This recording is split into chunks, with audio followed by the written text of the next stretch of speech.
Penj laktar ko kalera mugi TV ngima en mwandu iluonga ni Ruth Otieno kendo en ga morna mar bedo kod odiechieng'.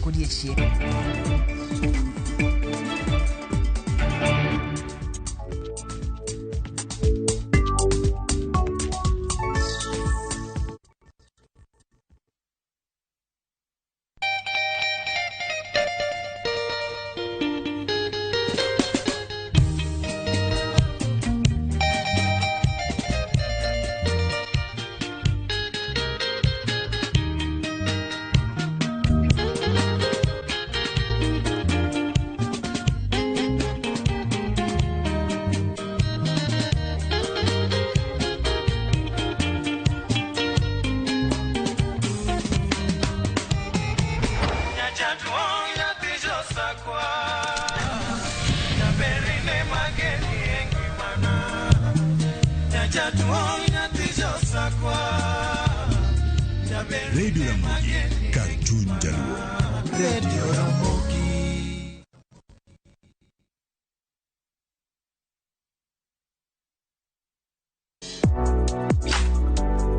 Chiemo ka chiemo nigi sigana mare. Moro ka moro kuom kit chiemo miyiero kelo nigi moro manyien. Ojuri to koro kine matagi ma eno kelo ladha.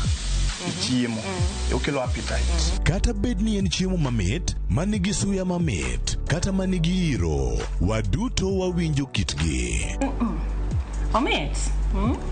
Kochakore chuny pacho nyaka e Kenya mangima wakelonu kit chiemo mopogore opogore sigendni ma ok ong'ere koda timbe machon. Aleya en ringo mawanyeo walire to wakete gi chumbi. Kokalo kuom chiemo ka chiemo biuru e wuodh ng'eyo kit chiemo, kit timbe kod tudruok. Tedo gi chiemo kod jaelieta tich adek ka tich adek sari okinyi mana e Ramogi TV.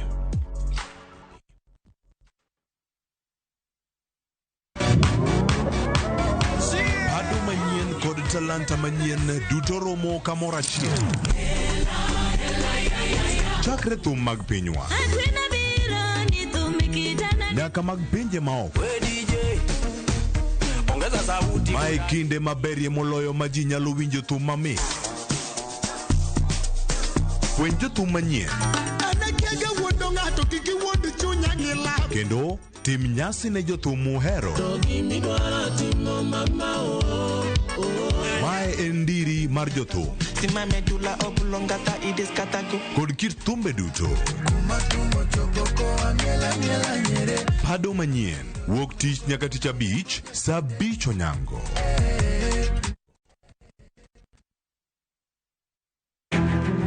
Wakelo ni chenro mar ohala kod lony gi dongruok mopogore opogore. Wand kinyosi nigi pesa kitimo gima dwarore. Weche makende moa kuom jogo makelo lokruok e ngima dhano. Ohala ber nikech ohala puonji managerial skills. Lek ma in go iriembe mineni gigo chopo. Chakre gi jogo mane ochako ohala manyien. Kalure gi kaka nachako gi kuma achope. Ohala ni en ohala maber. Nyaka jotelo molony e timo ohala. Akwanyo jodala wate odogi ohala. Ne pek mane gikalie. Pod waonge uhuru mar ohala. Loch mane giyudo kod kinda mane gitimo e manyo gik mabeyo beyo. Ka jaohala ok nyal chako project ka ionge gi market. Tudri gi Cleophas Oluoch e ohala gi mwandu. Tich ang'wen ka tich ang'wen chakre saa 1:45 otieno.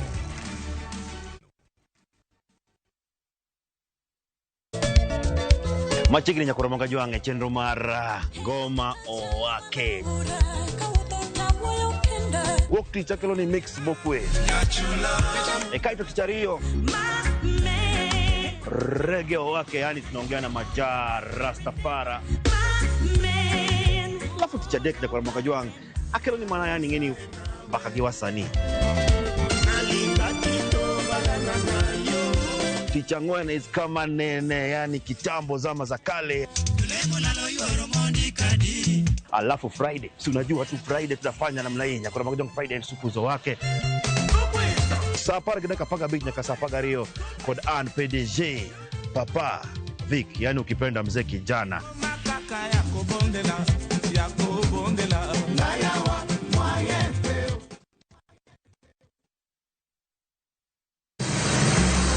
Isepenjori sigendni mayudore kuonde ma waluongo ni pachowa. Kapuonjani nobiro nikech gwenyruok e kind owete. Riwri kodwa mondo wanon sigendni mabeyo mag kuonde ma wadakie. Ahero nera nitie. Ninyuo kong'o kacha niluongo ni kilap joko wili. Kochakore bombe madongo nyaka e gwenge ma iye.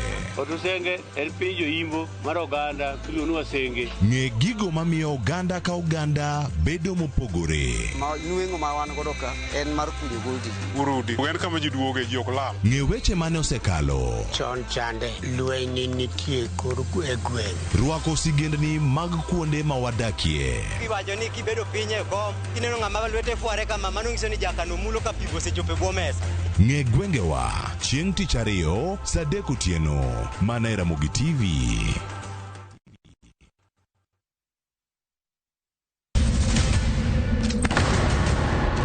Duto teka unusiye gi wachno.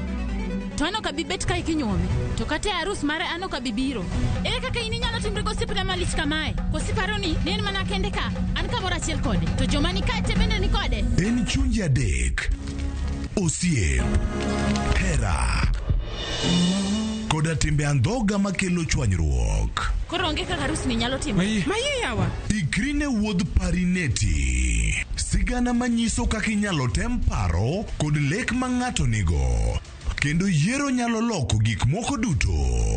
Parineti. Wuok tich nyaka ngeso saa 2:15 otieno. Mana e Ramogi TV.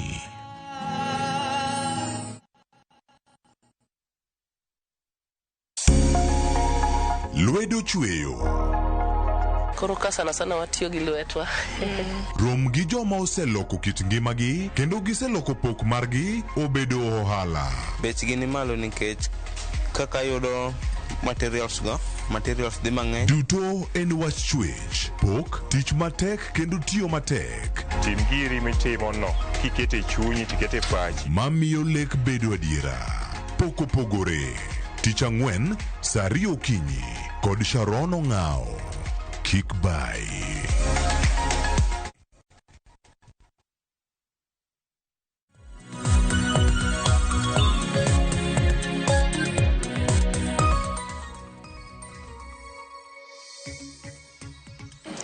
Nyakora mogi jonga yore kin machieno kinyi maka wuono chenro maru piny dhi nyime ahinya bende kwa chako sani kod chal mano mara piny Kenya. Konde mopogore opogore gik mosebedo kae ka waluoni kendo wasebedo kae ka wamiyo pek ahinya weekend mokalo ni obedo weekend mar nyasi mar Madaraka mar 62 nyakora mogi jwang ar ne piny Kenya yud thuolo mano mar tayo chenro gi owuon mano kowuok e lwet jowagunda e tielo mokwongo oninga mar 1963.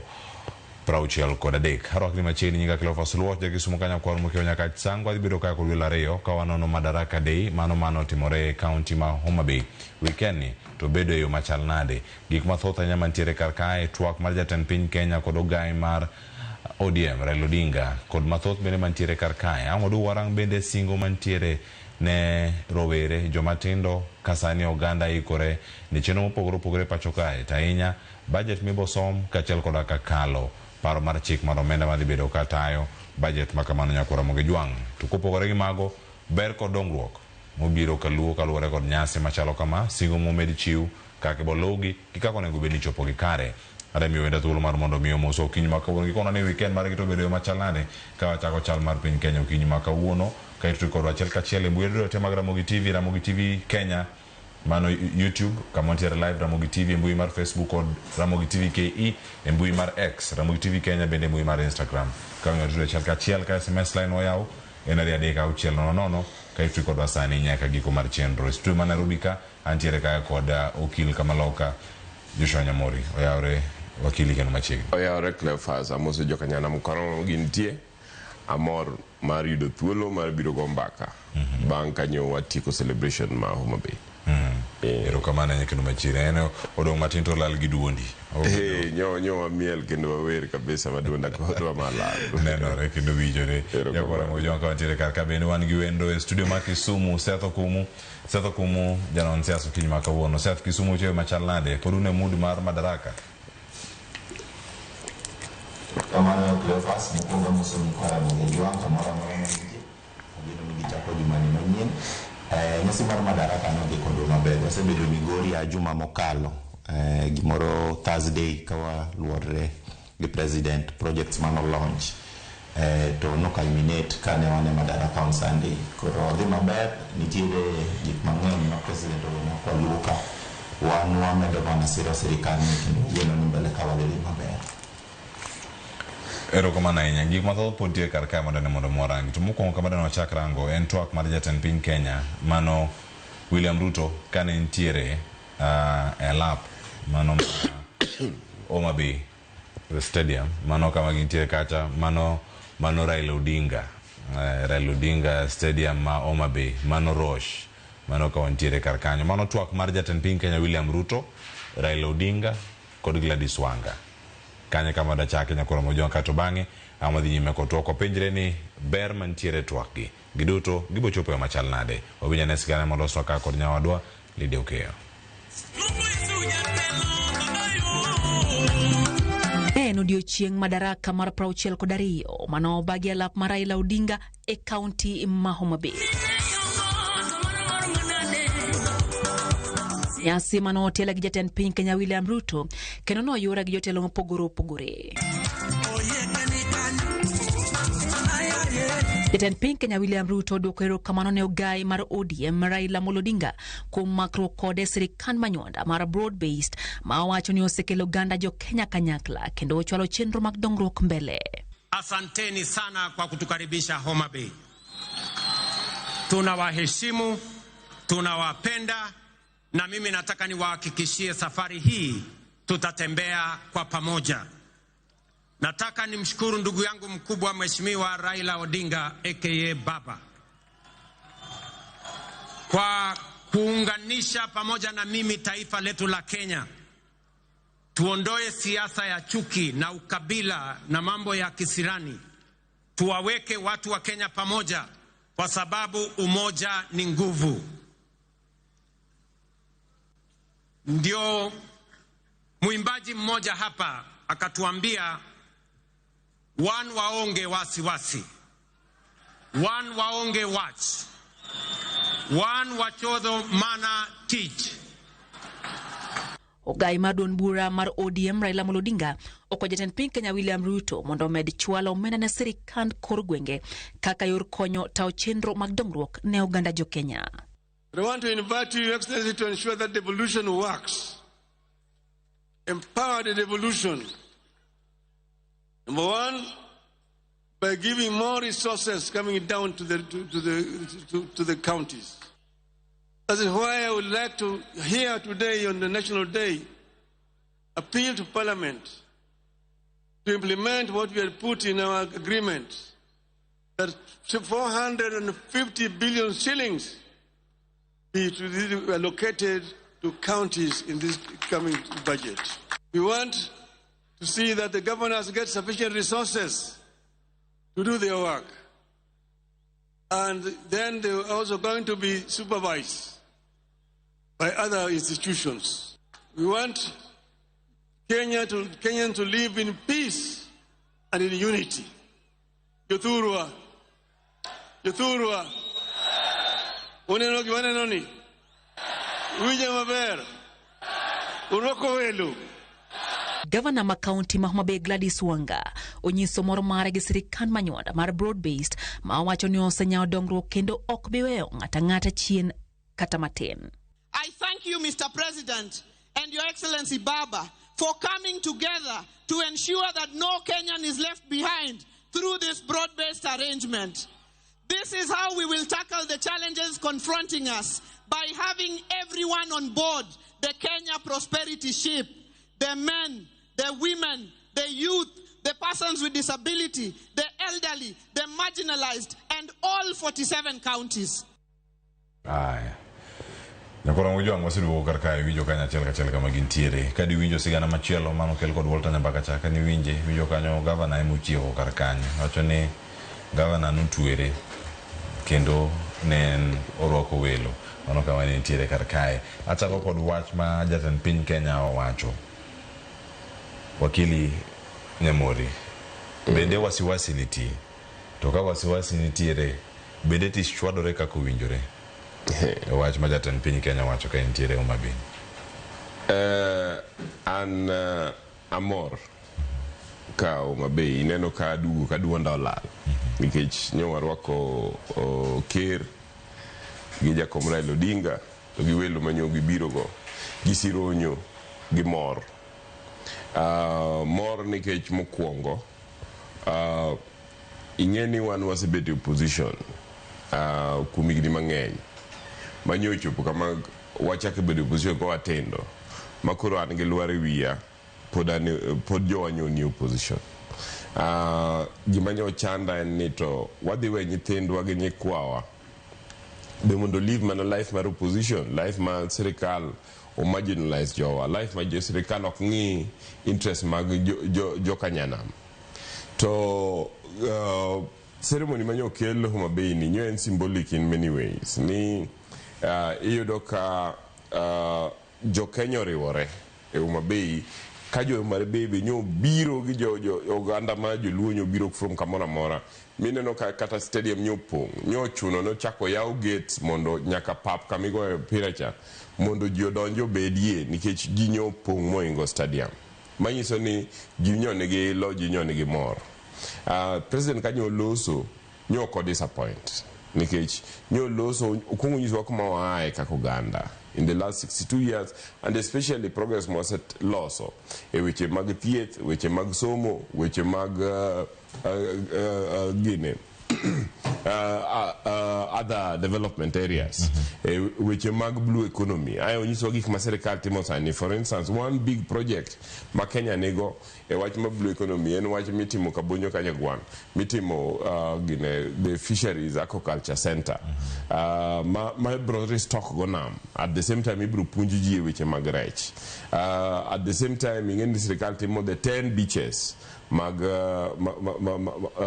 landing beaches, landing sites, mag Jonam, and then Paya Homa Bay being any president nyo yao just a day or two before that event, and then in Ngeobe near affordable housing, one of the projects manyo have been handed over.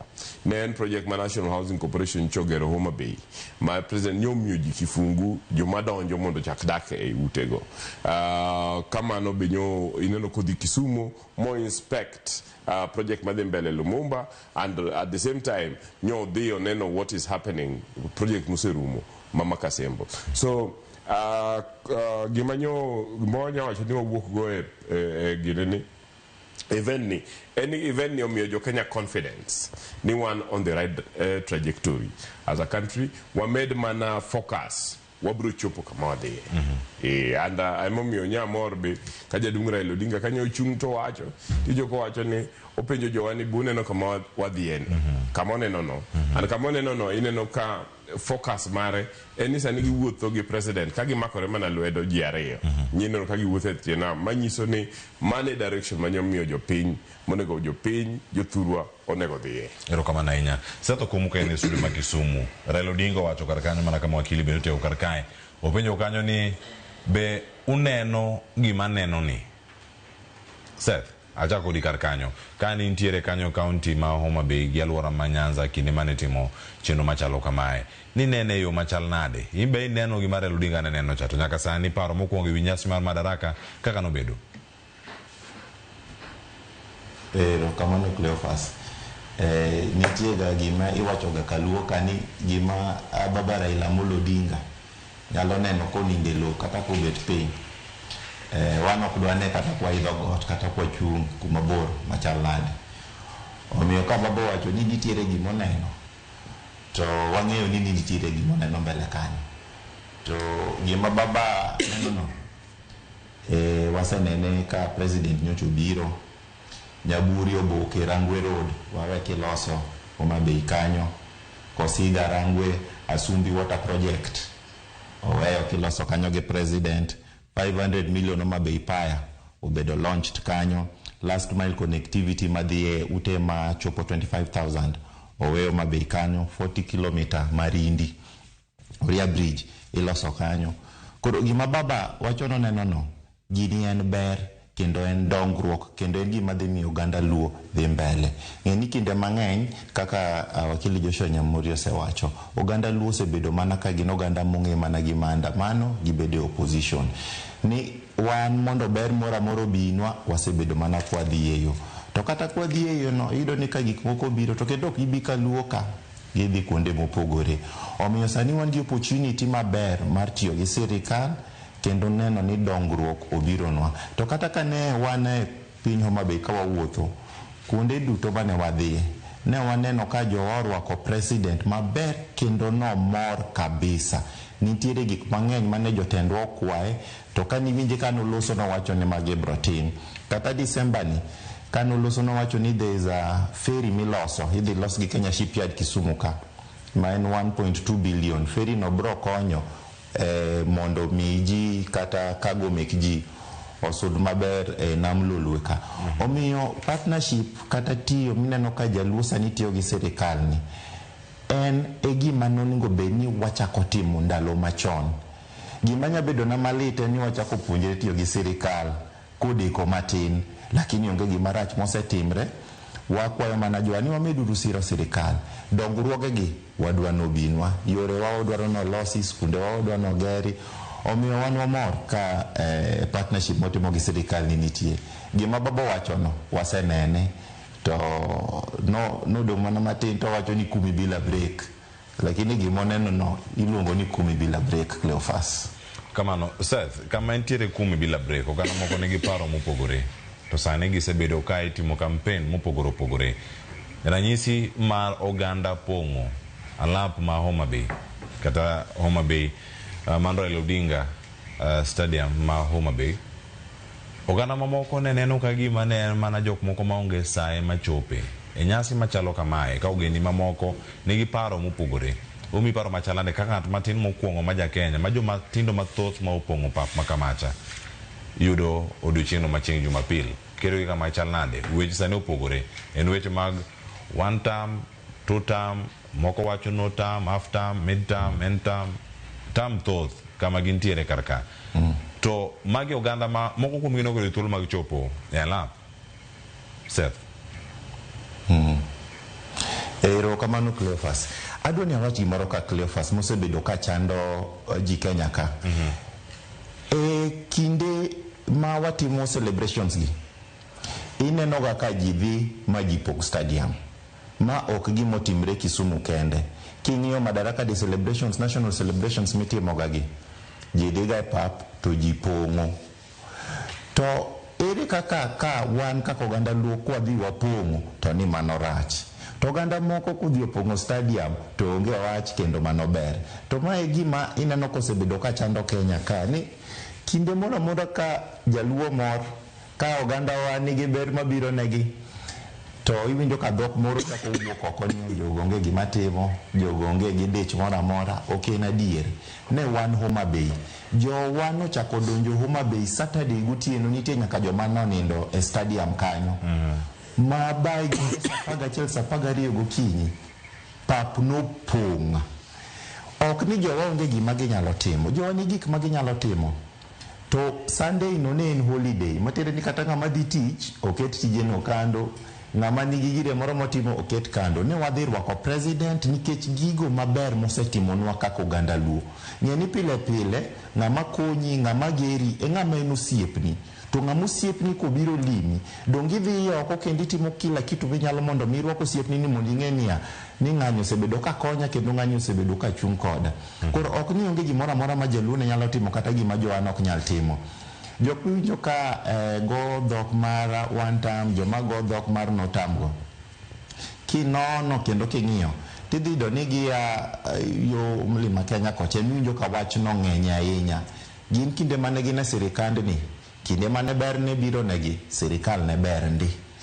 To ni koro wanto ka wane sirikal, seche migeronwa yore, seche midwa gernwa ferry nam ka, seche migeronwa landing sites kendo ber bironwa, ni to kendo koro sirikand ni rach, sirikand ni ok ber. Dongi neno ka ukora moro ni kanyo moko nigo beni wayie jowa donje. Wan sirikand ni gik magisekelonwa, gik magisesingo, gik magidwa kelonwa higni 10 magine telogi. Mage ma wadhi kao, mage ma wadhi kwano.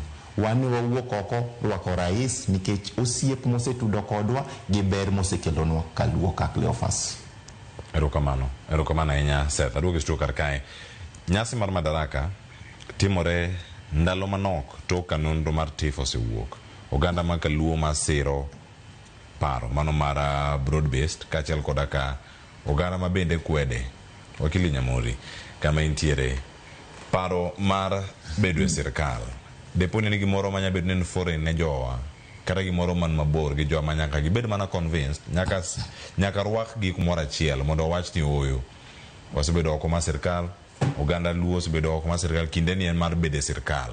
Joma gi monego bed ni kawa agenda ni to kete winjo piny kama gintie kanyaka sani nitie joluo mamoko bende menyalo wacho ni adier sani ji nie sirkal to gini wacho ni oyo wan waonge chenro ni mar broad based. Okay. Ingeni nyocha neno report mar TIFF no ta penjore ni to girgino nyocha gidhi timo joluo mani kanye because an awuotho e Kenya ka to kamoro marume gi jaluo tatemo gogo mbaka winjo ni to piny dhi nade to siasa dhi nade to gin gi paro nango to anyalo nyisi ni kuom joluo 10 chiegni 8 ibro yudo ng'iyo ni watch broad based gi 2027 ka wariwore gi President William Ruto e focus ma jowa nigo. Ingeni king'iyo jomosomo statistics nyisi ni king'iyo wach mar opinion poll gi to nego bed ni ing'iyo kwanza ni confidence level mar poll no chal nade to no time kanye to no time gi jiedi no penji edi to jomo no penji gi gin joma ni kanye. Okay, adwa ni manda en kare joma dwaro ni mondo ng'eyo gima jowa fimo mondo dhi e boma ma Siaya, Kisumu, Homa Bay kata nyogi tema nonro e Homa Bay mondo giwinj gima joganda wa oriwore ni wane broad based and broad based ni emo bro dhigo nyaka 2027. Ingeni some of these opinion polls begin gik ma idwari mondo divert go attention mar jowa.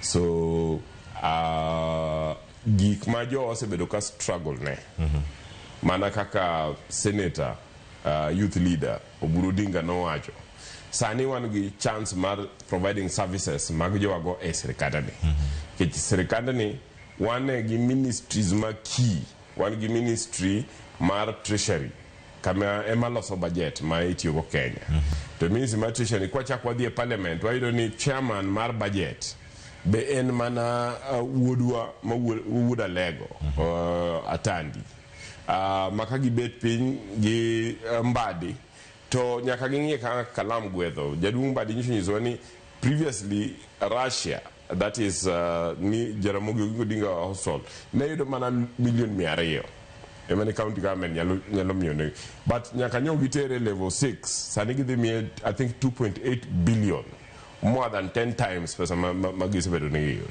Kineno projects ma government oseyawo thurwa and then Attorney General kata ka pesa moro aloka ng'ama keto se yien ma Attorney General nyako ng'iye ni to bing ni en Kano ni to mane madhi Kano to mane madhi Siaya. Okay, what about weche mag security mwasebedo kwa wan go gi problem ineno ka gi national administration ineno ka PS Raymond Omolo osebedo ka temo mondo ong'inji administrative structures, I mean administrative locations, gi sub locations, gi divisions mathurwa gi districts mondo wabed gi more government services madhine jopiny mwalo.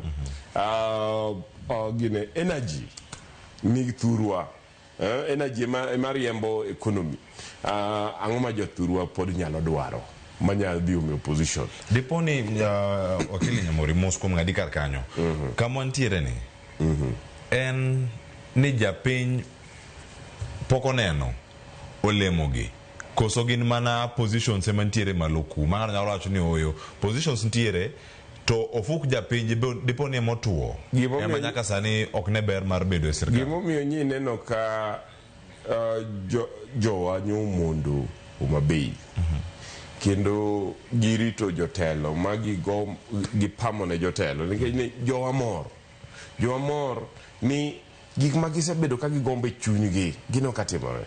Ineno ka president kubiro to yawo Ndara to bang' ok no yawe kende, after a few days ineno ka lam gore die Homa Bay sani. Homa Bay was a dying urban area. Sani obedo revived nikech ndeche olosi, paya olosi, kidhi tineno ka the university odich. Okay, the German program kende ma president PS Raymond Omolo Nokelo Gayacha is hosting 700 nyithindo for the last 8 months. Oseboro ka puonjore German language. Another few weeks gibro bedo ni gitieko mondo gi oket gi ndege gidhi giti Germany. Okay, fish landing beaches ka the enhance activity manie nam angoma pod jo wanyalo pingo kuom gini an adwana nyisi an adhiga ground nyu kata nyoro nyo an gi bura gi jo oganda Manyalenda konyo ani discuss weche lope Manyalenda nya penjo gi to unu neno gini nade jo Nyalenda bi ko so untie Nyalenda nyo an gi jo Nyalenda jo Kasagam te gi jo modak Nyalenda ma owners mag lope. Okay, nyo gi nyisa ni gin very clear kaka oganda ma Kasagam ka oganda ma Nyalenda ni gin gi support President William Ruto. Nya kalo rabur dalawa amikora penyo ni to joma timo opinion poll madi do keto opinion poll ni joluo kia ni how many percent ma support gi gitime kanye. Okay, because kidhi all over Nyanza jowa are excited jowa aningeo ni change ok nya biro dichiel. Definitely nitie areas ma pod jowa pod chandore, jowa pod dwaro tije, to gik mineno kitimogi ema bro kelo tije, tijno ema bro kelo pesa e ofuko. So wadwa mana mondo wamed kaw projects gitwa kelo thurwa, kaw projects gitwa kelo thurwa mondo jowa be winje ber moganda moko gi osega winjo. Ng'ama timo wuondo jowa ni pod jowa odogi opposition odhi ochagre kuom higni 62 moro, mano ng'ama dwa siko jowa e nam. Ero kamana nyawa kili nyamuranga duogiri ero maber mar chopo Nyalenda ayo kanyo okona nyoro ni bura ntiere magala moro kanyo mano alwora Manyalenda weche maglo kod mamoko bende ma yudo kanyo ka ilose ber mar bede sirkal ni an mane Seth ojende no pongo alap ma Raila Odinga stadium ma Homa Bay ojende mochopo stadium ka kuom nonro mari negi chopo mar medo winjo singo koso mar dhi mondo miyo ogol ne giriyo mara gik ma gisebedo ka girito neno kaka dongruoge mabiro kaluo e kin gik mamoko mantiere karkacha. Depo ni gin oganda mano chupa neno jatend piny Kenya kendo winjo singo mage kod siasa migo e iye kod masomo mapontiere karkae paro mari wi mano. Komano Cleophas aparo ni ojende go nochopo ne weche mang'eny. Mokwongo ng'e ni kaluo koni ne wan jomoko ng'iyo gi neno rais ne wanene ka dichiel king'iyo kata President Uhuru Kenyatta en tam ne mar ariyo mo obiro kaluo ka alimoa. King'iyo President Kibaki Kisumu ka no oneno mani TV ka e Nairobi area ma Homa Bay gi nokonyono kata. King'iyo President Moi magi kuonde mane ok gibiga. President Ruto ni e president mosewuotho kaluo ka moloyo presidents modongi te. To mano timo nikech oherowa. Kanineno ka vijende kabiro, kanineno ogandawa kobiro e stadium mar Raila Odinga kacha, joka nobiro rwako welo. President osebedo Homa Bay on Saturday en kanyo, Friday ne en kanyo, Thursday ne en kanyo. To ndalo adek manineno ka en Homa Bay gi nitiere projects manobiro yao, nitiere singo manoketo kendo nitiere gik mang'eny manokelo ne jo Homa Bay. Koro jomoko mane abe sub counties mopogore mane president okowuothe bende ne biro mondo migigone president erokamano ne gik ma president osekelo negi kendo mondo migiwinje gima president dwa nyiso jo Kenya. Igeni nitie gimoro ka iluongo ni patriotism, ni kaka wan jo Kenya nyaka wabed gi mor, nyaka wabed gi ilo mar bedo jo kanyo mar Kenya. To president ni miluongo ni a symbol of national unity. ni ene mokelo oganda jo Kenya tete kanyakla. Koro kineno ka ji biro kendo ji biro mang'eny kuma president nitiere, mano wabiro ir ng'ato miluongo ni a symbol of national unity. Wadwa winjo ni owacho nwang'o maendeleo mane monyalo kelonwa. To ka niwinjo ka president no wuoyo e park mar Raila Odinga Stadium, niwinjo ko owacho okang' ma sirikal mar bottom up economic transformation agenda osekawo chakre gi donjo e telo nyaka sani. King'iyo social health authority SHA, iwinjo ko wacho ni SHA tiyo. King'iyo affordable housing kokalo through Boma Yangu, owacho ni sani ji yudo ute ma chon nok wanyal yudo, kendo sani you can own a house, obed studio, 1 bedroom, 2 bedroom, yot mondo mi yud. Ka ning'iyo sector mar pur, agriculture, be gik moko dok piny. Kanodonjo fertilizer nen 7,500, sani odok piny nyaka 2,500. Koro nitie gik mang'eny mane jo Kenya dwaro no winj koa ir president. To ne gibiro kanyo mondo mi giwinj gi itgi, ok ni ibete radio kata mana ibete TV mondo ine, but idwa ni winj mondo iwinja ne wach ma kuome. Mane gini neno ka ji nopong' Madaraka Day.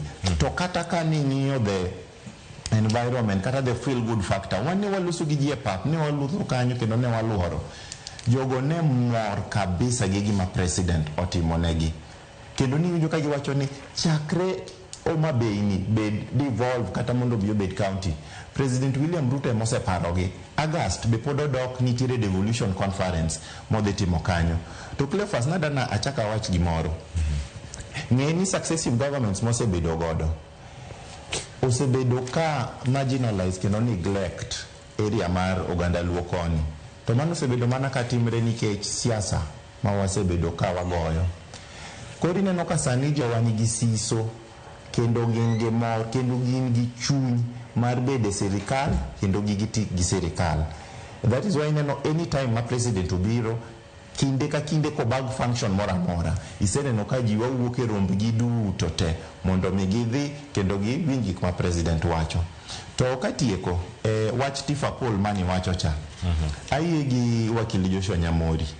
Akia ni en opinion poll manotim kanye, to notime gi jomage.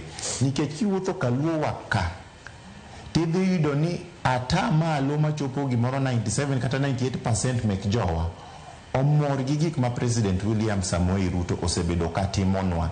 Nikech en dongruok mineno sani kidhi Kisumu, Mamboleo, Kipsitet Road, contractors ni e yorno kendo gilose, okete lam sani.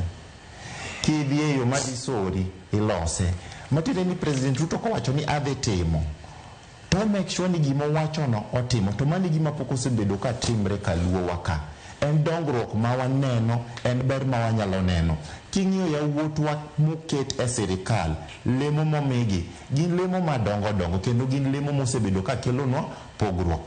King'iyo gima CS mar energy timo, sani neno ka last mile connectivity osebedo mang'eny kaluo wakoni. Ineno ka stima dhi e dala ka dala. King'iyo CS John Mbadi, ineno ka projects ma president owacho ni dhi tim, ineno ka almost immediately ichako timgi. Nikech ing'e ni chon ji ne wacho ga ni CS mar finance onge teko moro amora. Ji nyaka ng'e ni CS mar finance no emobete pesa kendo ene mogolo pesa madhi kamoro amora. King'iyo arita kwe mar Kenya, PS Raymond Omolo, programs mang'eny matimore kaluo ka, obed widows empowerment program, obed youth transition initiative, timore kokalo from PS Raymond Omolo. Magi ber mabiro ne jowa.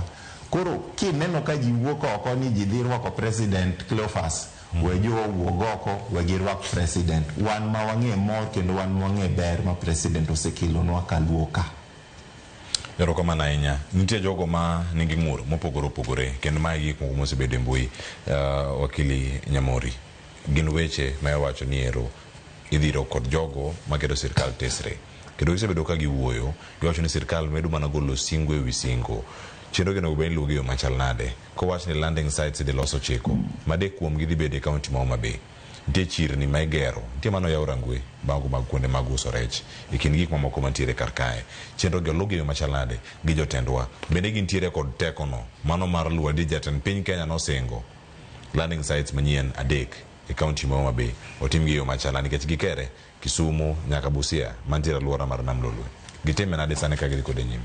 Now, one, ingeni nitie joma pingo gik moko e mbui to gidhi e ground. Teka ni en gi bundle moro mar siling 50 ni ok ti onge gima timore one time. Okay? Adwa nyiso ng'ama pingo ni gik ma president osebedo ka timo ok timre mondo dhi ane kabonyo sani one tije matimore a project I think it's about 1.5 billion mar Fish Aquaculture Center. Okay? Mondo dhi ane a paya ma Homa Bay kama nyo president wuothe gi jaduong' Raila Amolo Odinga cha. Obro neno ka paya sani tiyo kendo yedhi nyalo goye. Odhi ane e Homa Bay kanyo obro neno ka ute manyo yao mag affordable housing manyo miji. President nyo ni kanyo gin gima nyo waneno ken gima nyo bedo promise.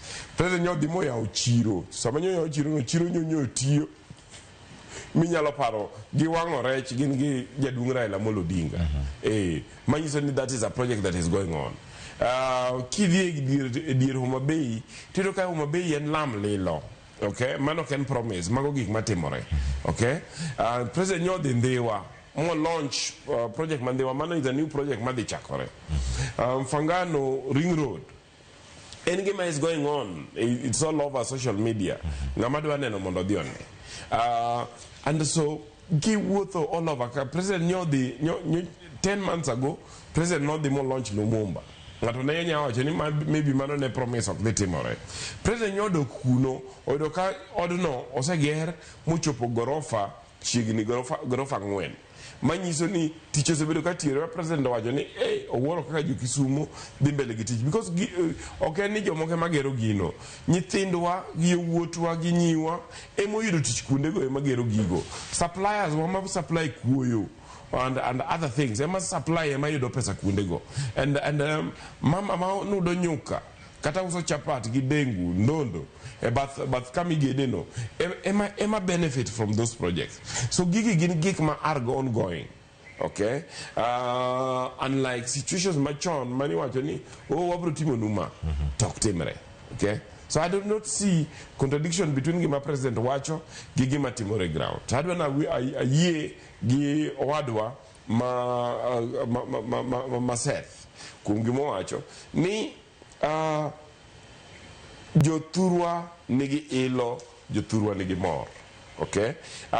Jomoko ma wacho ni joma nyodhi Homa Bay gin joma desperate. Apenjo ni anana wakili ni mosedi soma mang'eny kendo an gi gira matimo anyo an desperate emo miyo nyadhi amiel kendo weri no kaduonda nyola lo so gwa jok mon in the stadium beni mane gi masamoro jomoko kuwinji iso moro ken in the stadium an achopo sadi nyamo the stadium anya chopo stadium chigni sa 10 okinyi. Okay? To nyapo chopo stadium sa 10 okinyi nikech ilo to nyayudo ka ji opong' e stadium. To what about joma nyodo ng'oko manyo lor ne gioko nikech stadium nyopong' to nyochuno ne chak yaw ne gi ka gibe desperation de manyo kelo gi stadium. Okay? So and it was a show of unity. Jomineno ka pingo gini ng'eny gi joma gima lit negi ni madaraka ne timore Kaluo. Gima lit negi ni jaduong' Raila Amolo Odinga gi jaduong' William Ruto ochung' e stage achiel kendo nyiso jo Kenya ni jo Kenya nyaka riwre. Gima lit negi no ganda mosebedo no sewe oko sani receive development. Okay? Mage jomineno ka pingo gini. Aito ngeni kate iwa inyayudo ni nitie achiel ariyo moko. Ingeno ganda nyaka bed gi tama. Kata nyoyo kotedi nyaka yudi ni nyaka ang'e yude tama moro ang'o iye ka. At the same time chiro ka chiro ni gija nekone but wan wang'eyo ni jothurwa dhi mbele gi broad based government nyaka 2032. Emo mineno ka jo wanyiso President William Ruto ni kumi bila break kazi bila break. Okay? So I believe ni gimoro ni jo waporikia kumadhiye gimoro ni jo wakia ok feel development. I don't see what we are talking about. Okonyal definitely was a bit of problems ingeni was a bit out of government. Kane wadonje serikal to ne wabedo mane serikal for 6 years. After 6 years almost 56 years jowa osebedo ka nitie opposition ma kaka nitie sirikal matin to gin mane periphery mar sirikal tichako igwegi oko. It is the first time wadok into the core. Omiyo wachoga ni wuothwa mwadonjogo e sirikal kendo ni chalo ndalo mane jo Israel nochopo kamoro mane iluongo ni the Golan Heights kane gigore during the 6-day war. To ne one of their generals mane iluongo ni Moshe Dayan nowacho ni we have reached the holiest of our holy places, never to depart again. Joluo dok kama ne joluo nitie dala mar Kenya ni joluo manogoe. Mineno ka king'iyo the coat of arms tineno tong mar luo, tichaki neno kuot mar luo, tichaki neno thuon gweno mar luo, manyiso ni magi gima jaluo nego go dala, manyiso ni the gimiluongo ni the theory mar go dala mar Kenya, okay, the ideology mar go dala mar Kenya en ideology mar jaluo, ok en ideology mar oganda moro. Omiyo kae mane waaye, kae mwaduoge ok wachak wawuog kendo. Jotelo luchendo geyo machal nade, wan ka kod jod bura, wan ka kod governors, wantie ka kod jotelo mawuok aluo. Giket jatend piny e kokeyo machal nade, ngono ni chendo nyaka gone, nyaka kaw thuolo ni. Ingeni an most of the time asebedo ka an ngama activist, ngama call jotelo to account. But nyaka kaw thuolo ni mar gone jotelo ma thurua erokamano. Adwa chako gi jatelo Raila Amolo Odinga, okay? Mar loso environment miyo development mondo obi, okay? Mar loso MOU mar ODM gi UDA kama nyegi loso the 10-point agenda. One of them was economic development and you see equity in development. Momiyo koro wayudo marwa kaka jaduong senator Oburu Odinga jawacho ni ok wakaw ma jomoko, wakaw marwa manituono waga chon. I tadwa nago erokamano ne governors wa for agreeing to work with the national government. Chien ka ching'eyo ni as Ramogi Professional Caucus nyo wan gi to moro matin kaka governors moko nyo approach gini. But I am happy ni ka president nyo biro Homa Bay to governors tenyo riwore magidhi giriwo governor Wanga lwedo ni mondo rwak president kendo girwako message manyo president okelo. Adwa be nago erokamano ne MPs wa. Ni MPs wa osebedo ka timo consultative meetings gi the president and gitimo consultative meetings gi governors wa. And king'iyo gini kata kiloso gi jotendwa up to down nyaka MCAs. Tino ka they are all aligned. Kanyo an Kisumu nyaro mugosiep na Mombasa ma osebedo go Kisumu for a long time. Adwinya Seto Chieng ma en the majority leader ma Kisumu kanyo wako kwa dembaka to nyisa ni egin kaka county assembly ma Kisumu ka gisebet piny and get a counsel from Jadung Raila Amolo Odinga. Gain very clear. Nigi support President William Ruto up to 2027 and Magi support Mawachak Watikode up to 2032. And I believe that is the same thing that is happening in all the other counties. Yeah.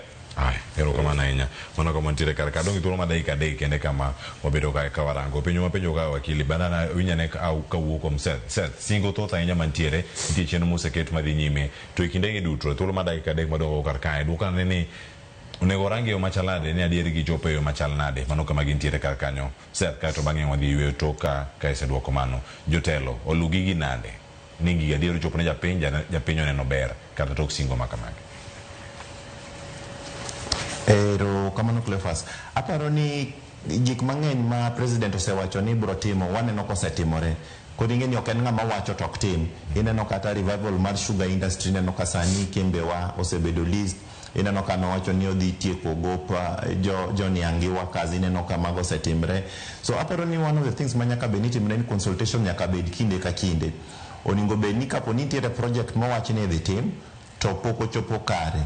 En aina follow up wanyalo dhi jotelo nyalo bet piny to wacho ni wacho ni yo makama oningo bed ni loso osechopo kanye to wanyalo follow up mondo mi odhi nade. But king'iyo chutho kaluo waka projects mang'eny mosewach ni tim ibro tim. So aparo ni na consultation gi follow up. Ng'eni sirikal bende nigi gik mang'eny monego bed ni otimo. Koro kinde moko inyalo yudo ni giwacho to kata ka delay nitiere, wan gi wajumbe, wan gi women rep, wan gi senators wa, wan gi governors wa manyalo wuok to nikech sani uneno ka president orwako jowa kabisa.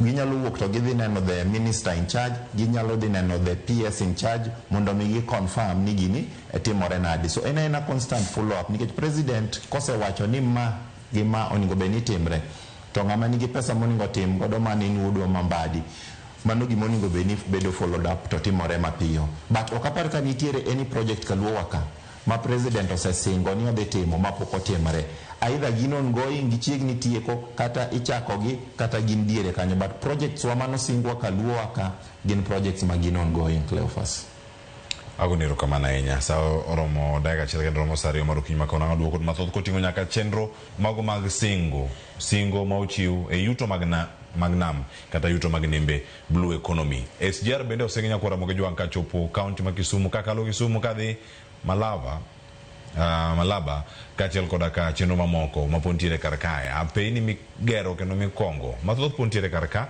akawiwe masani sare yo mar okinyi ochopo waduogo bang' wiyoni kik idhi mabor.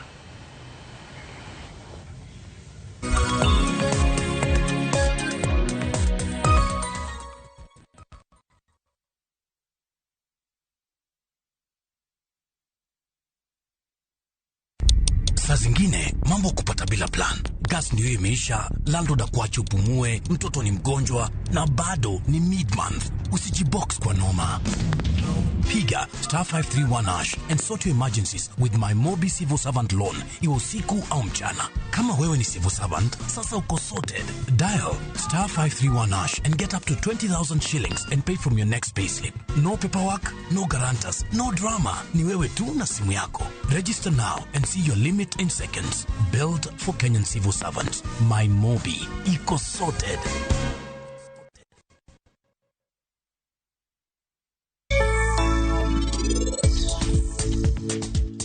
Jatelo emele ugochona to kendo en omor ni nyathine timo arus gi parinit. Gimoro amora timre kaka en nodwaro. Rajiv ni kanye? Rajiv ni kanye? Rakesh ng'eyo, Rajiv ema nitie atar. Kapo ni entie atar sani gi Rajiv, mano nyiso ni koro kanyal dhi altar. Ok giboya monda donji. Anabro timo ang'o? Anaparo ni Rakesh nitie kae machiegni. Anaromo gi chuk dar mare miluongo ni Shira. To nowacho ni Rakesh dwa timo gimoro marach. Omiyo koro wan nyaka obeda ne motang' kae. Koro in kitem dhi kamoro amora winjo.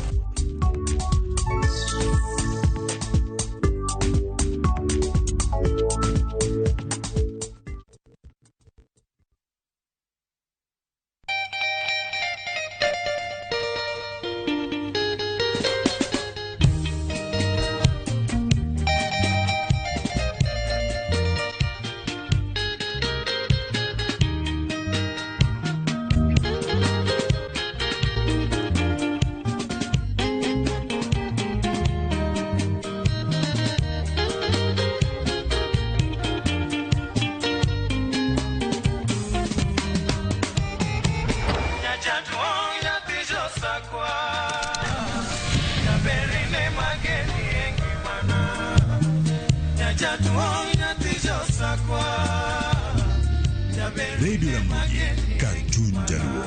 Radio Ramogi.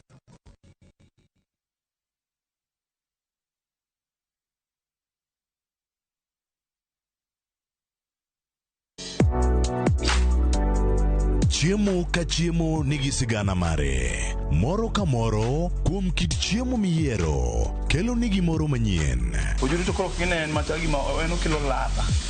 Chiemo okelo appetite. Kata bed ni en chiemo mamit, manigi suya mamit, kata manigi iro, waduto wawinjo kitgi. Omit. Kochakore chuny pacho nyaka e Kenya mangima, wakelonu kit chiemo mopogore opogore, sigendni ma ok ong'ere koda timbe machon. Aleya en ringo mawanyeo walire to wakete gi chumbi. Kokalo kuom chiemo ka chiemo, biuru e wuodh ng'eyo kit chiemo, kit timbe kod tudruok, tedo gi chiemo kod jailieta. Tich adek ka tich adek, sari okinyi, mana e Ramogi TV.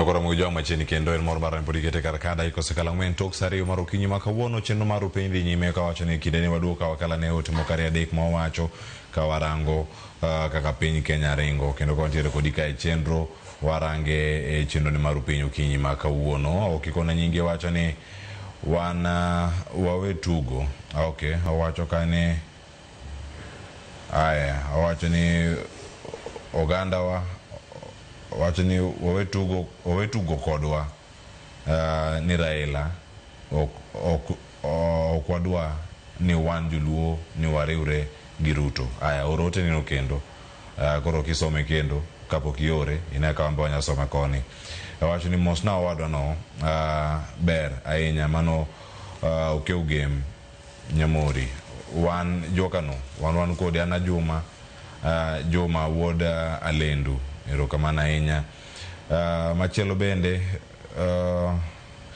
aya ma wono ken ma okinyi makawuono en ma odhiambo ang'e thuolo mar soma achiel kachiel kata kamano bende wayudo thuolo kae ote mamedo donjo kar kae oneno ni ma mwalimu Quinta Otieno wacho ka ni aneno chenro kinyi makawuono kod Morris ka wantiere seme amora ahinya gi twak mar chal mar piny Kenya Madaraka noyudo mana seme ka mano ka chomo ndiru erokamana ahinya mwalimu machielo bende wacho karkani mae anyuola okay wacho ka mano mar mama Catherine Mandhiwa mano wawito kinola no to mare wago mos ne anyuola mano mar John Dhiwa mano mar Nyakach Kadianga Kanjejo village Turdiboro location Koguta West sub location mano but Maembe Mbili wacho kanyo giluwo chenro kinyi makawuono mano nyar Thomas Wawando kod mama Paulina Kure watimo mosa ahinya bende mago jokania mabende ne chenro kinyi makawuono mosa ahinya kuom tho mar mama Catherine Dhiwa mano Nyakach Kadianga kama chelo bende ote madonjo kar kae SMS ako ni kacha ne area deka ochelo nono SMS bende madonjo kata ote mano mar Facebook mabiro achiel kachiel bende donjo kar kae ma Ruth Nyathi Chieng wacho ni anapuoyo nyasi mar Madaraka mane otero Mabei president no wacho ni gin gionge wasiwasi gichwado mana tich en adieri ni gionge wasiwasi kata kamano jopiny to nigi wasiwasi nikech pod insecurity nitiere joblessness bende pod en midhiero mogik to wan kaka oganda luo wakwayo ker mondo omed mana kelo dongruok ka luo ka ok mana sani to ndalo duto kiko bed mana ni usiko ka luo gi dongruok to target en mana ni kwan mar siasa migowa mar 2027 to telo makaluo bende kik bed gi ich lach gi chwal singo mag ker ne oganda luo kisawasawa kik mibadhi gi okora donji aluo tu akano moja ina kwero kamano Felix Okoth wacho ni true indeed entiere kar kaorango kama piny Kenya ochomo oganda mamoko bende konwa kama gineno kagima piny Kenya ochomo kinyi makawuono Eric Cantona wacho ni apuoyo we studio kar kanyo David Ongare amora ahinya ka ini chendo kinyi makawuono Vivian Achieng wacho ni neno waka entiere Nakuru City erokamana Jawirianda Jack erokamana wacho ni ifollow ka entiere Sakwa Warianda Beach erokamana inya Vincent Kajomo ningi yote mareko wacho ni watching live ka Wuok Game Rai sub location North Nyakach Ward Nyakach sub county together gi lovely wife mare mano Lilian Onyuro Yvonne Jomo Byron mano Jakatito Minkoli from Game Rai sub location kod joka Jomo duto erokamana inya Frederick Rodrick Onyango Bonyo oyawre Cleone no malera inya kantiere keroka an poda chiwo poch gi pak ne Raila Odinga kapenjora ni Raila Odinga en ng'ama chal nade jowadwa Raila koyudo ayuda nafas matin ni mana kama parie gik maruto sekelo kaluo to kata higa pokorumo to mana nikech Raila Odinga yawa en gima ber ka otelnu gi jatelo mariek maneno mbele erokamano kuom ote mari Omosh maragi father neno waka entiere Ombei Moroni Kisumu County Vitalis Ochieng mudo gi mkarariwa neno makare kinyi makawuono piny oru makare gokinyi ne erokamano jaote Millicent kawuok Meru Panda Siaya County entiere to achiel kachiel erokamano ahinya Cynthia Oguna nyar mwalimu bende wacho neno waka entiere kaunti ma Kisumu aluora ma Nyakache koko chio yudo ka chenro dhi nyime kendo mor maneno TV erokamano nyar mwalimu bende kuom keto kinyi makawuono kar kae ka Lois bende wacho ni entiere karka e chenro gigi thoth ahinya kendo gimedo donjo karka en achiel kachiel mamedo mana yudogi to ote madonjo karka chak kodi wakili Nyamori iwinjo kanyo ote modonjo ka wuok kuom Ruth Nyathi Ochieng kendo owacho no puoyo nyasi mar Madaraka kata kodoko ni gigi biro makare wasiwasi sirkal onge godo to ntiere wasiwasi ntiere nok mararita kod joblessness mano onge mag tich kama ntiere karka bendo kwayo jotelo makaluwo mondo mikik bed gi ich lach to gichwal singo ma jatend piny ochiwo ne jopiny paro kotenore kod ote moor kani kachiel kod kama moko bende modonjo erokamano adwago erokamano ne jowa amor winjo ni jowa winjo gima kendo neno gima wawacho kani ne Ruth ayie gi Ruth kowacho ni yes wanyalo bedo ni waonge wasiwasi to pok wachopo kama wadwaro ni wadhiye nikech jowa mang'eny especially joma tindo pod onge tich and because wach mar onge tich no insecurity be ng'eny thurwa nikech ing'eni although we don't encourage it but ng'ato kech ok nya nego to onge gimotimo mayo mineno ka wan kaka joma nyalo chopo e sirkal gima watemo timo en ni mondo wa encourage sirkal mondo kel dongruok thurwa and manya mana timore ka the political environment ma wantie en political environment ma temo yie ne sirkal kendo en kejere sirkal mondo kel benefits thurwa the mere fact ni nyo Madaraka Day dim ne oket blue economy and at the same time lost conference manyo ni Homa Bay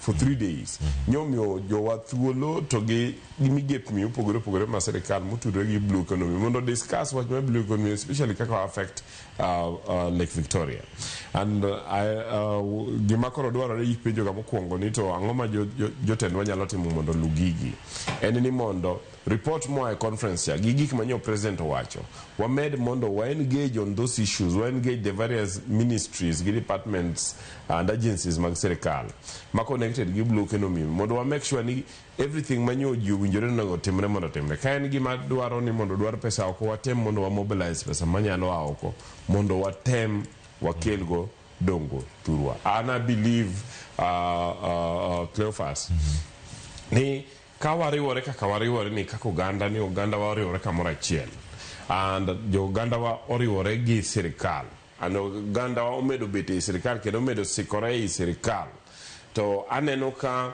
wabro ng'iyo bang' higni 5 kata 10 waneno ni ne okwa make mistake we made the right decision mondo wadonje sirkal and jo wabro bedo ni wa lift jo from one level to another yeah the alternative any wadogo ko ndara wamed ba kidi wago sirkal gi kidi to jomoko to chamo mit ma sirkal ei sirkal ka hai erokamano ahinya Seth abiri kapoka loko to akwarangane kama na siku kata rodiro seweche mag blue economy achiel kachiel winjo ote kanyo mowuok kuom Ruth Nyathi Ochieng kod ji mamoko bende mantiere kar kae nitie ote machielo mobiro ka owuok kuom Frederick Rodrick Onyango Obonyo mowacho kar kanyo ni Raila Odinga to ng'ama nade ma kuom thuolo matini mosedonjo ber mosene kabiro Nyanza osebedo kanyo e yo mongudho ahinya.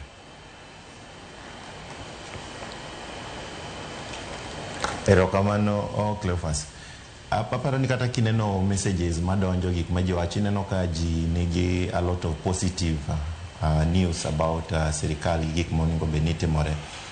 To ineno ka baba Right Honorable Raila Odinga bende osebedo ka asiro sirikal kata kiwinje kako loso kiwinje kako direct MPs, senators gi governors meke kiwinjo ka youth leader wa Oburu Odinga osebedo ka loso iwinjo ka en dhok achiel ni wa riwre uru lwedo wanyuak mondo wati gi sirikal wakel dongruok king'iyo dhim mar Madaraka Day ni ne en blue economy na mawan godo mar Lake Victoria ni en gi potential mar chiwo $60 billion e economy makaluo waka to sani ka kitiyo kode kata activities matimore dho wath nam kanyo yudo ka wayudo less than $6 billion from this lake matinde ni en gi a lot of untapped potential ni itiyo godo to man nam mosebedo kata ka wayudo loch 1960 to 1963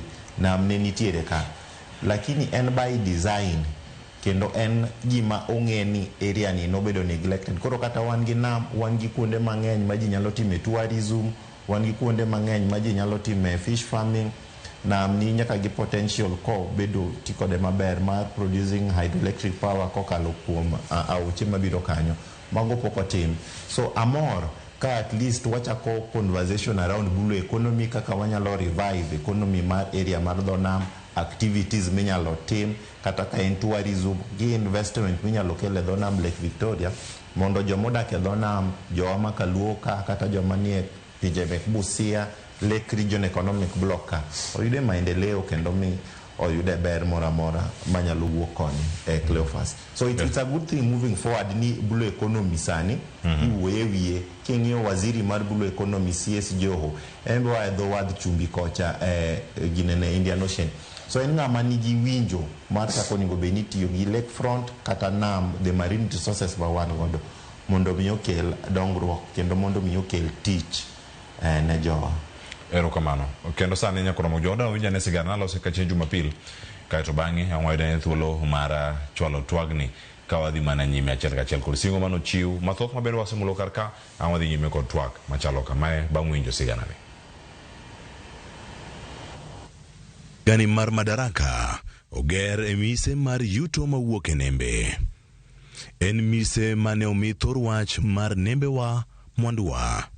E twak mare, jatend piny Kenya William Ruto omedo chiwo singo e bero yuto mag nembe kod ochumi mar aluora mar nam kata blue economy. Ochiwo ranyisi makabonyo kanyagwal ma sirkal oketo e maino e gero kaka kar pidho rech kod chenro mamoko mag siro tij lupo kod ohan rech. Chief initiative is the Kabonyo Fisheries and Aquaculture Services and Training Center of Excellence in Nyando. Once operational, it will produce 7 million fingerlings quarterly to restock Lake Victoria and drive research, training and innovation. Sirkal olando ni chenro nitiere mar gero kuonde go mag rech kata fish landing sites maromo 9 e aluora mar nam Lolwe, kadek igeto e kaunti ma Homa Bay. 9 new landing sites are also planned around Lake Victoria in Kisumu, Busia, Siaya, Migori and Homa Bay, with a budget of Kenya shillings 1.5 billion. Bende chenro nitiere kaka sirkal chano bero chiro mag uso reche pacho kae mangima, ka igero chichni e konde mopogore opogore. To strengthen the fisheries value chain, we are also building modern fish markets with cold storage and hygiene facilities. Collectively, these investments aim to cut post-harvest fish losses. Mondo duok piny geno ma jo Kenya keto kuom ring'o mawuok kuom jamni mamoko, jatend piny olando ni nitiere chenro mar medo kwano sera manyasani mag rech mong'ere kaka fish cages e nam Lolwe. To meet this rising demand and ease pressure on wild stocks, we are promoting cage farming in Lake Victoria. Kopogore gi yuto mag nam, jatend piny bende onyiso mor mare e wi chenro mar chwalo gach reru mar SGR kokalo Kisumu nyaka Malaba, kendo mano wacho ni biro konyo ohala kod weche tudruok e gwenge makaluo. By July this year, construction will commence on the dual carriageway from Rironi to Mau Summit, eventually extending through Eldoret to Malaba. Ojende ma osebede koyo korka onge mar tich, sani kor nyalo buonjo tok jatend piny Kenya William Ruto lando ni chenro mar kazi mtaani biro chakore juma manyien. Vijana wa Homa Bay mujipange kuanzia next week. Ile ilikuwa inaitwa kazi mtaani, sasa itaanza Kenya mzima na vijana 110,010 watapata nafasi ya kushiriki. E thuolo no, gavana ma Homa Bay Gladys Wanga bende opoyo okenge ma sirkal mamalo osegoyo jiwo dongruok makaluo karanyisi en chirni mantiere kaunti ma Homa Bay. Today we proudly unveil a 12,000 seater capacity canopy covered stadium, ongoing of our dualing of our main highway, expansion of Kabunde airstrip. Cleophas Oluoch, Ramogi TV. neno odiochieng' mane nitie nyasi thum nogo oganda nowinjo mit ji nomiel duol nolal ka kuom ranyisi mar wakili mar West Tukinyi ma kawuono Joshua Nyamori redo kiyo dhi bedo makare kata bang' chenro ka dhi bedo makare. Kata kamano Kabonyo Kanyagwal wach ne en achiel ma en gi kuonde timo nonro mathoth kopogore kata kuom pidho rech mantiere kar ka. Kaka odhi logo chenro gi duto iselose wiye kaka nyalo mede wiye kanyo nitiere wach mara ber tudruok makare ka wuok e boma maduong' kadhi kaluo kochomo nyaka e boda mano mar Malaba. Bero gach reru mano mar SGR ikin mamoko bende mantiere dongruoge mabiro kaluo. Blue economy ka yuto mag nembe nokete kache mise mar wach kata thor wach ma en nembewa mwanduwa. No wach kata ni our waters our wealth. Wacho ni maji yetu thamani yetu kendo kama ntiere kar kacha. En gimoro madhi ywa weche mathoth ahinya mantiere kendo wacho ni counties ma kaluo ne nikine makare mar lose blue economy kopogore gi mago mantie kadho wath na mchumbi.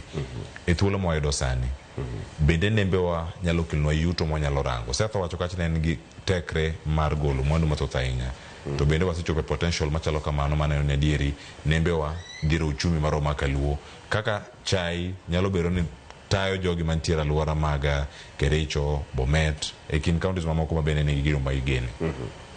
Mane kama nyaka waduoke nam nam Lolwe ne nam mane kawatindo ne wayude chiemo moromo.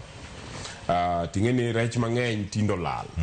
Okay, wan kane watindo ne waja chamo ningu, ne waja chamo koko, ne waja chamo sire, ne waja chamo ginene odadho. Kane bi cham bi chame rech miluongo odadho rech motimo mo. Okay, to over time nikech overfishing, pollution mosebede lake, to gi other factors kaka hyacinth, the Lake Victoria osebedo ka en nam machalo ka nam matho. Okay, so the investment mineno ka President William Ruto o focus ni mondo kel thurwagi, especially ma connected gi blue economy bro chiero namni. Okay, bro chiero namni mondo one Kabonyo Kanyagwal cha kotim research manyalo konyo lake, then wanyalo bedo ni wa intervene e weche mag lake e yore matimang'oa moluwore gi research. But then at the same time the fact ni wabro pidho nyithi rech kanyo minyalo puke nam mondo wa restock the nam. One of the biggest problem ni wase overfish. Kane watindo ndalo moko ni kochopo dwe mar 8 tiloro nam. Iloro nam mondo recho nyuolre, mondo recho dongi. To tini ngeni wa maka rech ma recho dok mapiny. So kwa restock rech mondo recho bed ni jothurwa nyayudo chiemo. Ngeni one of the biggest problem wan gothurwa no wach no ganda maluo ne gin joma riek. To gimomiyo ni wach ne gin joma riek ne nikech ne gichamo rech. Kech rech nigi gimiluongo no omega 3 ma is very important for brain. Emo mi wacho ga ni kichamo rech to nyaka icham nyaka winji engine mar rech, nyaka icham nyaka obungo mar rech kech kanyo emo omega 3 be concentrated. To apart from yudo chiemo over time jowa ineno ka part of the reason we are even going down which mag somo and so on and so forth and nikech okwami jowa balanced diet, and one of the areas magilake en wach ma protein mane rech mane miyowa gi nutrients mane wuok e rech. So the revival of the lake under the blue economy, we believe ni with time you abro do chiemo moromo. Apart from chiemo wabro bedo ni wan gi rech moromo mwanyalo loko. Okay, wanyalo loko ei Kenya ka, but apart from Kenya ka wanyalo loko mondo water loka. It is quite saddening ni one kako ganda ma produce rech ni Kisumo ji nyalo bedo ni chamo rech ma ni wacho ni rech moko ne a China kabiro Kisumo. I am happy ni gigo sirikal no stop and what produce rech wa maenam, what produce rech wa mag ponds mondo wa make sure ni pod wa miyo ji tilapia ma meat ma Lake Victoria manager major chieng' moro ne an Washington DC to otera kamoro ni Kiswahili village to nyisa ni mondo wayier rech ni e pond minene kio na yiero rech to kana atemo chamo rech no rech onge taste kata matin okay so rech ma on go Lake Victoria ni ok en rech minyalo yudo anywhere in the world so adona kwa jowa ni mae ni gold marwa mana kaka ugindini moko ni kuonde manitie gold Lake Victoria ni rech ma tilapia rech mar ningu rech mar mumi rech mar odadho and so on whatever we can so this is the time we go revive the county government or tigi youth groups the women groups mondo wane what we can do within the lake and just outside the lake I always also tell people the lake front is a big potential I compare Kisumu to city mon I visit ilungo ni Barcelona on can I visit Barcelona 2004 means on any day in the summer it is 6 million tourists in the street sani gijalo bedo ni gichopo kata 50 million to gimomi tourists go ni kanyo en Barcelona during summer nigi environment machalo weather machalo mar Kisumu maliet to the only thing and nigi long days so that utino donjo very late but ginam the sea margi seashore margi chalamana the Lake Victoria but magiloso tende magiloso kiosk ne majebode magiketo jonyatiti gi mago nyatiti e bath nam to jichulo gi pesa and you know jomatimo theater and puppeteers and so on and so forth so that kidi Barcelona gi pesa to gi make sure no iwuok kitiko pesa ni te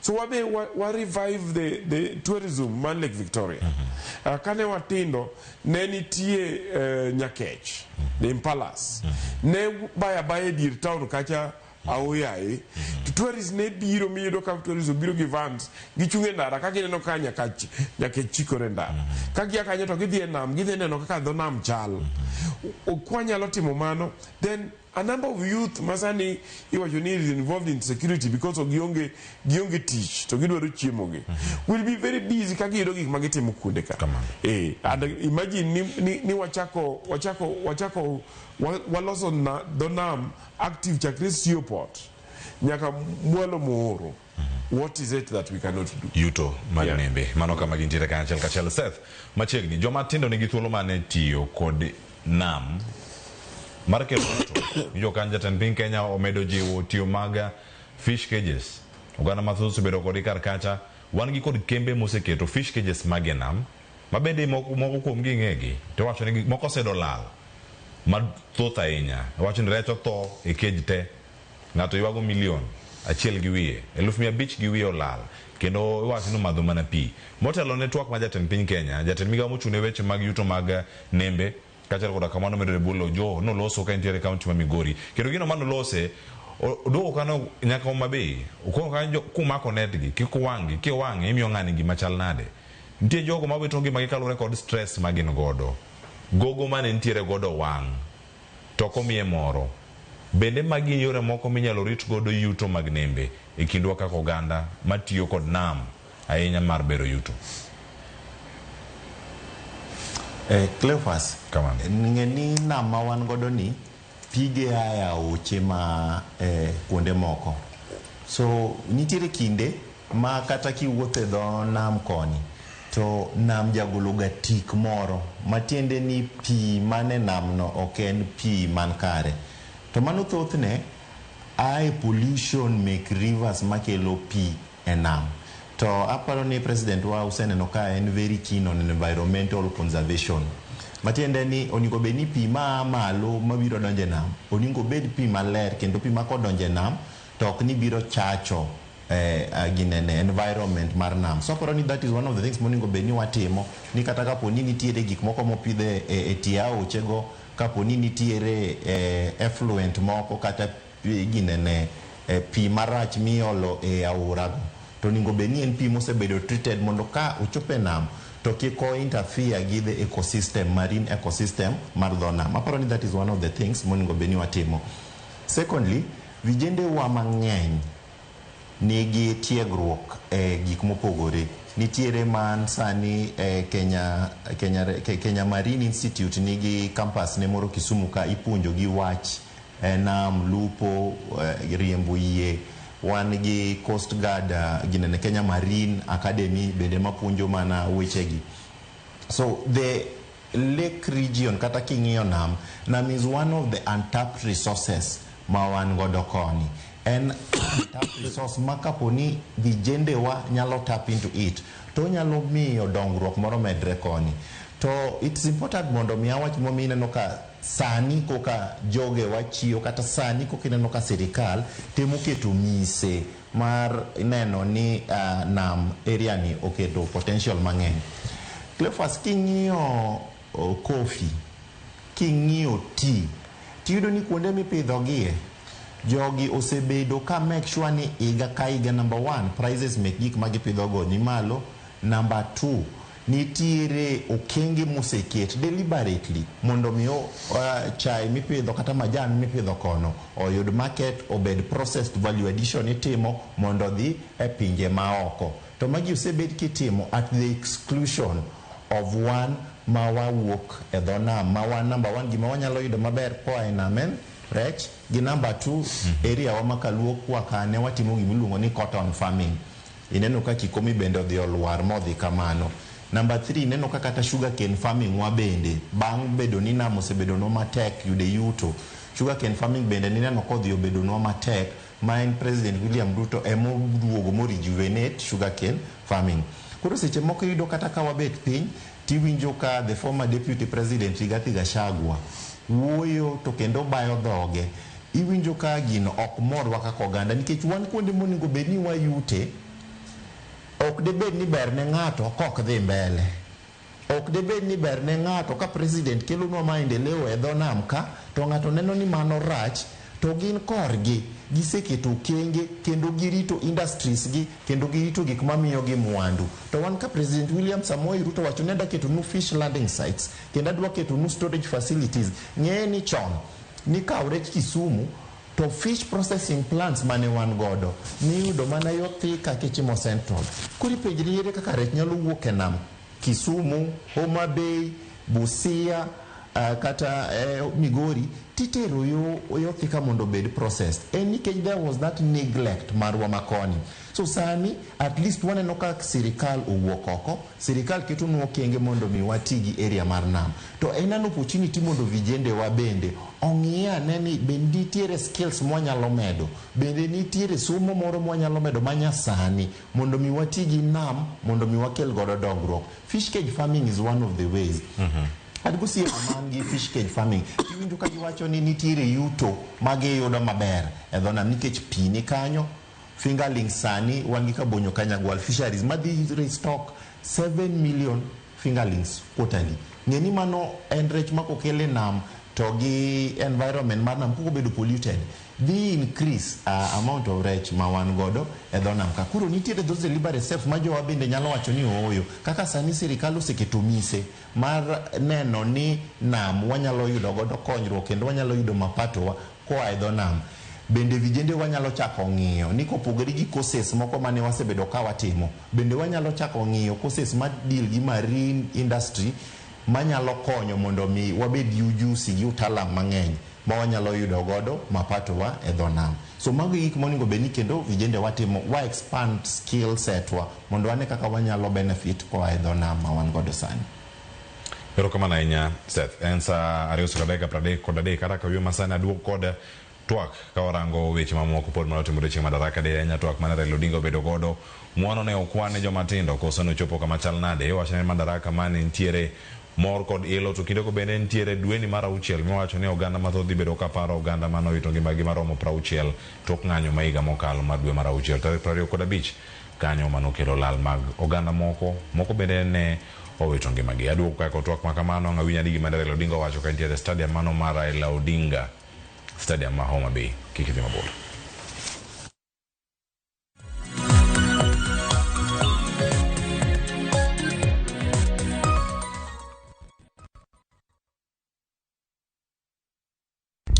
Saa zingine mambo kupata bila plan. Gas ndio imeisha, landlord akuache upumue, mtoto ni mgonjwa na bado ni mid-month. Usijibox kwa noma.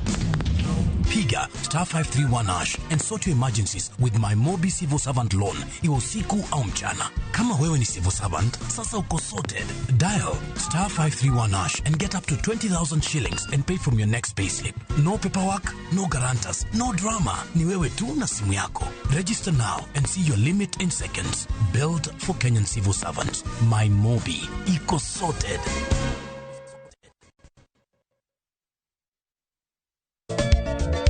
Machigni nyakoromoga juange chenro mar Goma Owake. Wok tich akelo ni mix bokwe. Ekaito tichario. Reggae Owake, yani tunaongea na Majar Rastafara.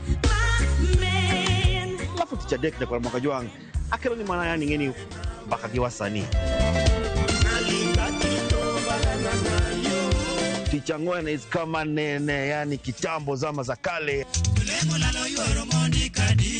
Alafu Friday, si unajua tu Friday tutafanya namna hii. Nyakura magojong Friday sukuzo wake.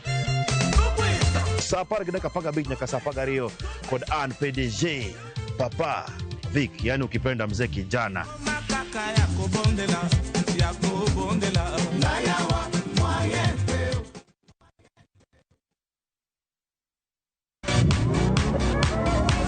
Ado manyen kod talanta manyen duto romo kamoro achiel. Chakre thum mag pinywa nyaka mag pinje maoko. Mae kinde maberie moloyo ma ji nyalo winjo thum mamit. Puonj jothum manyien kendo tim nyasi ne jothum muhero. Mae en ndiri mar jothum kod kit thumbe duto. Pado manyien wuok tich nyaka tich abich saa 5 onyango.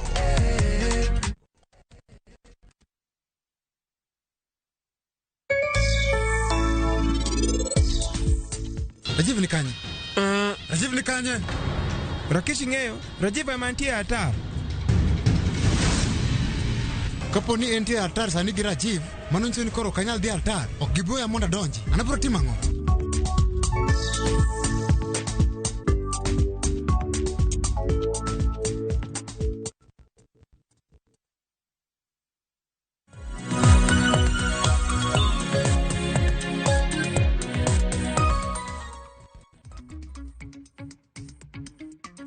Kajuangan mor maran puri kita karka chenro en maru piny daika osekalo 30 kod 7 tok saa ariyo marukinyi makawuono wadhi nyime kod twak kapod wantiere kodi kachiel nitie weche mapod donjo kar kama wadane mondo mwalu kendo ayudgi e yo makare okinyi ni makawuono. Chuny oganda Wakili Nyamori kapok adhi e twak ma wachako kode tiel mogik.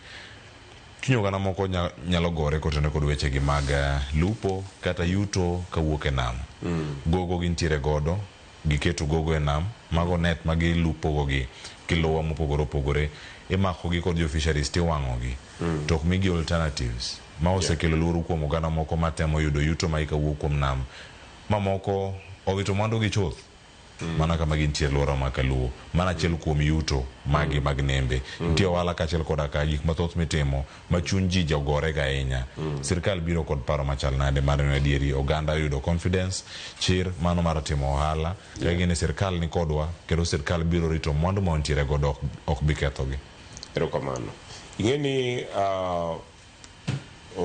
Cleophas ana Nyamware. Nyamware en beach. So kwarane ne jalupo, kwarane ne kata gidero mar rech. Wura odhi school nikech lupo emomiyo koro wan ji. And gimi wacho no en gima yuak ma nase winjo ku higni mang'eny ni jolupo ne nigi lite chunygi ni gitemo mondo gilupi mondo giyud gima ginyalo chamo to sirkal nyanyasagi omiyo yudo ni samoro omak gogo to dhi owang', omak boat to dhi okan ka police, and so on and so forth. To mae momiyo, part of the reason momiyo wan nyo wamor en ni sani sirikal nyo biro ka neno ka jo army pangore, tineno ka jo army ok pangore ka jomo biro nyanyasa jopiny, to gibiro kaka joma ineno ka ji pamo nigi kendo celebrate gi ka ji feel ni magi are security agencies ma protect wa. And the other thing, and for the first time after very many years, Yidoka Jatelo Mar Internal Security, NPS Dr. Raymond Omolo, mine would Homa Bay. And somebody might ignore the essence of that. But Yidoka Saniki Donjo fees administrator or idonjo ka police tibedo treated with some dignity mopogore kaka ne wabedo treated ka ndalo machon kane wanoko ma sirikal. Omiyo that change of attitude alone mabiro from riwruok mar Jakom Raila Amolo Odinga to gibed gi jowa kaka Dr. Raymond Omolo gini in the security sector konyowa mondo sirikal owinjwa, mondo security agencies owinjwa, makapo ni nitie ng'ama nigi problem tinyalo raise ni police moro kata jo Coast Guard nyo mistreater and it can be listened to. Choncha kane omak gir jaluo ti ingeni ineni na kaka ng'ama is an outcast, okay? Ma kabe usika wigi yoto gelal kamano kaminya di penje unge. So adwa ni mona encourage jowa ni one gear different government. One gear government sani ma broad based more include one gear government mone go beni issues mag beach go gin issues ma jowa bet penj ge serikal to agree ni wabro tiyo gi net marom kama to gibedo together with the beachman and the officials in monitoring kaka gigo bedo complied with, so that we do not have a situation majo piny feel ni serikal nyanyasa gi. Any policy ma serikal implement and policies ma serikal obedo gi beach management unities jo lupo mowinjore ni this is what we will implement. Nyakora mojong manegeno ni serikal adieri biro thuolo mano mar rito gigo manjo piny nitiere godo kata gigo duto magibedo kacha ka girango. E nyasi mar madaraka bende Nyakora Mogejwang' ogai mar ODM Raila Odinga nokwayo jatend piny William Ruto mondo ne ni anyuola mane owito jogi kod mago mane oyudo hinyruok e kinde ng'anyo mag rowere mag Gen Z ochul mowinjore. E twak mare nyasi no mano mar madaraka Nyakora Mogejwang' e kaunti ma Homa Bay, Raila noko ni ng'uono manyocha jatend piny Kenya William Ruto okwayo ojendego en mana tielo mokwongo mano e wuoth mano mar winjruok maneno kaka inyalo res piny kata winjruok kod jopiny ka bende okwayo kwe kod riwruok mano mar oganda. Wawenyane kaka Odinga noloso chieng' Jumapil ka en Homa Bay. I saw that during the prayer breakfast recently this week, there was apologies that were being made. The speaker and yourself, which is wonderful as a first step to reconciliation. But then there's issue of people who are injured, some people who died during that time.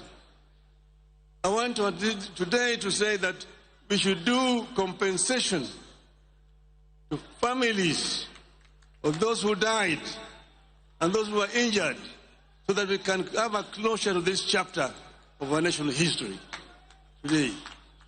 We want Kenyans to live in peace and in unity. Seth, iwinjo kanyo gino mar Raila Odinga owacho kane nitie kaunti ma Homa Bay. Onene oganda mano do hinyruok, mano wito ngimagi, adier giyudo compensation kata ochulgi kaka owinjore. Gigo duto mosebedo kae katimore diwach ang'o okinyi ma kawuono kaniri Seth. Cleophas, gima Raila Amolo Odinga wachono en gima osebedo kowacho consistently, to be ok en gima osebedo kowacho in isolation ni mana joma nohinyore Gen Z protest monego bed compensated. Kise winjo kaka Raila osebedo kaloso, osewacho ni joma nohinyore during 2022 protests ginene demonstrations obed compensated, 2017 demonstrations obed compensated, 2013 demonstrations obed compensated. So en gima osebedo kowacho kinde ka kinde ni demonstrations mosebedo ka timre, joma nowito ngimagi, joma noyudo injuries, joma nobedo maimed, onego bed ni gibedo compensated mondo mi giyude konyruok mawuok kamano. So mano is a good step moving forward. To kendo it's a wake up call ne security agencies wa ni seche ma ji odhi e demonstrations, gima duong' ma security agencies onego bed ni timo and protecting the lives of the demonstrators gi the property man kanyo. Onego bed ni ka gitiyo gi any force kata physical ginenentie any force ma gitiyo godo, onego bed proportionate to gik ma demonstrators, nikech ing'eni ng'ato ok nyal bedo ni ng'anyo e yo mamuol to ichako ba live bullets kata ichako gibedo shot at. Mano ok en gima chik dwaro. But above that, Cleophas, there's something ma kendo nyaka wawachi. Ineno ka nitie joma kochung' to gin gima giwacho kinde ka kinde en ni compensation moro amora monego bed ni timre en mana ne joma nohinyore during Gen Z protests. Mano gima kiwinjo the impeached deputy president Gachagua wacho pile, vijana wetu waliumia, inafaa wafidiwe. Okuwe wi joma nohinyore 2022, okuwe joma nohinyore 2017, okuwe joma nohinyore 2013. Joma nohinyore 2013 gin jowa kane giwuok gidhi andamana. 2017 the same, 2022 the same. So onego bed ni jatelo moro amora ka wuok kendo loso, onego bed ni wuoyo king'eyo ni jo Kenya te romre. Ok onego bed ni nitiere a set of Kenyans mineno ni gin to onego bed ni konyogi kata ka gihinyore, to another set of Kenyans ok onego bed ni yudo konyruok moro amora. So to the extent ni onego bed ni compensation itimo ne jo Kenya, to onego bed ni itimo ne jo Kenya across board mosehinyore e demonstrations mosetimore te. Ok mana demonstrations manotimore higa mokalo.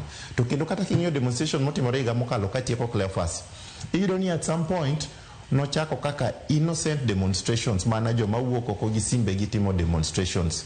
But at some point jogi nobedo infiltrated gi weche mang'eny manomiyo nyaka jomoko obedo impeached. Ne gikelo jogi ma gin demonstrations mane jowa ma Gen Z notere ndara, gin ne giloko kendo ne gidwaro kawo godo piny. So kapo ni we are conversing about compensation, make victims, make demonstration, onego bed across board, ok mana 2024, gingi 2017, gingi 2022, nyaka 2013. Erokamano Seth. Adogi studio katika wakili Nyamori. Ni gimoro ma isebedo ka idhiroga kendo isebedo ka iwache kinde ka kinde. Apology mokwongo mano yudi owachi ni en apology ka ubiro kod kata kwa ng'uono to chako gi if umi paro machal nade ka jatend piny Kenya nochiwo ote machalo kamano chieng' alam ne piny Kenya juma mokalo.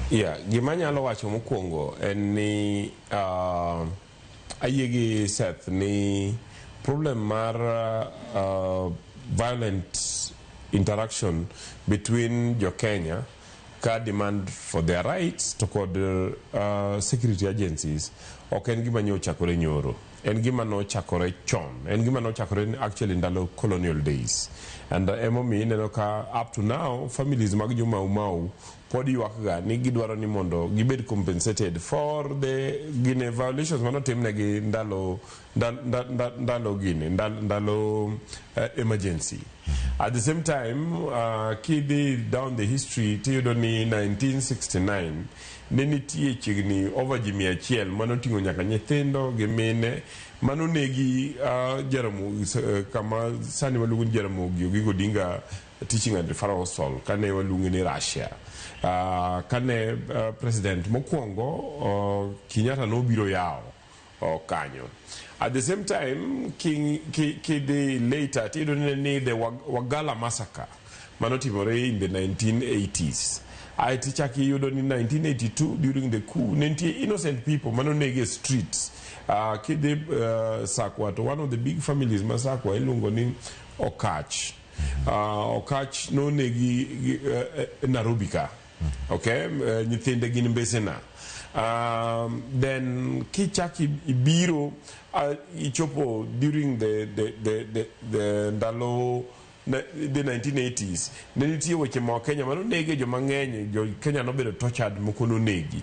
Aito kwa dhi chopo 1990 1988 to 1990 kane wa fight for return of multi-party be jowa notho ng'eny ma notho gin mar joluo kichaki biro 1997 tiyudo ni jowa notho kabisa kane wadhi ng'anyo mar no reform no election mano kora duong kora participate in those gine kwachak wabiro 2002 and magi awacho mondo jo onge kuma history mar jowa tho gi ka giwinjo ka Jaduong' Raila Amolo Odinga loso kama wae gi gimo wacho gi kwa biro 2005 ne wakwanyo bodies mang'eny streets kwa tero Russia watere Muchari joma nobedo short during referendum ma 2005 ma 2007 to koro jowa notho ka UH and then wabiro 2013 to 2022 and then Manyoro wa Jenzini. So what we are saying, and it is important, one, this is the first president. Moye, there has been a problem. Token problem mo chakre sani, and problem mo sebedo go chakre ndalu koloni, and problem mo sebedo with all the other presidents. But all the other presidents not deny ni gimakamana kutimre.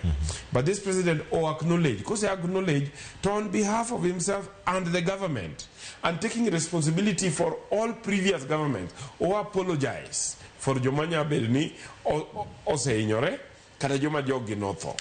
Apart from that, Jaduong' Raila Odinga wachoni, we need to go beyond acknowledgement and apology. And mondo wangi aneka kawanyalo timo compensation to joma ne ohinyore mapod ngima to kata jo families mag joma notho. And my view and for us to do this we must go down the history. Adwa neno chimoro na dhi bandani aido mama moro mano negi chuore to gi nyathine during the Russia massacre.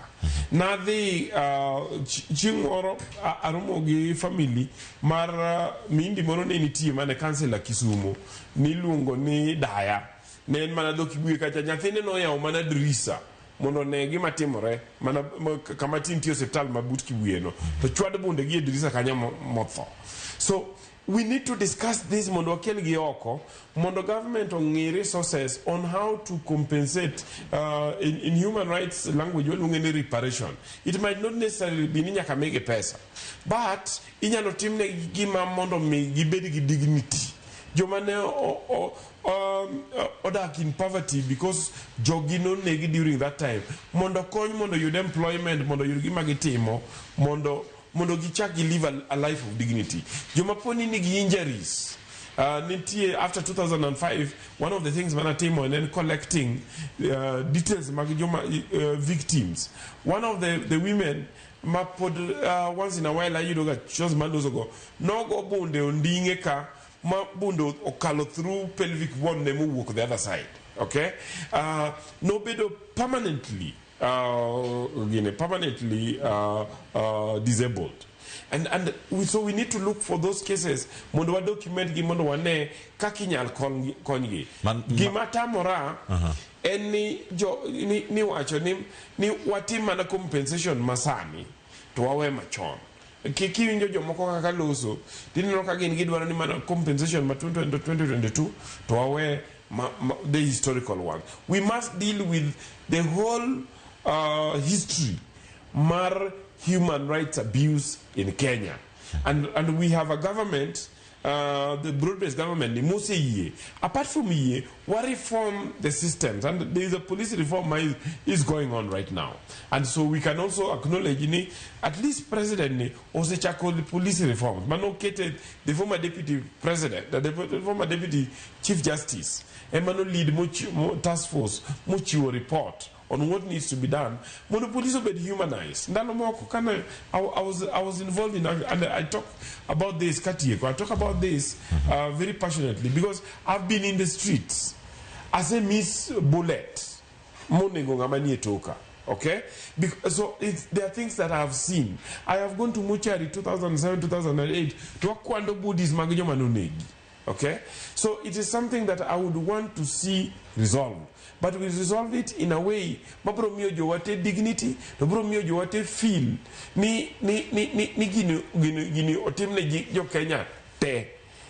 For instance, after post-election violence, victims mano kony in terms of miyo gi pesa, konyo gi yudo kuonde mane gidake, joano komi, to ganda mokonomi. Okay?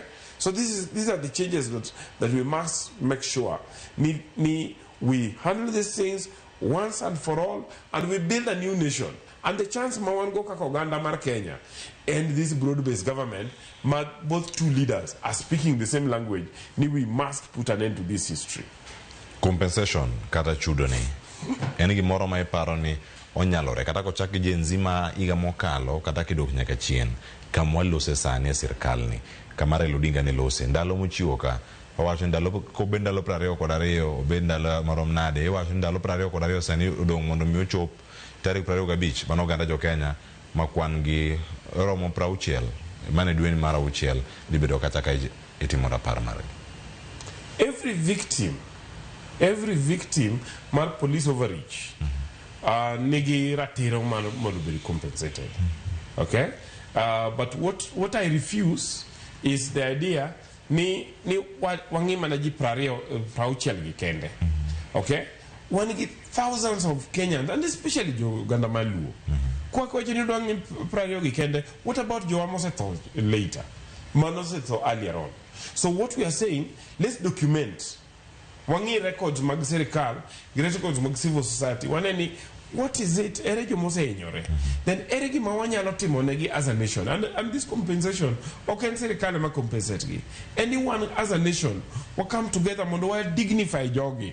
Watim negi moro magibro parago. And umi awajo ni compensation must not necessarily be money. Compensation ni might be nika kanitie mama mano enyore. Toko ognoko nyaltero nyathine school because of bunde manogo in 2005. To ngine gimoro manyalo miyo nyathine cha yudo gima chamo. Kanitie moro ma because of that of nyachulo rent. Odwar ne affordable housing mondo migi gigidage. Kanitie moro manyalo yudo minya yudne tich to yudne tich. Kanitie moro minyalo mi pesa. I to team reintegration, one of the biggest problems kendo any what youth mangeny ndalo jenzini ndalo mandamano kata masufuria cha to gimandamano moko youth osebedo ka wa involve youth in demonstrations and moko bedo involved in crime, and crime ka sama koro wawinjore ni kokorumo to we never go back mondo wangin to youth manyo nie ndara manyo loot and destroy again kanye. We need to bring those youth mondo wakel gi accept gi reintegrate gi. And I'm very happy gi manyo President Orlando mar the climate works kazi mtaani ni over 110,000 young people across the country. They had the opportunity mondo tike part of those youth kano wuok ndara kama kono negi yude gimoro pile ka pile to gionge tich and kuonde mane gitie moko be no okethore you think no donje crime. So wamigi opportunity mondo gidhi giti kama ginyalo yude gimoro. That is part of compensation, that is part of dignifying in human rights reparation. Kamano wakili nyamore akaw mano ka wach mari mugi kata kena mendo kanyo mari mugi kata mar Seth ka watieko kar kae no bed kode yo machal nade teka we maduonga ahinya me yudo kae kata gino ma isomo maduonga ahinya ka wuok madaraka nyasi man madaraka mano bage county ma Homa Bay. Yeah, an gima aneno maduong kendo ma anyiso jowa eneni wan gi opportunity kako oganda mondo wadongre. Waka opportunity no, kik wa waste this opportunity. Adwa ni mondo ago erokamano mokwongo ne governor manyo host wa maen governor Wanga. Aita ago erokamano ne the chairman mar the National Steering Committee on National Celebrations manyo pango gino te maen Dr. Raymond Omolo. Aita ago erokamano ne migepe te Tago erokamano bene jo siasa motelne gi President William Ruto gi Raila Odinga for what they did. Aita go erokamano ne jo Homa Bay. Jo Homa Bay kane wacho gi kisungu, you made us proud. kako oganda maluo. Nyumiyo wabedo jonyadhi, makata jomoko ka ywak ni nyowa ninde stadium. To nyowa ninde stadium nikech nyowa mor. Kata gihero, kata gidagi, wan wamor, kendo waporo meno wamor, wabiro chwado mana tich. Erokamano ahinya. Ema ng'ama okono jatend piny onego okone ni wachwado tich, ok wachwodho. At least osechako wacho. Osechako wacho. Obiro wacho maler. Kod jopo Migori, jo Migori winjo ni oikre maber, stadium olosi, nyasi pono olimo kinde mabiro mbele ka. Seth, antie kuomi wach mari mogik, debed mane odiochieng' ma kawuono koro kwatieko ka Madaraka Day. Mano ma ibro par, kendo biro dong' e wang' ji mathoth ahinya. Erokamano Cleophas. Madaraka Day nyocha odhi maber. Waneno projects ma president okelo, commitment manoketo kanyo gi gik mowacho ni odhi timo. To magi otimore mana nikech ne en piny mar Homa Bay kanyo. Kendo wagone erokamano jo Homa Bay ne giwuok e rombgi duto mondo mi girwak president, jotelo, MPs ma Homa Bay, senator, women rep, to kata gi governor. Ne waneno ka gitimo tich maber ka girito welo ndalo 3-4 ma welo osebedo kanyogo, ne onge koko, ni chwado mana tich, kendo tich no dhi maler kabisa. To mano e chuny ma jo onego bed godo, ni kinde ka kinde ka sirikal obiro kamoro, ka president obiro kamoro, to koro en ng'ama osiepwa, en ng'at ma wang'iyo, kendo en ng'at manyalo kelonwa dongruok ka. Onego bed ni warwake kamano kinde ka kinde, ka waketo ywak kwa mbele ne mondo mi wane ber ma ginyalo ketona. Katieko to mana gima osiepna ma Joshua Nyamori owacho no, kaponi we are having a compensation conversation mar compensation gi reparations, to ningo ng'i gik mosetimore te in totality. Ok oningo wakaw mana one isolated event to wawacho ni ma ema wadwa timo compensation kata reparation. Ong'igi ni across board, gigi obed tabulated, gibed documented, nitie ma osebedo nyaka documented, mondo mione aneni jogi ere kaka inyalo bedo compensated, kendo ere konyruok manyalo biro negi. Oningo bed ne ji duto te, ok mana for one event manotimre last year. Erokamano Cleophas. Agoni erokamano ahinya. Seth Okumu bende kuom bedo kodwa wachno odhiambo makawuono. Okinyi makawuono ka chenro bende mero mana sudo, kaachiel koda ka wakili Joshua Nyamori kuom bedo kodwa bende okinyi ni ka warango chal mar piny Kenya. En sadek mar okinyi akworomo gi joango nero kamano kuom bedo koda, kendo mara ndiko na kokalo e kuonde duto ma osebedo kar kae. Okil Steve Osuka ma marwa owacho ni mano marwa Safaris owacho na oluwo chenro yo makare. Mos wakili Nyamori ka ochopo Kisumu to manyo kar ka. Erokamano ahinya. Ubo manyo kuchopo Kisumu Nyalenda bende kod gik mathoth bende mantiere kar kanyo. Wagono erokamano ahinya, kaachiel koda ka in mido thuolo mar ndikonwa SMS line wa, kaachiel koda ka mbui mar Facebook. Nyasaye mondo riti awe lwet Sharon Ong'ao kod Joyce Oduor kelo chal mar fwambo kod twak ma kaono bende rango ratich jokede ratich oganda. Gin bende gin ga gi ratiro margi. Twak ma kamano biro sani sadek oseromo chenro mar mbako romo na tayo chenro nyinga Cleophas Oluoch jagisumo kanyakwar mokeo nyaka Chisango oriti masani.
Saa zingine mambo kupata bila plan. Gas ndio imeisha, landlord akuache upumue, mtoto ni mgonjwa na bado ni mid-month. Usijibox kwa noma.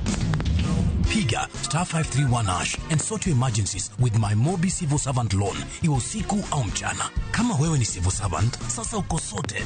Dial *531# and get up to 20,000 shillings and pay from your next payslip. No paperwork, no guarantors, no drama. Ni wewe tu na simu yako. Register now and see your limit in seconds. Build for Kenyan civil servants. My Mobi. Iko sorted.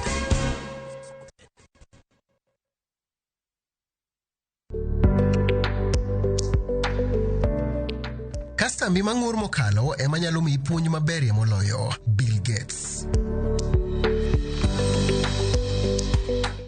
Grow biashara yako na Tasi Pochi Loan. Enjoy easy application na instant approval. Ipate kwa M-Pesa app ama dial *334#. The more you use your Pochi, the more you grow. M-Pesa.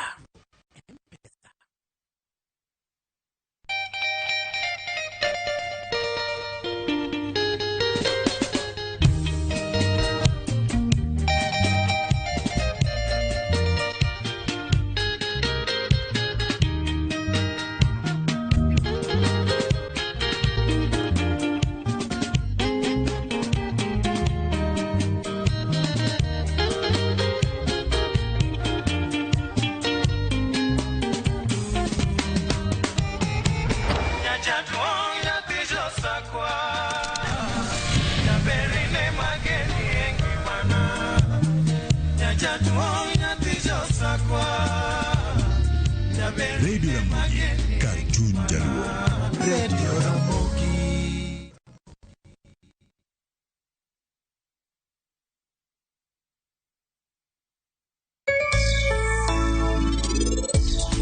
Penj laktar ko kale Ramogi TV ngima en mwandu iluonga ni Ruth Otieno kende nga morna mar bedo kod odiechieng' kod odiechieng'.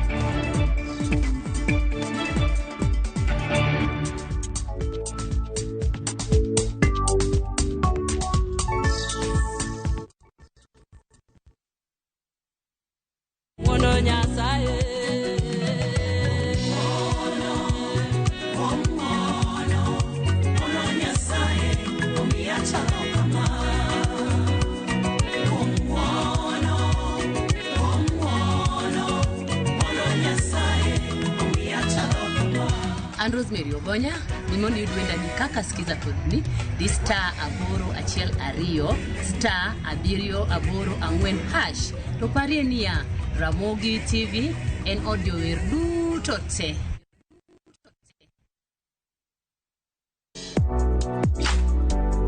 Chiemo ka chiemo nigi sigana mare. Moro ka moro kuom kit chiemo miyiero kelo nigi moro manyien. Ojudo to kok ginen machagi ma en okelo ladha. Chiemo. Okelo appetite. Kata bed ni en chiemo mamit, manigi suya mamit, kata manigi iro, waduto wawinjo kitgi. Omit. Kochakore chuny pacho nyaka e Kenya mangima, wakelonu kit chiemo mopogore opogore, sigendni ma ok ong'ere koda timbe machon. Alea en ringo mawanyeo walire to wakete gi chumbi. Kokalo kuom chiemo ka chiemo, biuru e wuodh ng'eyo kit chiemo, kit timbe kod tudruok. Tedo gi chiemo kod Jailieta, tich adek ka tich adek, sari okinyi, mana e Ramogi TV.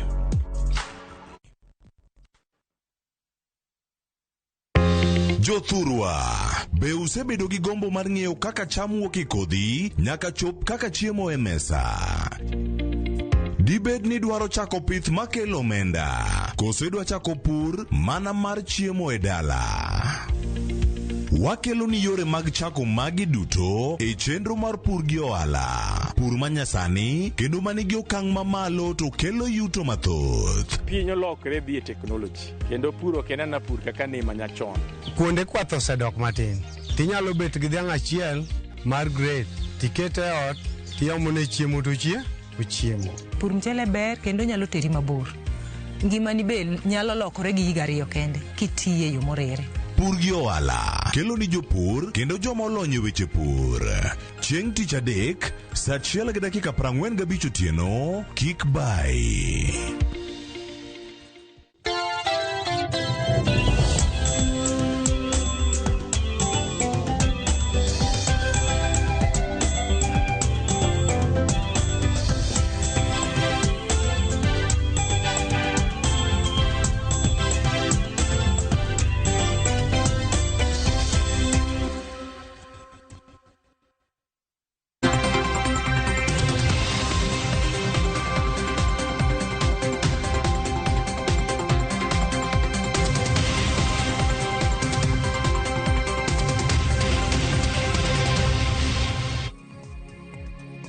Nyakoram ajwang sade ko seromo chenro en mar mbaka oromanka mar michal mar fuambo bange nyawada juice duori biro bido kata yetok marwa e chenro mar mbaka oromo. Chal mago fuambo gin weche mwaluoni duto te mabendi biro bido kiyudo he weche mago manyiena. Wachaka nagi limbe mano mar jaten migao mochung' weche mag thieth Aden Duale mabende chano limo karod thieth maduong' mapachoka mano mar Kenyatta National Hospital chakre kanyo saa 8 mano mar odiochieng'. Duale biro bido ka limo wards kanyakla kod clinics mopogore e karod thieth mano mar Kenyatta mar mondo mi ong'e na chala mago mag clinics kanyakla kod wards mano kotende kod okenge mago mag bero thieth e pachoka e kono mol Kenyatta saa 8 mano mar odiochieng' jofombo mago biro bedo kanyo mano mar tang'no kaka chenro makamago biro bedo kadhi. Okang' makama bende biro bang' seyo mopogore mabende osbedo ka wuok od thieth mano mar Kenyatta hinya kotende kod thieth mar kansa nineno kanyo ka bende seyo na nitiere ni machine mano bende jathieth godo jotuo mag kansa bende ne okethore. Koro biro bedo kwa winjo maling'ling matut ahinya ne kotende kod chal mano mar thieth kanyakla kod chal mar thieth maduong' mapachoka mano mar Kenyatta National Hospital kowuok kuom jatend migao mochung' weche mag thieth odiochieng' makawuono. Kopogore gi mano nitiere nyasi mabende biro bedo katimore Kenyatta National Hospital odiochieng' makawuono. Nyasi makama bende ng'eni biro bedo katimore gwenge mopogore nikech naneno kata ne kaunti ma Meru karod thieth maduong' ma Meru bende biro bedo kabago nyasi maket kod ma. Kawuono en chieng' tarik 3 dwe mar 6 to higa ka higa chieng' tarik 3 dwe mar 6 piny ngima jahingo odiochieng' ng'ol mano mar Club Foot ka bende kang'iyo thima thor wach ma higa ni en walking free from Club Foot disability. Kora nyasi mabende biro bedo katimore gwenge mopogore hingo odiochieng' ng'ol mano mar Club Foot. Kopogore gi mano kotende kod chal mar thieth bende odiochieng' makawuono Nyakoram Gajwang' lakteche mantiere bwo okumba mar Universal Health Coverage bende pod dhi nyime kod ng'anyo margi odiochieng' makawuono bende pod gibiro bedo ka giwuok oko. Ng'anyo mabende osebiro katimore kuom thuolo malach ma hawo jumbe 16 Nyakoram Gajwang' ka lakteche mag UHC pod dhi mana e ng'anyo. Odiochieng' makawuono ng'anyo margi biro bedo ka chako kar saa 4 mano mar okinyi gibiro bedo ka giwuok e karingo nyamburko mong'ere kaka Green Park. Bang'e ka giwuok e Green Park gibiro bedo ka gidhi od bura maduong' mapachoka. Bang'e gibiro bedo ka gimol achiel kachiel nyaka Treasury mano migao mochung' ne weche mag omenda mapachoka mano mar chwalo petition andika magegi kotende kod ng'ur mabende gintiere godo.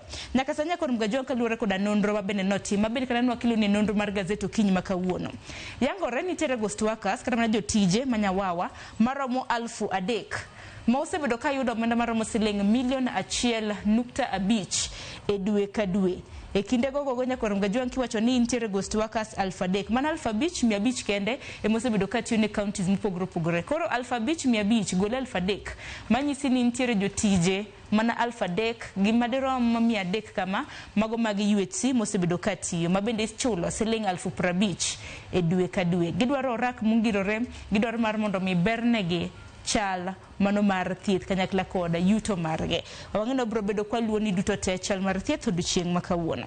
Kopogore gi chal mar thieth Nyakoram Gajwang' bende paro mano mar choko pach oganda kotende kod finance bill mano ma higane bende chakra yanga odiochieng' makawuono e counties mopogore. Odiochieng' makawuono counties mabende biro bedo ka imenyo county ma Busia kanyakla kod county ma Migori kama ontere gi jafwambo marwa George Juma kama bende choko pach oganda biro bedo katimo. Wang'eni kamiti mochung' ne weche mag omenda e od bura maduong' mapachoka osebedo katimo kata ka choko pach oganda gwenge mopogore e kaunti ma Nairobi mago stakeholders jodito mantiere migepe mopogore. Sani koro paro makama itero ne oganda mantiere gwenge counties mar mondo mi gin bende gichoko na ochok pachgi kaluwore kod paro mar chik mar omenda mapachoka manego bed ni kadho mar mondo mebed chik kapok osom budget mani dwe mabende wantiere. Koro par ni odiochieng' makawuono mana kasenyisi ibiro bedo kitere county mano namba Busia gi Migori. Bang'e odiochieng' makiny chieng' tich 3 gibiro bedo e county mano ma Trans Nzoia kanyakla kod county mano ma Nandi duto te mabende waluoni. Kopogore gi mano nitiere romo mano mar jiwo sector mano mar teko e pachoka romo mabende biro bedo ka chako kar saa 4 mano mar okinyi. Romo kama ni biro bedo ka iwore gi jodito mopogore mokwongo jatend migao mochung' ne weche mag teko e pachoka mano James Opiyo Wandayi wantiere kanyo gi jagoro mongirore e bomigawo mar petroleum wacho ni State Department of Petroleum Mohamed Liban e kind jotelo mamoko aneno nyaka Director General kaduol mar EPRA Daniel Kipto gin moko kuom welo mabende biro bedo e romo mano mar jiwo sekta mano mar teko romo mabende chako sani saa 3 mar okinyi kendo igeno ni biro bedo korumo saa 6 mano mar odiochieng. Kopogore manya korom gajuang bende wang'eni weche moluoni opogore bende odiochieng makawuono waluwo bura mano mar Rosinjeri nyadendi mabende nomake e pachoka chieng' tich abich mano mar juma mokalo to nomake nang'o nomake kaluwore koda website manoloso nitiere mbui manoloso manopuonjo godo oganda kaluwore koda finance bill mahigane koro emomiyo ni nomake nyaka sani osebedo kod ne tesendo bila mano mapangani wang'eni anyuola mare osebedo kawuok mar mondo miwe thuolo odiochieng makawuono maling'ling mabende wantiere godo en ni rawera makamano bende biro bed ka itero e nyim doho nano kanyo Faith Dhiambo mabende en ker mar LSK bende koro nadwaro mar mondo minyisgi ni en doho mane mabende biro bed ka ichwale mar mondo mi gin kako kinde gin bende gichop koro en wach mabende waluoni achiel kachiel yena mar mon matieke gi kanya korom gajuang dakika kada 14 tok saa 3 mar okinyi parni motimore kod nyime gi cheno mar mbako romo kapok romo saa 5 mar onyango wabiro bedo kwa kilo ni achiel kachiel sani awe ilueto Joyce Oduor mabende biro bedo kata yetwak nyaka saa 5 mar onyango nyinga Sharon Ngao.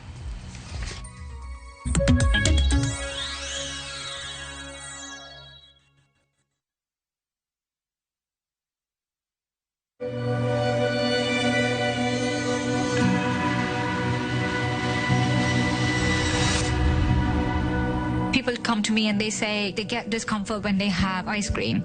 Can you imagine that? Avoiding having cold ice cream. Sensodyne gives you long-lasting protections against sensitivity. And people come in and they're like, oh, it works. I can have ice cream and I'm not in any discomfort. I recommend Sensodyne because it works. It's brilliant.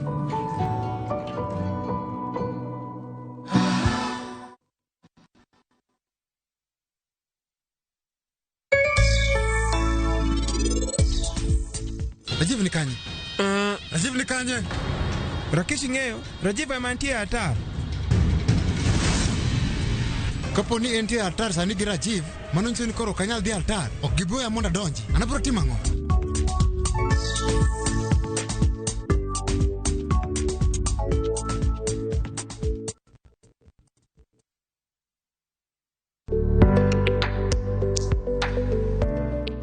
Elwasi mar ohala, kio mar ng'iyo chien ema kinde duto liu moloyo kio mambele. Warren Buffett. Grow biashara yako by using your M-Pesa till to get Tasi Till loan. Enjoy easy application na instant approval. Ipate kwa M-Pesa business app ama dial *234#. M-Pesa.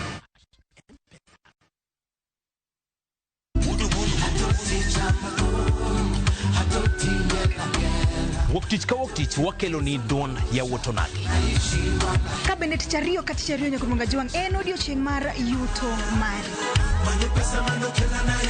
Chieng' tich adek kati adek nyakumunga juang en odiochieng' mar mine nyalo kachiel koda weche hera.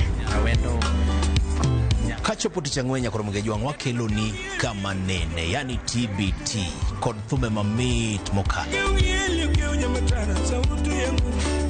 Furahi the edition and thum kaliech. Loso kapuoyo nyakumunga gajuang. Ka wakelo ni jothumbe mopogore opogore. Kanyo ndio bende wakelo ni gimiluongo ni Bes Yawan.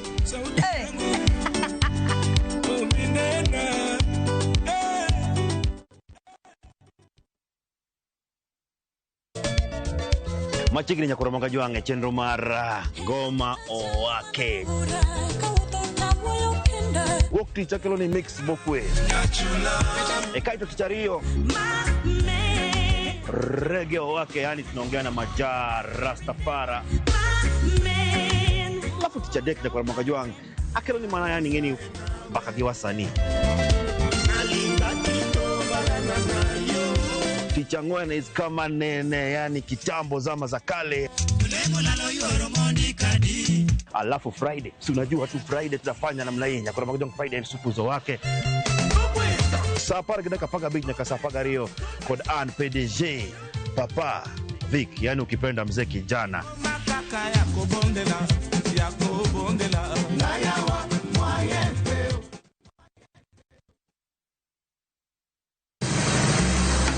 Isepenjori e sigendni mayudore kuonde ma waluongo ni pachowa. Kapuonjani nobiro nikech gwenyruok e kind owete. Riwri kodwa mondo wanon sigendni mabeyo mag kuonde ma wadakie. Ahero nera nitie. Ninyuo kong'o kacha niluongo ni kilap joko wili. Kochakore bombe madongo nyaka e gwenge ma iye. Odusenge en piny joimbo mar oganda kiluongo wasenge. Ng'e gigo mamiyo oganda ka oganda bedo mopogore. Nueng'o ma wan godo ka en mar kunyo goldi. Urudi. En kama ji duoge ji ok lal. Ng'e weche mane osekalo. Chon chande lweny nitie kor e gweng'. Rwako sigendni mag kuonde ma wadakie. Iwacho ni kibedo piny e kom, kineno ng'ama lwete fuare kama mano nyiso ni jakano mulo ka pigo sechope bwo mesa. Ng'e gwengewa chieng' tich ariyo saa 3 otieno mana e Ramogi TV.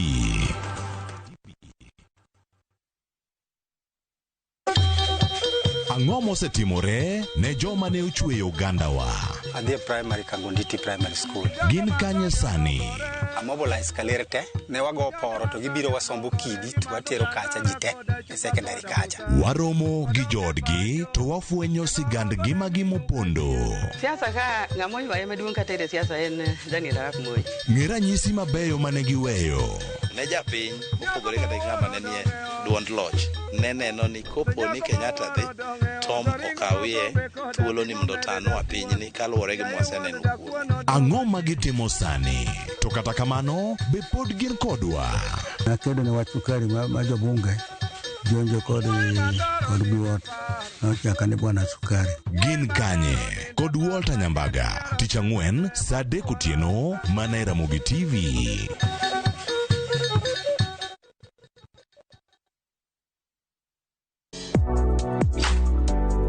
Chiemo ka chiemo nigi sigana mare. Moro ka moro kuom kit chiemo miyiero kelo nigi moro manyien. Ojuru to kok ginen machagi ma en okelo ladha. Chiemo. Okelo appetite. Kata bed ni en chiemo mamit, manigi suya mamit, kata manigi iro, waduto wawinjo kitgi. Omit. Kochakore chuny pacho nyaka e Kenya mangima, wakelonu kit chiemo mopogore opogore, sigendni ma ok ong'ere koda timbe machon. Alea en ringo mawanyeo walire to wakete gi chumbi. Kokalo kuom chiemo ka chiemo, biuru e wuodh ng'eyo kit chiemo, kit timbe kod tudruok. Tedo gi chiemo kod Jaelieta tich adek ka tich adek saa 2 okinyi mana e Ramogi TV.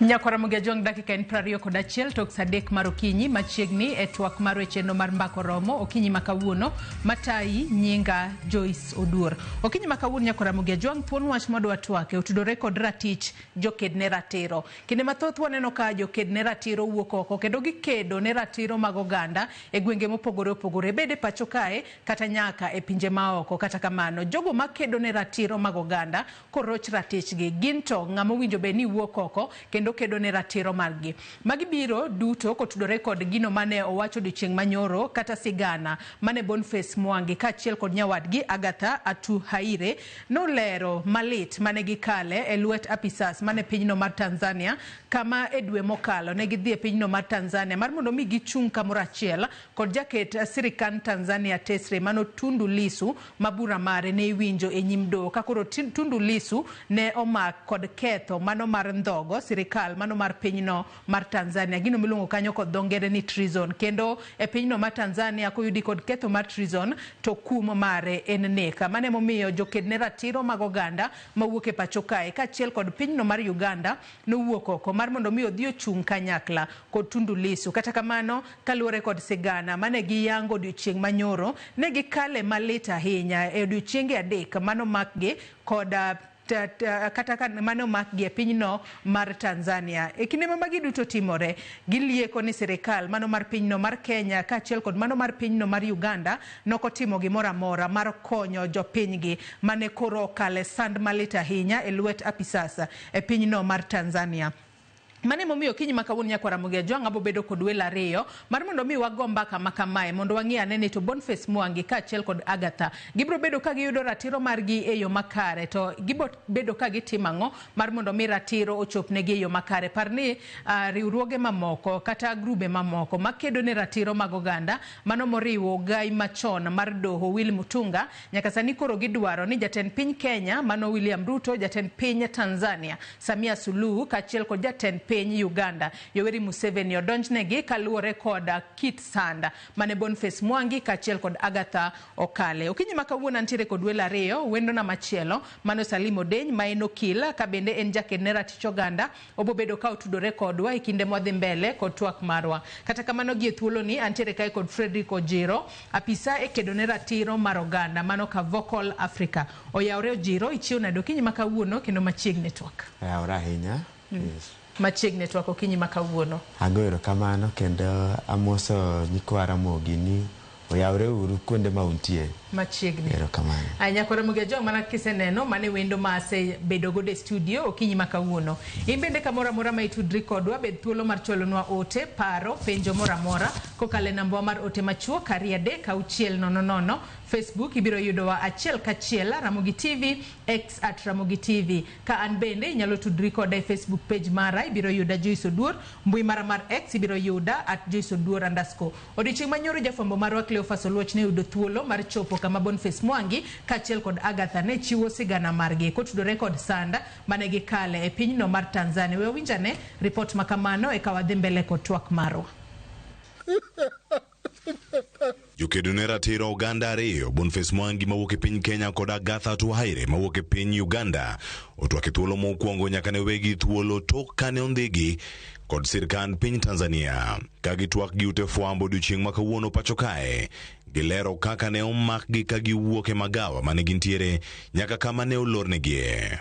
So some guy put lubricant in my rectum, in my anus, and then started inserting objects. They insert objects and pull it and they told me to strip naked. When I stripped naked, they removed my handcuffs,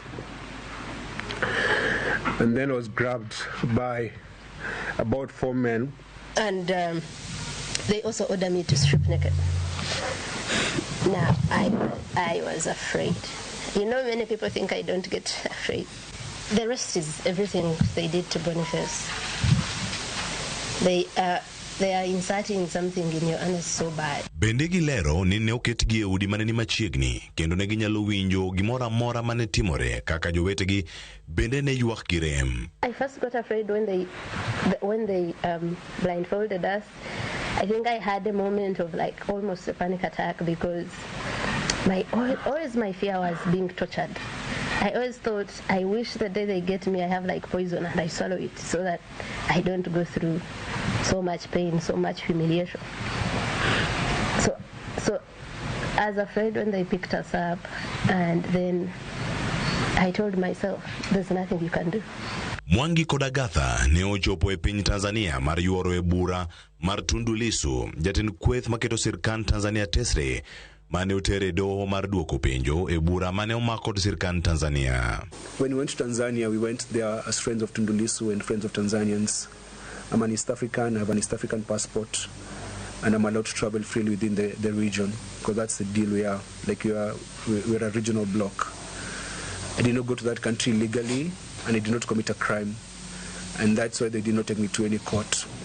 Boniface Mwangi bende oseo sirkand Kenya kuom dino itgi ne sand mane gikalo e piny Tanzania. Government was complicit in that torture, and if you look at our Foreign Affairs Minister Mudavadi, when he spoke, he did not apologize to me. He apologized to Tanzanians that we took our bad manners to Tanzania. So it's very clear that our government had a role to play in our torture. Inyalo par ni ok gin ken gimane gikalo e midhierogi. kinde mawuok e pacho kae kama oting'o Martha Karua kod maneno ugai mar doho ma pacho kae Willy Mutunga ne otam donjo e piny Tanzania kendo duokgi Kenya kinde manok tok lor e alap ndeke ma Julius Nyerere boma ma Dar es Salaam. We look to the East African Community, SADC, East African Court of Justice, the International Commission of Juries, Foreign Embassies in East Africa, and the United Nations High Commissioner for Human Rights to act decisively. The time for silence is over. Stand with the people of East Africa against tyranny and impunity.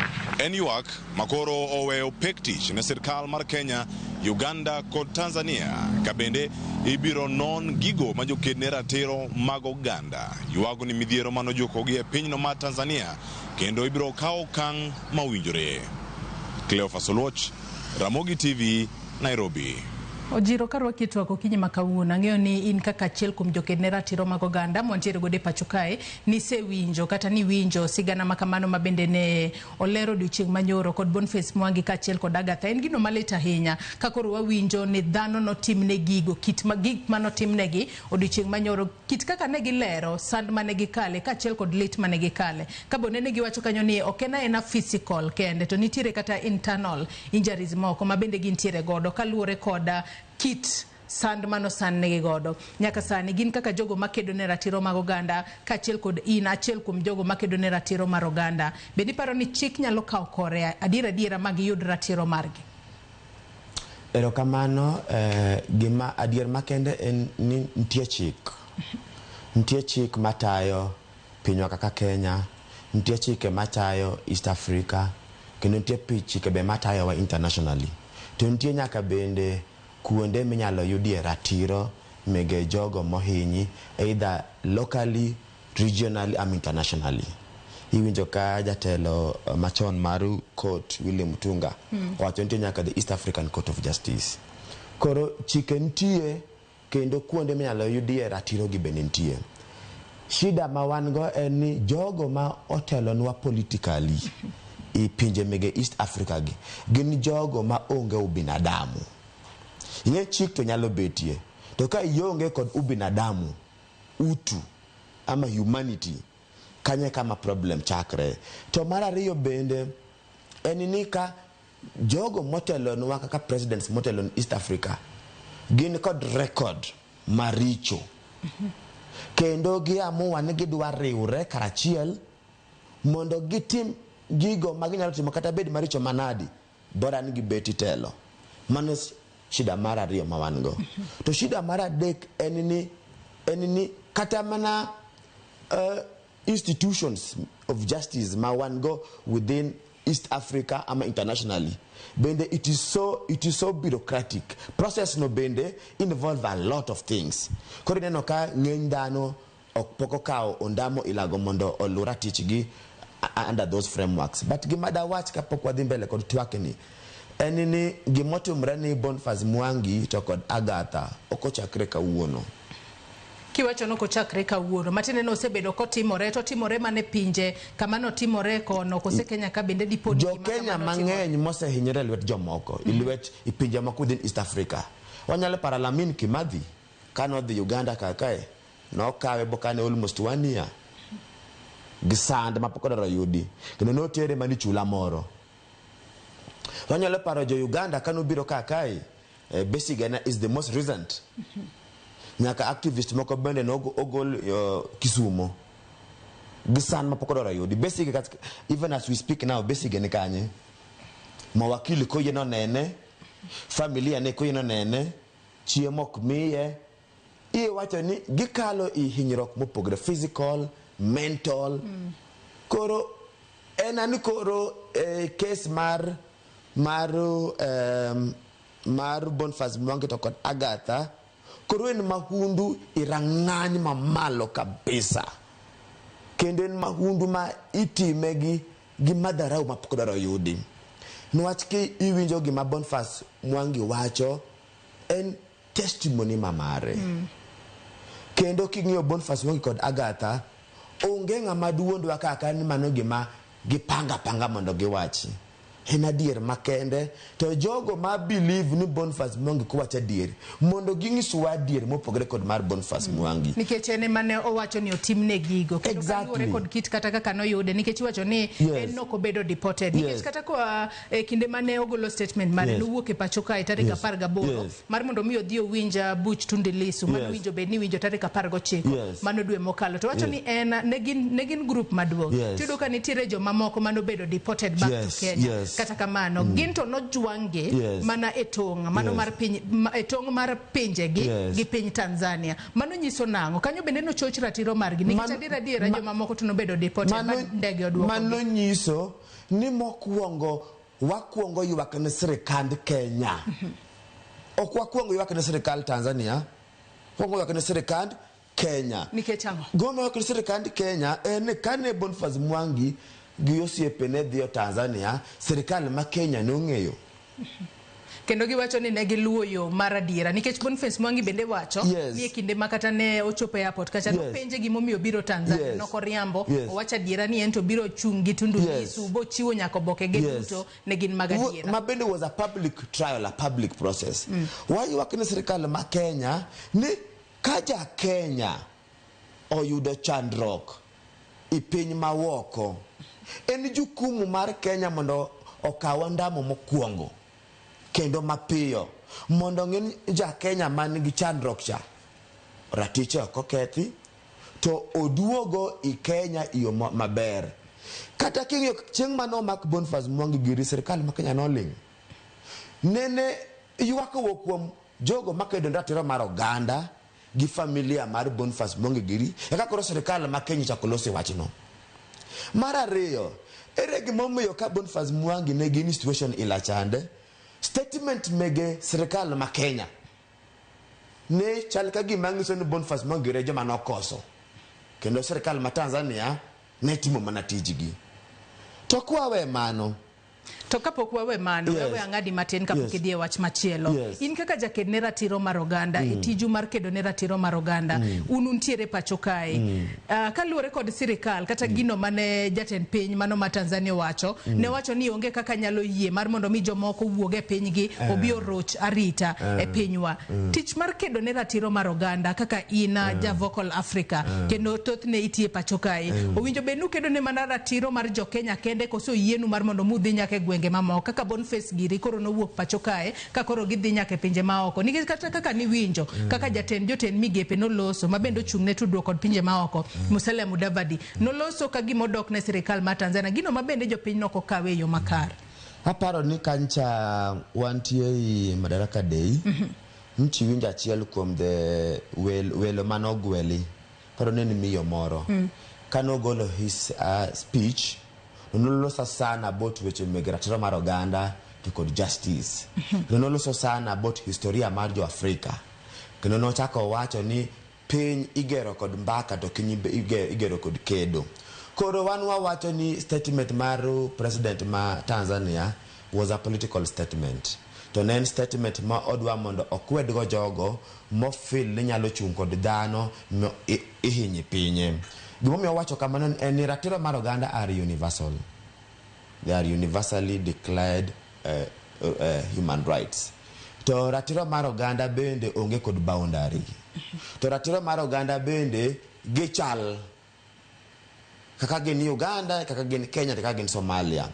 To ratiro mar oganda bende nyaka giyogre. Okinya ngiso anan ratiro mar chiemo, ratiro mar ngima taongogo. Kathoda chiem nadi. To gimwate mawacho ni gigi ben kod frameworks ama utaratibu miluwo chema ikedo ratiro mar oganda. The most honorable thing manene president ma Tanzania dotimo niko pon no feel ni I harakati mane Boniface Mwangi ridhi kedo ratiro mar oganda. Wach gima negative na timo sogolo solidarity chung kod ng'ato ming'eyo. To mar ariyo Martha Karua no dika ka wakili to jogo ng'ano maneni I court Tundu Lissu en gratiche ma mondo chung'ne kod wakili to wakili mari nyalo work anywhere in the world oge kama chike yote mowacho ni wakili mari nyaka bed mana wakili mokipinyi kata na William Ruto kakae kano otergi nyim doho mar ICC iweche malit sana wakili mego ne ginjo Kenya kende ne gikawo wakili all over the world. Koro wan gi mo wacho en ni Mama Samia ne okoso ni jo Kenya kendo no okoso ni Boniface Mwangi nikech ne be ni adier chutho owa mini gi mo wacho chande Boniface Mwangi kope no okoso orocho chike ma Tanzania to ni kawe imake titere nyim doho kod ketho mameke to kopo no neno no Boniface Mwangi mondo oduoke Kenya kae machak no duok Boniface Mwangi nwach no beni basitu mon Boniface Mwangi deportation obedo handed over to the Kenyan authority. Okinyal kao ngato tigoyo tihinyo iyo mani i abandon ikoru wangio. Wawacho mano kata man under international human rights principle he that seeks equity must do so with clean hands. Kopo ni Boniface Mwangi gagata no koso ni Mama Samia to bende kedo okunonyal kendo tiyo kod koso irekebisha Boniface Mwangi giri. Koro mano kwanya liego kendo onge sheria yote mama cha no luwo iwach mar Boniface Mwangi to no nyiso mana level of impunity kendo koro confirm ni piny mangima ni kweli kabisa Samia en dictator mapkodoro yudi kendo pogo Samia gi William Ruto kod Museveni onge gichal to girom. Yes. Atonya kasani wanyalo wacho ni tich mano mar kedo ne ratiro mag oganda bende nitiere kuma kochopo to winjo be ni draw the line kalure ni kod malit makoro ne wawinjo ka Boniface Mwangi wacho nikech adiera no wacho ni kata obedo ni nobuogi ni kiku wach gimora mora mane otimno ka untiere pinyno mar Tanzania odiche manyoro ne wanno ka gichoko chira ka koro giwuok oko bagi lero un kaka jogo makedo ne ratiro mar oganda bende nitiere kuma kochopo to koro nyalo wacho ni wan to koro kai wanno ka ngima wanitiere kama rach we wa retreat wadoga ne chien mondi waparane okang machielo mwanyalo ka. What about retreat is in regard to which mega safety and security. Marangano makedo ratiro mar oganda. Mano does not mean koro Kenya wacha dieri because koro obuogin ki wacha dieri the negi. East Africa ama kata na Kenya wakae ndege mlo deficiency of truth. Adier tin. To joma dwara dieri bende tin. Mano konyiso ni jogo makedo ratiro mar oganda ama ngata muamini igimoti manen gi maber kikwacha dieri. Wachungure dieri makata kopo William nani jatelo moro miluongo ni PLO Lumumba wacho wach moro ma very interesting wacho ni say the truth even if the truth will deny you job or will take away your life. Adierno is very important.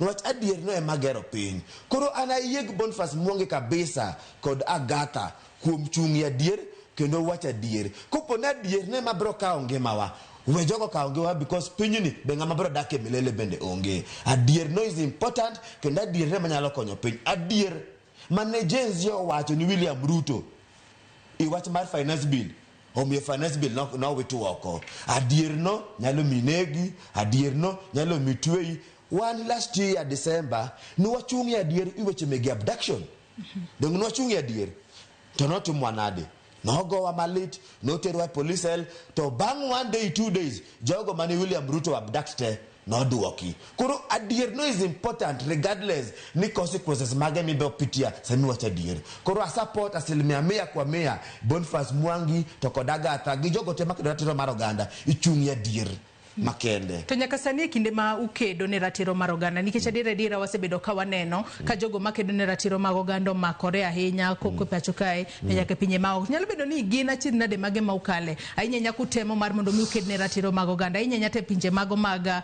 East Africa kata Africa ma ugwe nikech onyalo wacho ne piny Kenya kae ema nyalo neno ni joked ne ratich oganda osebedo ka wuok oko motegno kendo kedo ne ratiro yo makare kata kamano e pinje mamoko ne waneno ka Boniface Mwangi giro temo mar mondo mi kata Tanzania waneno gigo motimore negi Uganda bende okosebedo ka wawinjo ka nitiere weche go ahinya mago makedo ne ratich oganda mokuongo nyaka wawinjre ni wan kod telo within East Africa moko heshimo ratiro mar oganda kendo wan kod telo within East Africa moko heshimo sheria magitimo na kod sheria stima favor gi stima sheria konyo gi timo gi magidwaro to stima sheria ngo ben chung ne ngano mohiny to sirikande mon within Africa oktambua sheria mara riyo ni wan kod secret agreements milongo ni refulma ma jogo mochung weche mege security within East Africa obet pain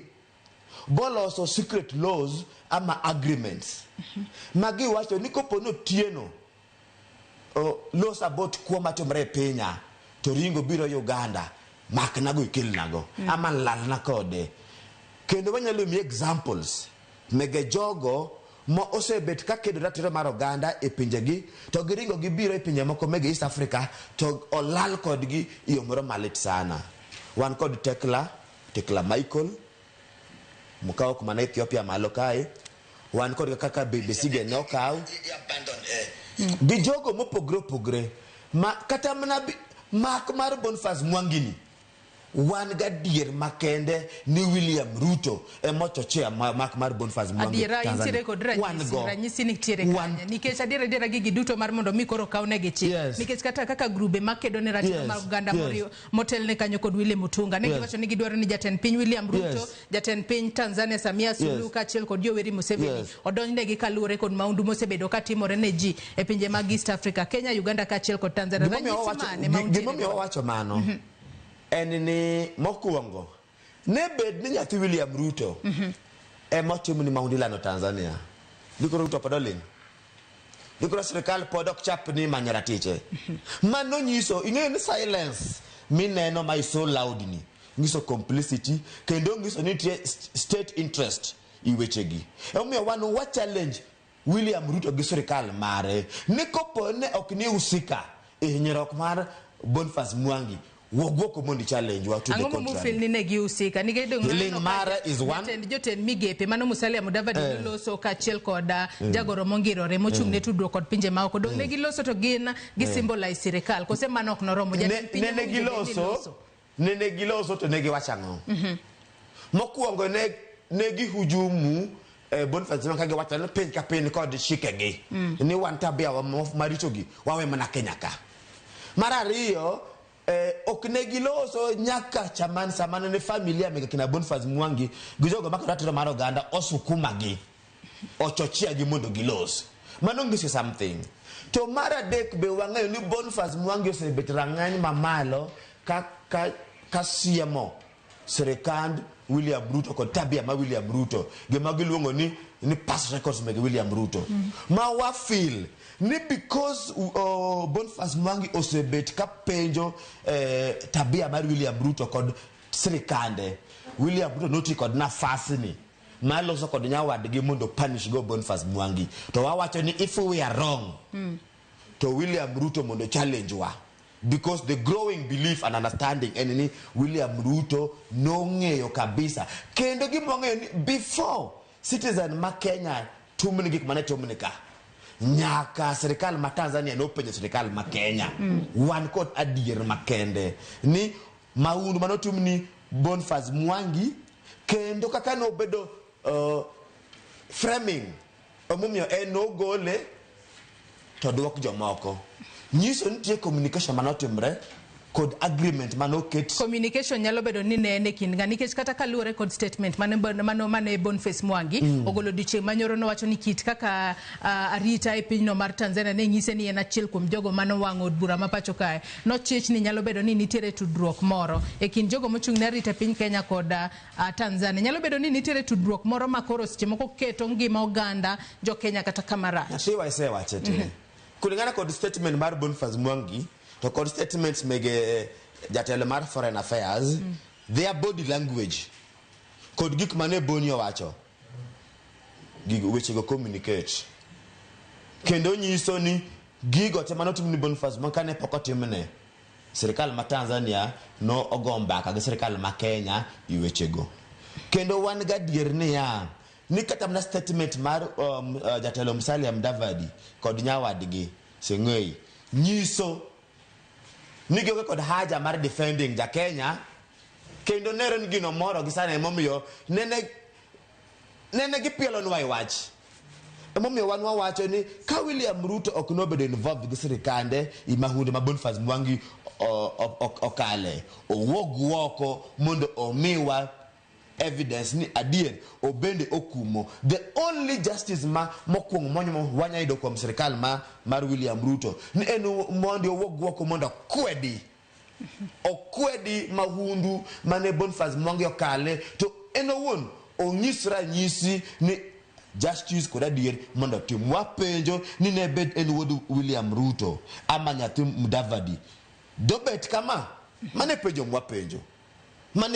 penjo nwach wase nyaka neno jogo ma sirikal pinje magidhi oyudgi kod ketho mege smuggling, drug dealing, serious criminal offenses. To pok wanene kitu gik manotim ni Boniface Mwangi gi. Kendo sirikal ma Kenya wuok mondo kwajo ka ni bedi ori kod huruma. Be wanyalo loso under diplomatic relations. To marwani en gima leta ahinya. En gima leta ahinya. Emo me podo wacha ni must go.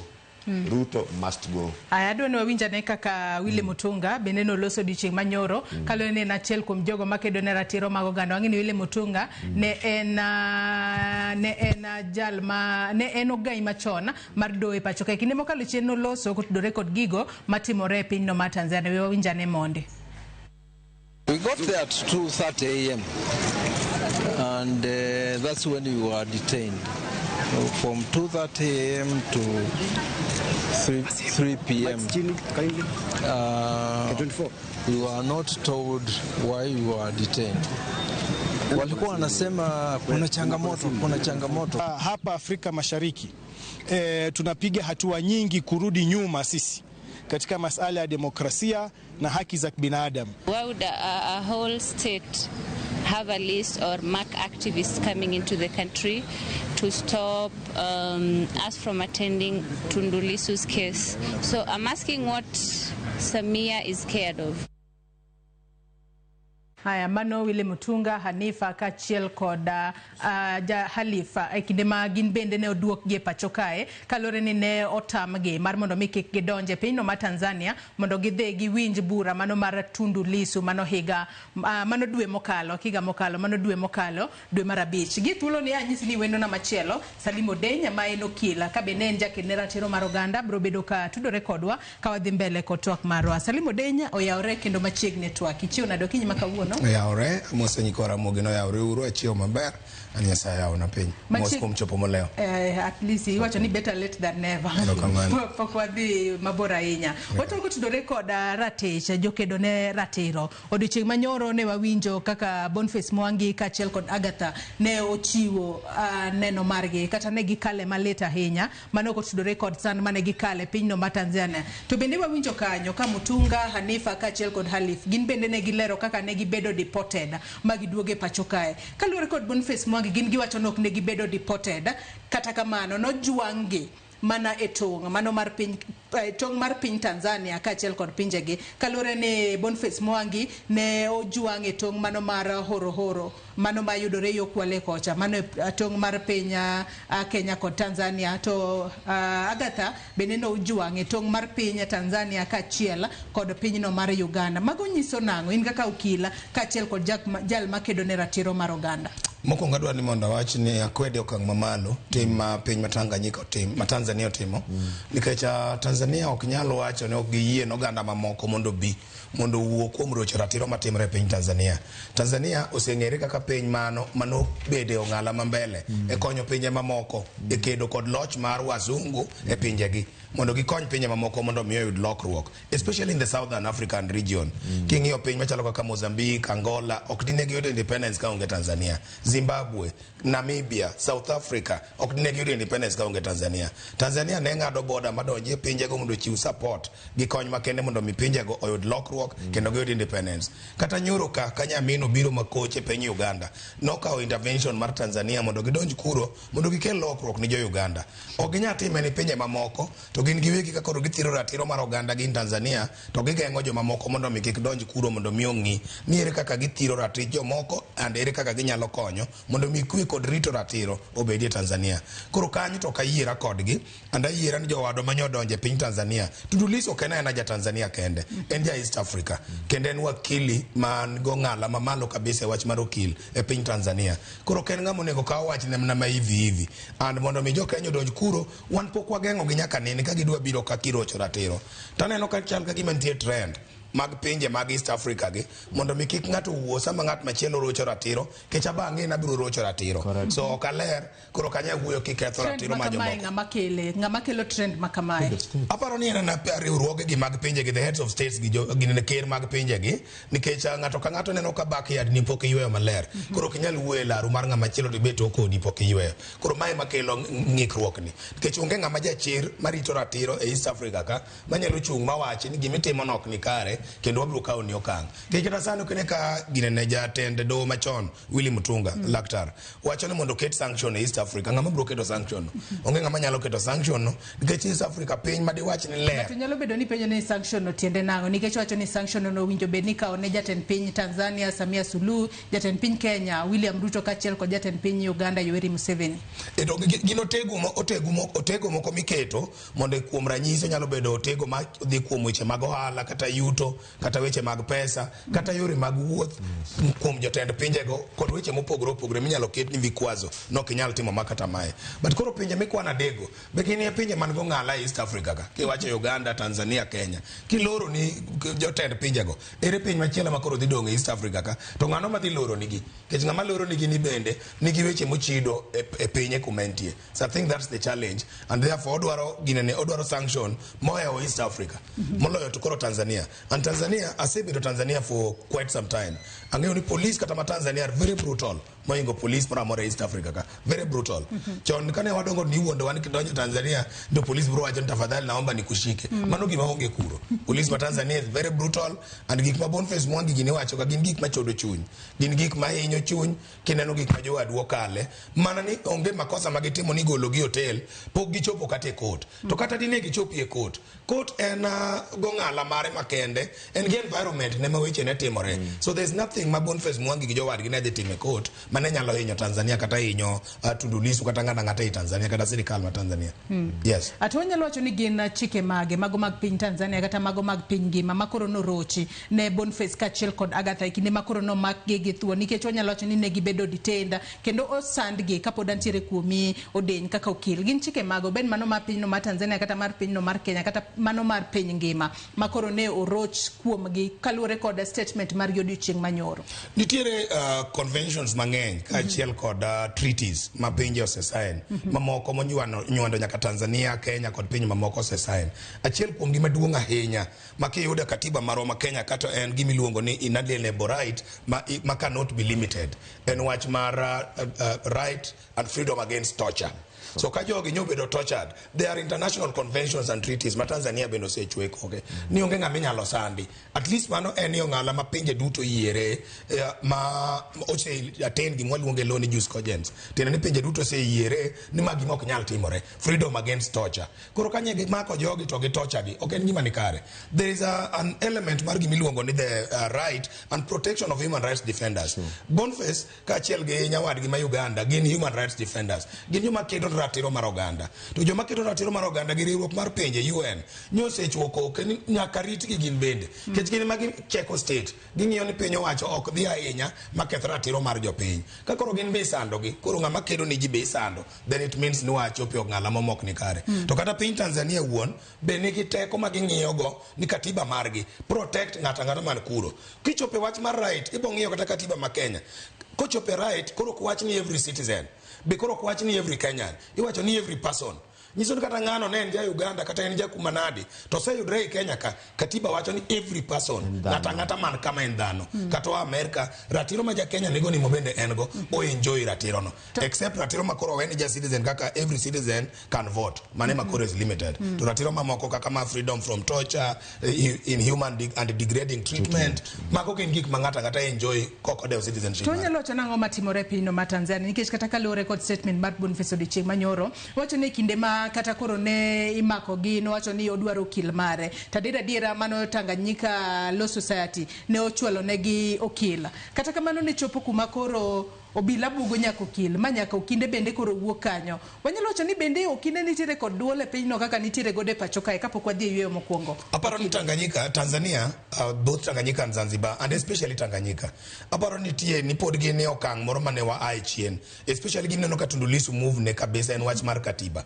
Mondo gichange katiba manyachon, pod gin gi katiba mane mzungu omiyogi. Wanokene kanyo wasego okang' mowuok e katiba machon, mwayudo katiba moro mathoth ne thoro chiwo thuolo ni japiny nyalo wuoyo kaka dwaro, nyalo timo ng'anyo gik makamago. Kata odoko nwa be pinywa ka pod nitie rocho ratiro sama ji timo ng'anyo kata sama ji chiwo pachgi. But Tanganyika koro pod ni chien e mano kabisa. Ninyalo yudo ni kata ratiro mar ng'ato, like ratiro mar okil nigi ratiro mar neno ng'ate momaki kata yalo ne ng'ate maonge gima buoge. Bende okil nigi ratiro mar wuoyo gi ng'ate modhi yalo ne ma police kata court okong'e ni giwacho ang'o, confidentiality. Kendo sama odhi kata police station nodhi neno ng'ate kata obed Kenya ka to onge police monego bed machiegni. Okil onego bed ni gi muya moro makare mowuoyo go gi ng'ate maonge ng'ama owinjo gima giwacho.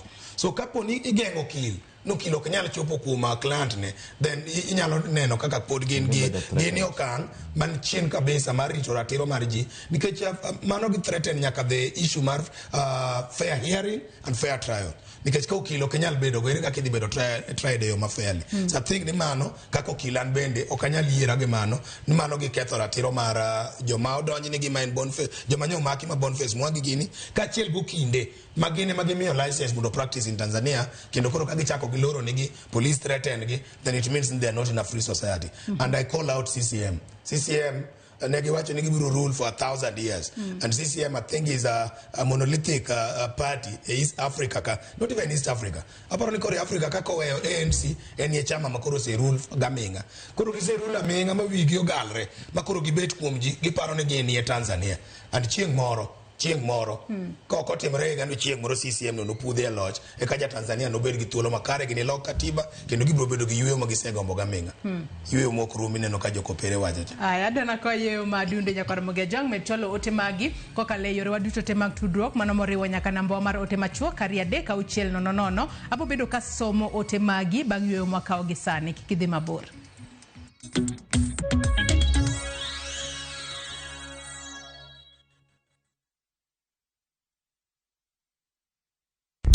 Saa zingine mambo kupata bila plan. Gas ndio imeisha, landlord akuache upumue, mtoto ni mgonjwa na bado ni mid-month. Usijibox kwa noma.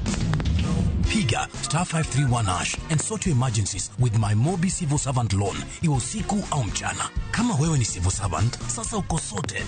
Dial *531# and get up to 20,000 shillings and pay from your next payslip. No paperwork, no guarantors, no drama. Ni wewe tu na simu yako. Register now and see your limit in seconds. Built for Kenyan civil servants. My Mobi, iko sorted.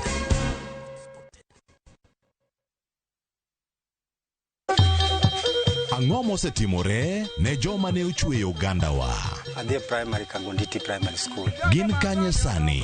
Amobilize kalerte ne wago poro to gibiro wasombo kidi to watero kacha jite e secondary kacha. Waromo gi jodgi to wafwenyo sigandgi magimopondo. Siasa ka ng'amoi waye maduong' kata e siasa en Daniel Arap Moi. Ng'era nyisi mabeyo mane giweyo. Ne japiny mopogore kata ng'ama ne nie duond loch ne neno ni kopo ni Kenyatta dhi Tom okawie thuolo ni mondo tano a pinyni kaluwore gi mwaseneno kuom. Ang'o magitimo sani? To kata kamano be pod gin kodwa.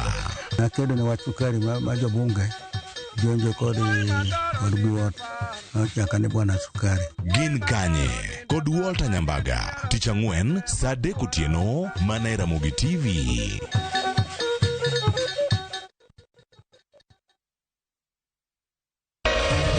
Ramogi. Regulation occurred through Gimilu public participation. Be ikori mar donjo matut e weche madongo e Uganda wa. Ribadi ma wuke NTSN ng'eny seriously. I have to say this. Wanono weche siasa kod weche mamulongi majopiny. Sama gigo nyaka japur. Nikech japur ni obro puro kande ni otere kare. Buch Jopiny en kama wamiyo pek paro kachiel kod nonro maintiere godo. Wan gi chike mabeyo matayo gigi waduto te. Ok diang' watch every time ka ng'ato dwaro to waloko chike. Nyinga Trevor Ombija janding opanga jonyakach dendo nombija taya nyakwar guok kocha pesa. Wanere kendo. Tich adek ka tich adek, saa 3 otieno, mana e Ramogi TV.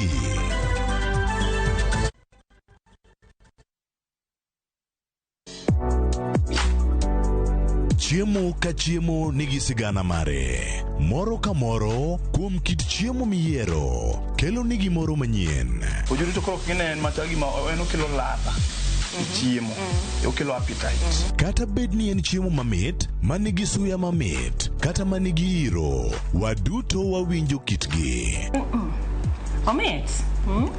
Kochakore chuny pacho nyaka e Kenya mangima, wakelonu kit chiemo mopogore opogore, sigendni ma ok ong'ere koda timbe machon. Aleya en ringo mawanyeo walire to wakete gi chumbi. Kokalo kuom chiemo ka chiemo, biuru e wuodh ng'eyo kit chiemo, kit timbe kod tudruok. Tedo gi chiemo kod Jaelieta, tich adek ka tich adek, saa 2 okinyi, mana e Ramogi TV.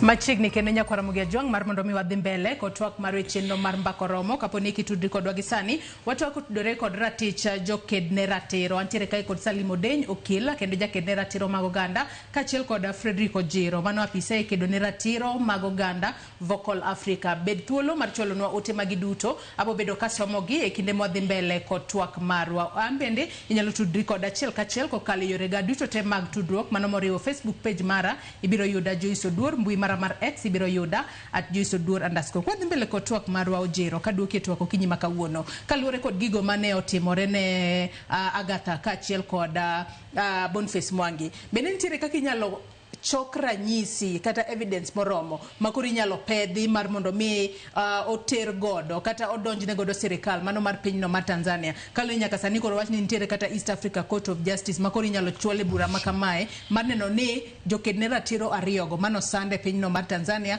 oyudo ratiro mar geyo makare.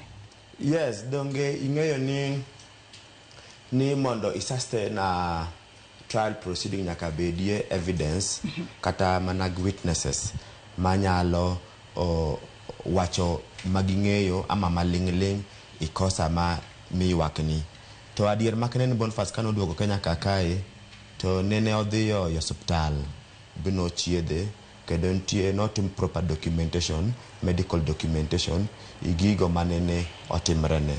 So again that medical report, medical evidence en gino manyalo konyo imanyo ni Boniface Mwangi kod Agatha ratiro mamare.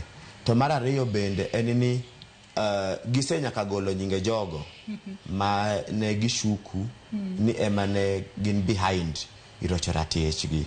Koro already kata mana gin giwegi based on the medical reports to kod testimony ama confessions ma make gi nyiso ni mano is a good basis ma inyalo tigo mondo kedne ratiro mar Boniface Mwangi to kod Agatha. Koro ng'ato kikuondwa ni Boniface Mwangi kod Agatha kunyalo yudo ratiche. Nitie some minimum opportunity and evidence minyalo tigo mondo Agatha kod Boniface Mwangi oyud ratiche. Yes. Penjo makamano bende adwa nachwal ni in kaka okil Salima. Bende nitiere kaka inyalo donjne sirikal mar pinyno mano mar Tanzania e yo makare kaluore koda gi maundu mane gitimone pinyno mane gitimone ja Kenya kachiel kod ja pinyno mar Uganda. Ya nitiere okange modhuro ma jokedne ratiro Boniface kachiel gi nyawadgi Agatha nyalo kawo mondo mi giyud ratiro margi. Achiel ma anto gi kora aneno ni ok bi nyago lemo malach anya but maginyalo chakogo en manyo ratichgi within the judicial system of Tanzania itself. Judicial review process in Tanzania mondo kata petition mondo migi donji ni sirikal ma Tanzania especially bad migao mar obila kuom rocho ratechgi. And mano nyalo miyo gi justice within the judicial system ma Tanzania itself. Kamano ok onyalre nikech gifwenyo ni samoro ratiro ok bi yudore nikech piny owacho ni owachono kendo piny owacho ma samoro nyochiwo chik mondo miyo sandgi kata mondo timnegi mano, then ginyalo choro ywak gi kata ng'ur margi e doho mar East Africa mar ratiro, the East African Court of Justice. And should they realize ka chino ka koro ywak ni East Africa ka bende chal mana ga gima ker gi winjore and koro ng'ato ka ng'ato dwaro mondo dog ni nyawadi na be chienga ko chopo ibiro dokna ma ina kwadhe ni abe kwadhana biro chopo, then ginyalo tero ng'urgi court mar Africa ngima, which is African Court of Human and People's Rights, mondo migi ng'ur kuro against koro ke court no koro ka gidhi ng'ur against police ma Tanzania, but against the state ma Tanzania. Ni piny owacho ma Tanzania uchiwo muya kata environment mondo miratiro margi orochi, to piny owacho ma Tanzania nogono otamore ka okang ni jogo manyorocho ratechgi. They have all the way nyaka ICC kech moko kuom gik magiwacho gi na ratiro ma fall within ketho mag ICC. To ka ng'adi matin wang'eyo ni Boniface Mwangi kachiel kod Agatha wacho ni gibiro bedo ka gichwalo ng'ur margi mane East African Court of Justice. To wang'eyo ni East Africa Court of Justice yudore boma ma Dar es Salaam mane piny no ma Tanzania, Arusha e piny no mano mar Tanzania. Bende nitiere kaka weche makamagi bedo ni do makamano nitiere boma ma Arusha Tanzania kumano timnegi maundu makamano nyalo rocho kit kaka inyalo bura makamano. Okaparo kamano nyalo rocho ahinya, and aparo ni mano be Tanzania nyonego ng'e gichako buogowa kech Tanzania ema e piny makoro headquarter mar East Africa. Gige waduto mag East Africa ni kuro. Tribunal manyiche yalo weche mar Rwanda ni Arusha, Parliament maro ma East Africa ni Arusha, Court maro mar Justice ni Arusha. So gige waduto ni kuro momako East Africa te. So everybody kata madwaro justice kata ni Tundu Lissu kata ng'ama nadi chuna ni nyako donje piny Tanzania. To kakoro Tanzania kanye mosebedo piny ma coach ma ng'ato ok nyal donje, then wanyalo chako kata consider wach mar golo headquarter wa kuro kata golo gige wa ma nyalo yalgo kuro kata kwende mag buche wa man kuro machalo kaka court, machalo kaka parliament mondo wa spread gi elsewhere. But ka duoki moriere eni mano tok biro cho ratiro nikech judges mabedo kuro are not necessarily jo Tanzania. Jo Tanzania ni judges gi kuro to pinye mag East Africa mamoko be ni judges gi kuro. Wang'eyo ni nyawan gi jaja Nyachae manyo kuro kanye biro laro wach mar IBC, but pod wan gi judges wa kuro ma represent interest wa kaka Kenya. So kapar kamano to nyalo miyo ratiro rochi e code no mana nikech en kuro. Gima nyalo timre samoro ni jo Tanzania nyalo mobilize themselves sama nadi ma case no dhi nyime mondo mi ginyis kwedo kata ginyis sir ma ginyalo siro go sirikal kata kwedo wach mar gik manyo timre gi monj manyo tim ni jo kedo ratiro. Ojiro be paro ni Agatha kachiel kod Boniface Mwangi kalore ni koro gisewuok oko ka koro gin bende ne giwacho no ginyal ling ok ginyal bedo silence kata bedo ni maricho no timnegi. Kata kamano ni winjo ka giwacho ni ne omigi onyo kali ni kik gidog e pinyno mar Tanzania kinde makoro ginyalo bedo ni koro gin in pursuit of justice makoro gintiere ni makoro kata katiyo kod ranyisi ni gidwaro dhi East African Court of Justice mayudore Tanzania kono ginyalo dhi kigin kose nyaka koro gibi giyier mana jogo machunge loigi kaluwore kod buok manosebuogi godo ni ka ginyono Tanzania kendo tibro bed ka ikawo ngimagi koro ok mana sand manosand gigo kende. Aparo nitie weche ariyo ipenjo mipenjo no.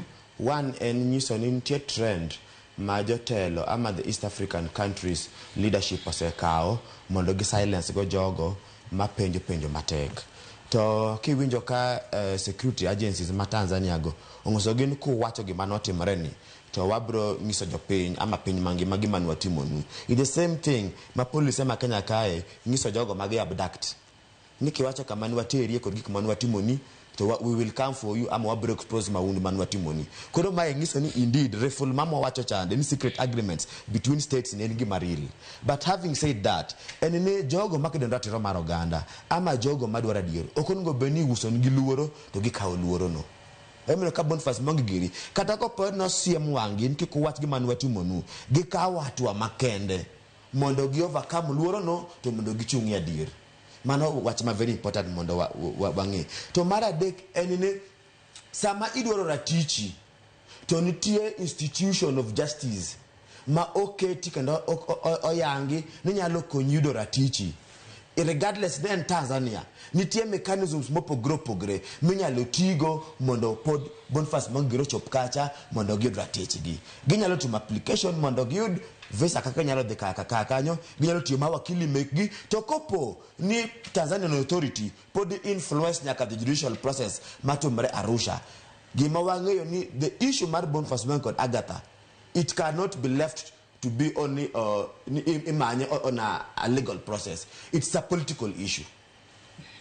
The Boniface Mwangi, the Agatha issue is a political issue and must also be dealt with politically.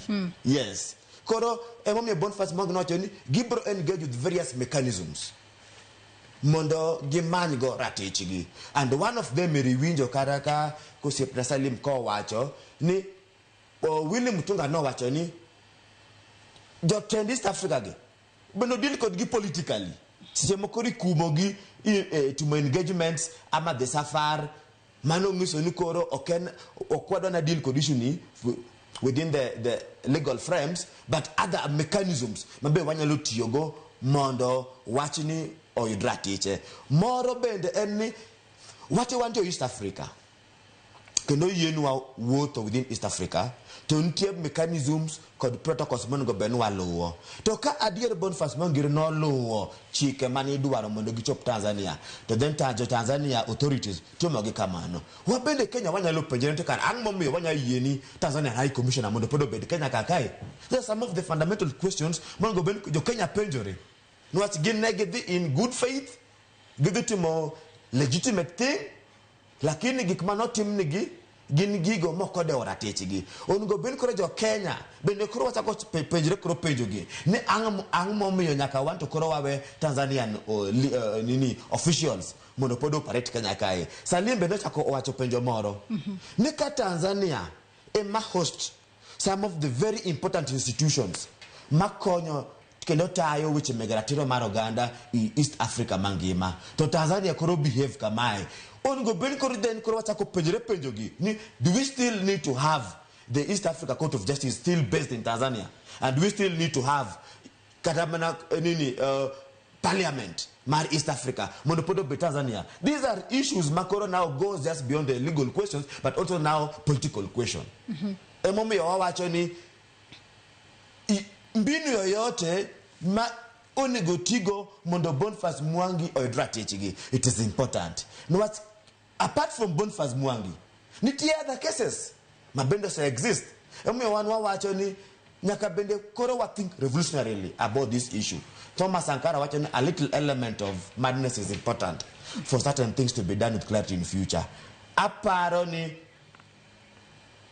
wachini onego bende luwe kisheria to any other mechanism ama mbinu monego beni tiyogo mondo wabed kod clarity kendo luoro bede within East African countries onego beni ikaw kangego. Odenj karwa ketwa ke winjo kanyo kaka Ojiro wacho ni nyalo bedo ni nitiere siasa moro ma odonjore gi nin koro kakori bende paro ni nitiere siasa moro ma nyalo bedo ni nodonjo e wachni mar Boniface kachiel kod Agatha. Tadira ka wang'iyo sirikal mano mar pinyno mar Kenya kachiel kod mano mar Uganda nowinjo bed ni timango mar mondo miyo rit ratiro mar jogegi kata jopinygi makoro nokale san makamae pinyno mar Tanzania, nikech gima kamae nochakore chieng' tarik 18 chieng' tarik 22 ema nojuang'e jogi e tong' mag pinjegi. Ok ne ka koro gimonego wachago en achiel Tanzania nigi yiero higani and en yiero ma Tundu Lissu kaka jatenda kweth makwedo piny owacho oseyango nobiro betie e chung' mar yiero no, but gi demand ni kapok gidhi e yiero no nyaka reforms moko bedie mondo mi yiero no bed ma free and fair, yiero no bed makare. Tiende ni gin kama ne wantie 97 kama ne wawacho no reforms no election in 1997 koro ka gichopo kanyo. Koro nikech mano CCM neno ni kaponi reforms otim tibro golgi oko mar piny owacho and ibro yier chama machielo. So mae kelo element mar siasa ne iye. Gima da kwed kendo motegna ahinya en ni ok inyal kawo welo mobire pinyi mapok otimo ketho tichako sandogi, because criminal offense cannot be anticipated. Ok inyal punish criminal offense in anticipation. Ni wachich kodi ni dhi ketho chik makama omiyo koro omaki chuth mondo wasandi. Nyaka rit ma ng'ato tim ketho kata kaponi gombo ne mar timo ketho onyisore ayanga inyalo make, but ka gombo no konyisore kata ok onyiso dalili moro no dwa timo ketho to ketho be pok otimo gimi make ne onge. And therefore Tanzania nigi yore mang'eny mane ginyalo tiyogo. Kata sani ma giwacho ni ka jogo chako nyono pinyno, to koro gibiro kawo negi kendo okang' moro machielo. That's not the right route. Nikech jogi ok odonje piny kaka illegal immigrants. Ok gidonje piny ne yo mokwedo chik. Ne gidonjo through the passage makare ma chik opuodho. Ma passport gi obedo stamped. Ma gin welo ma Tanzania ong'eyo. Kenya release gi, Uganda release ng'ato, aeto Tanzania receive gi. Nitie procedure kapo ni wendo mabiro e pinyu ok odwar. Ndiye milongo ni prohibited immigrant. Koro uluwo that procedure to declare a prohibited immigrant. Tiene ok onyal donjo Tanzania kanyo. Ka Boniface ok nyal donjo Tanzania, then onge gimi threaten en wabro kawo ni okang'. Kineno ka nitie ratich moro moseketho, kata nitie chik ma Tanzania moseketho, then follow the law. Mondo declare a prohibited immigrant, mano kende kuchiwo passport ne anywhere. To Tanzania already said declare a prohibited immigrant. Kata odwa donjo gi mtoka, kata odwa donjo gi ndege at the airport. Ibro geng in Tanzania ko yie ni mondo donj kuro. But mondo mi gikaw jogi mondo giroch ratichgi. Ano kapar ken gima ni kare. Ai mondo mi president ma Tanzania wacho ni o nwaneno mtiririko moro ni jomoko ae pinje moko mondo biturwa ka. Achako ni kangisi ni Tanzania no donje pinje mamoko moingo piny moramora.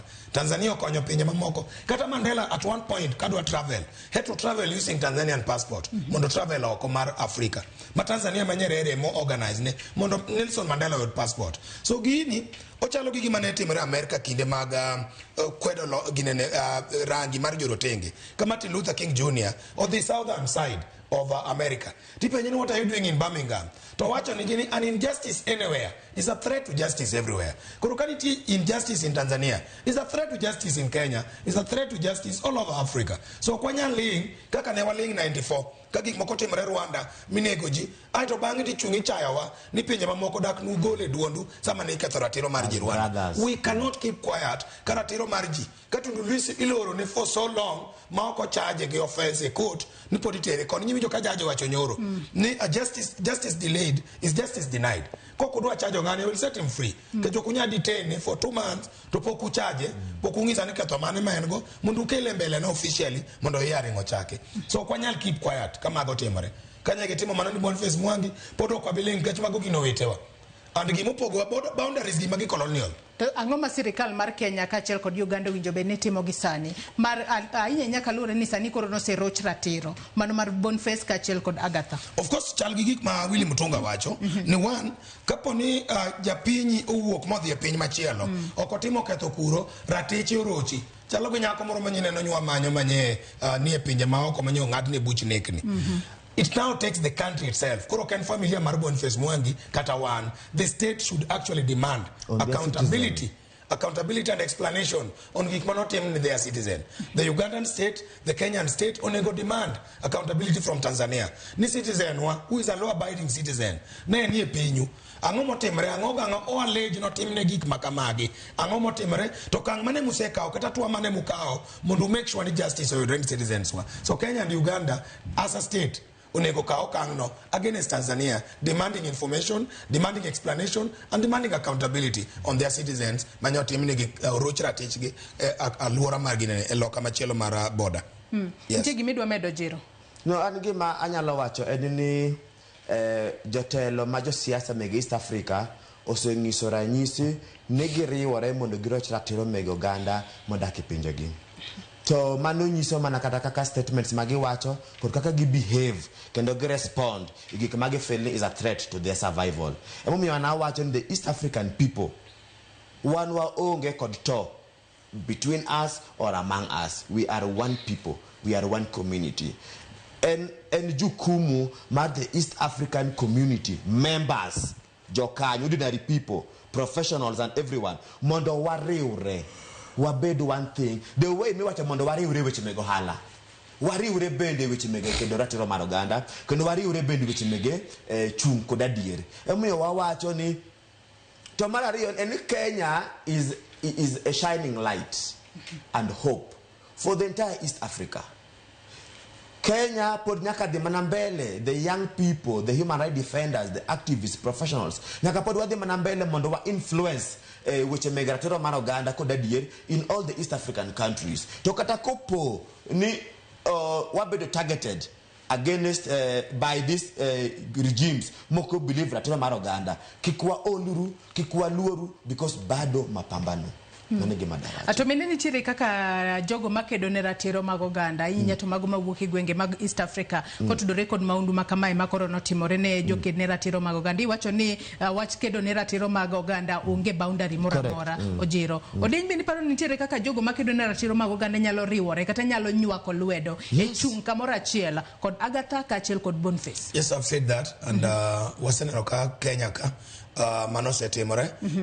Jokedo ne ratiro mar oganda ma Kenya ka osewuok gisedhi nyaka e ginene ofis mar mbetre ma Tanzania e Nairobi ka mondo mi gichor duondgi e wach mar kwedo gigo duto motim ne jokedo no ratiro mar oganda ma Boniface Mwangi kaachiel Agatha. We wish to see the same in Rwanda, Burundi, Congo, Uganda mondo mi giriwre mondo Tanzania itself kata Tanzania nogono mondo giriwre mondo giwuog e duol achiel e kedo ne ratiro. Asenyisi an pod anuoyo ni jamak ni ji toch kidwaro wach mar lokruok kod kedo noganda ne Tanzania. Unfortunately jamak toch no koro lokre muofu en owuon. Koro be kendo nyaka mak ne toch mamak bade.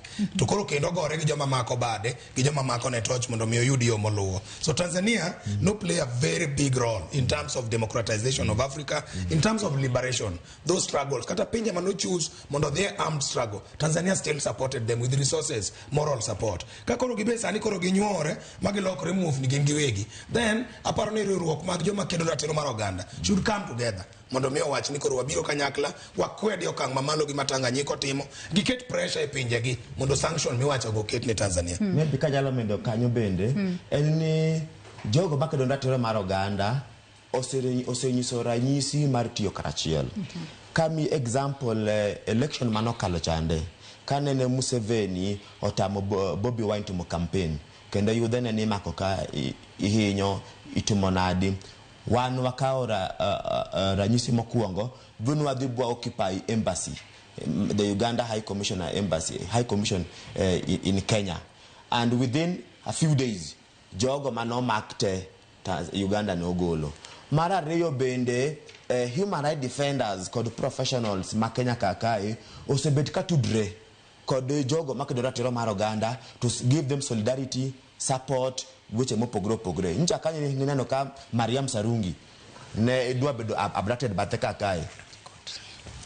Gima not brand jo Kenya we gimagin human rights defenders no go koko iyo mamalo kabisa. Bi Mariam Sarungi no yauni bo owetuolo. To mogik kaka waloso sanini. Human rights defenders kod organizations makedo ratiro mar oganda osebet ka train activists kod human rights defenders mok Uganda kendo train gi Kenya kakae kata mok Tanzania be train Kenya kakae to wa share knowledge, good practices, to analyze scenarios mondo wa fight as a unit. To bekta kapo kwa di mabor nchi neno kancho Mark Boniface Mwangi giri Tanzania to lawyers ma Kenya kae LSK through Faith Odhiambo ne coordinate kod advocates man Tanzania mondo gi communicate to gingen ang matimore to what kind of support midwaro mondo okonjo go manti situation kata mna Uganda kancho Mark Besige kakae lawyers mege Besige giri no biro mna Kenya kakae bobet kod lawyers ma Kenya kod civil society boketo pressure yaka koro Besige koro teriango idoho koro coordination is the key to duare mondo time zaidi which mege training still lack a podne pin to wangeyo ni kwa makore motegno kendo kwan kod geno to wabro liberate East Africa mzima. To nyaka sani koro international community nitiere kod ting mane e wach mar chocho ratiro mano mag joked ne ratich oganda mane waneno. To bende nyaka sani wanyalo wacho ni international community osechwalo duond gi moromo e wach makamae Ojero. International community ni kod teko mar konyo kedo ratiro mar oganda kendo mar sundo piny owacho mondo otum justice ni jogo mohinyi. To international community bende ni kod oteko ma mondo support human rights defenders iweche mopogre. For example, ka human rights defenders ni situations to international community nyalo gombaka kod piny owacho ama nyalo surutisha piny owacho mondo otum justice ni jogo. International community bende nyalo chiwo support, financial support, technical support iweche mekedo ratiro mar oganda. To mogik bende ene ka dhano makedo ratiro mar oganda ngimagi ne kamarach. International community bende nyalo konyo weche mege asylum. International community winjo bende donjore wach ni motegno mondo wane anene jogi oyudo ratiti eyo makare Ojero. International community kochakre kod international justice institutions like organizations ICJ, IJM, international human rights organizations, monitoring organizations like Human Rights Watch, Amnesty International, UN organizations, kaka UN Human Rights, Manyalog Benugolo independent reports of the status of human rights, periodic reporting, kaka penyo yote kedo ratero maroganda kedo sa record weche mako mege ratero maroganda mage are opportunities manyalo expose the government of the day kaka gisa respond to human rights to mogi bend international communities mabe ginyalo timo maduong kabisa enini ginyalo support organizations individuals mose ka okang mambele kedo ratero maroganda mondo ginen gi make the right support mechanism ama safety and security mechanism makopo ninge maginti hali hatari to inyalo chung kodgi to so far wanyalo wacho ni gise respond kose pod gilenga lengo to ka gi respond adequately but angeyo there have been conversations between katamana embassies heads ama the UN leaders to communicate with Kenya babenda angeyo ni katamana kabla Boniface Mwangi newegi there was pressure and conversation between the international community got the relevant governments mondo watch mar Boniface Mwangi or Luwe in the lessons of justice. So what believe ni gisete more but they should do more. International community should do more. Mondo raticho ganda, mondo miluor, to mondo jogo ma are found culpable irocharatiro maroganda, mondo kawe negatua marketo. Yes. Haya dwano akaw yoyo marareyo etwak mar weche no mar mbakoro manyakora mogia jongwa modho pi matin ka waduogo etielo mogik abo bedo ka somo moko kuom ote ma uchwalo kik idhi mabor.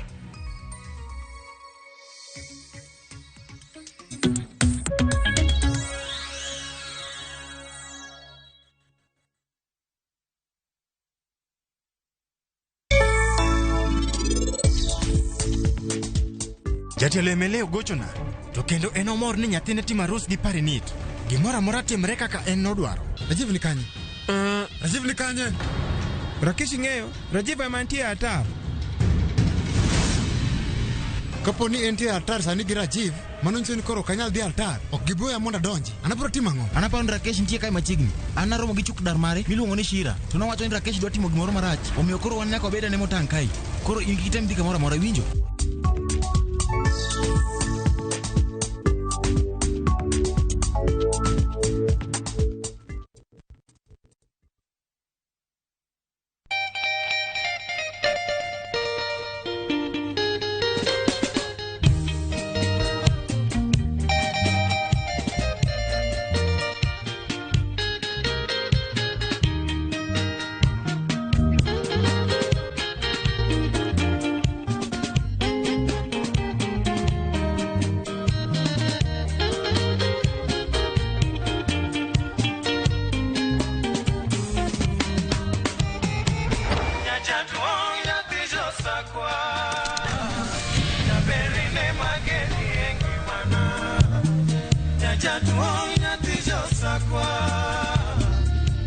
Radio Ramogi, Cartoon Jaluo. Radio Ramogi.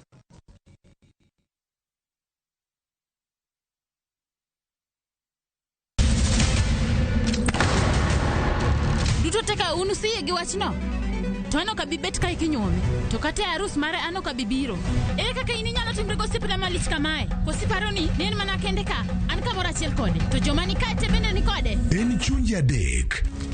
Osiep, hera, koda timbe andhoga makelo chwanyruok. Koro onge kaka arus ni nyalo timo. Maye yawa. Ikrine wuodh parineti. Sigana manyiso kaka inyalo tem paro kod lek ma ng'ato nigo.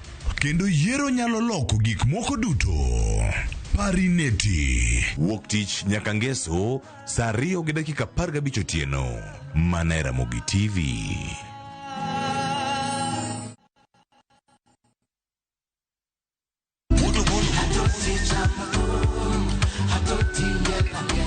Wuok tich wakelo ni duond ya wuotonagi. Kabende tich ariyo ka tich ariyo nyakuronga jwang en odiochieng' mar yuto mari. Chieng' tich adek ka tich adek nyakuronga jwang en odiochieng' mar mine nyalo kachiel koda weche hera. Awendo kachopo tich ang'wen nyakuronga jwang wakelo ni kama nene yani TBT kod thumbe mamit mokalo. Furahi The Edition en thum kaliech. Loso kapuoyo nyakoro mgajuan. Ka wakelo ni jothumbe mopogore opogore. Kanyo ndio bende wakelo ni gimiluongo ni Best Yawan.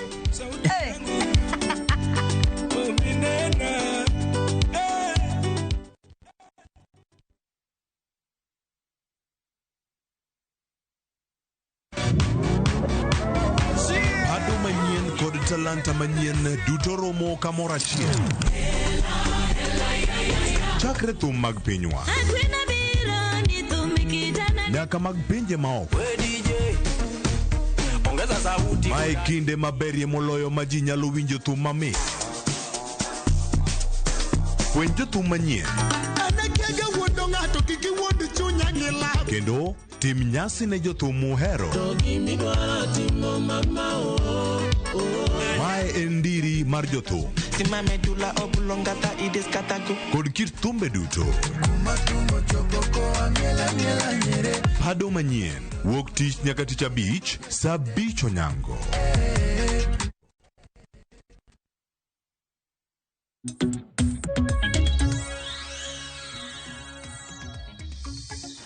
Machiegni kendo nyakwara Mugia Jwang' e tielo mogik e twak mar chenro mar mbako Roma singoni na abobedo kasomo moko kuom ote ma ochwalonwa okinyi makawuono. Ote makamago abobedo kasomogi achiel kachiel mondo winja ne pachi kamoro amora ma itudri kodwa. Engineer Lazaro Kanyambok ng'isa ka ni Joyce Oduor silence mar regional boundaries mano bodies AUC over atrocities subjected to human activists in Tanzania is a clear picture ni AUC pod en mana toothless bulldog.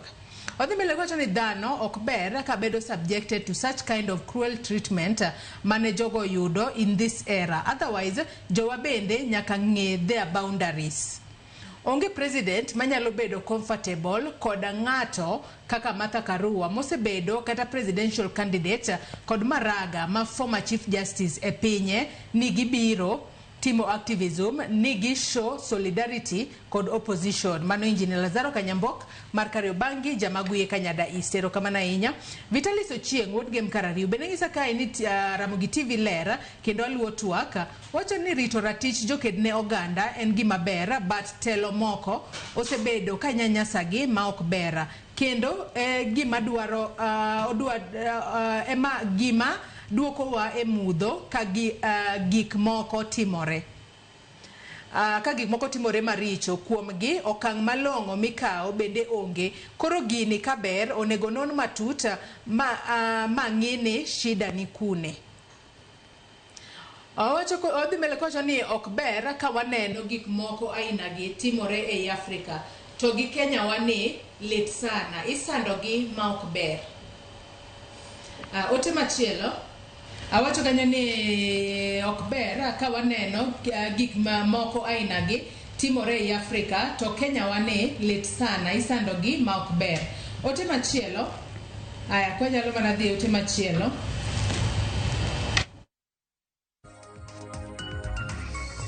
Mano mar Vitalis wuod game karariu asetieko mano inyalo mana ketna ote machielo mamake Precious wacho kanyo ni jokedne ratich oganda kedo nwande kendo mano gima ber kabisa lakini sirikal masani ni dwa timre kodgi ma ok ber kata mateno. Odhi mbele kocho ni kendo sani yudo ni ilal kodgi mara inego gi kanyo to sirikal onego lokore. Mano mamage Precious. Thomas bende ng'isa kae ni oyawre Joyce mae Thomas Gori antie Kisumu. En adier ni jotendwa mag East Africa winjore mar ketho ratiro mar jopiny to wan kaka jopiny onego koro kik wayie duokwa kuma wasewuokie.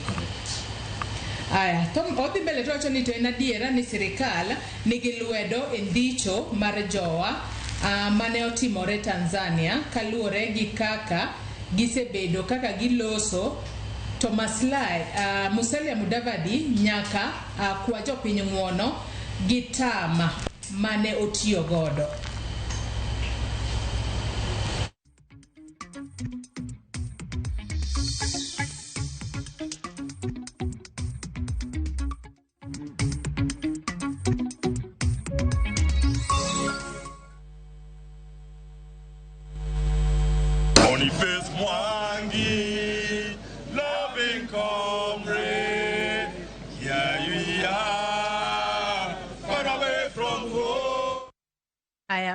Mago moko kuom ote manyakwara Mugia Jwang chwalonwa kokalo e yorewa duto te mag tudruok okinyi ma kawuono. Winjo kanyo ka koro nitiere ote moro odeny ka koro nitiere janeno wa moro kanyo ma koro seyo riwruok mag pinje mag Afrika AUC ni nyaka sani koro kaluwore kod gigo matimore pok wawinjo gimoro amora kowuok korka AUC.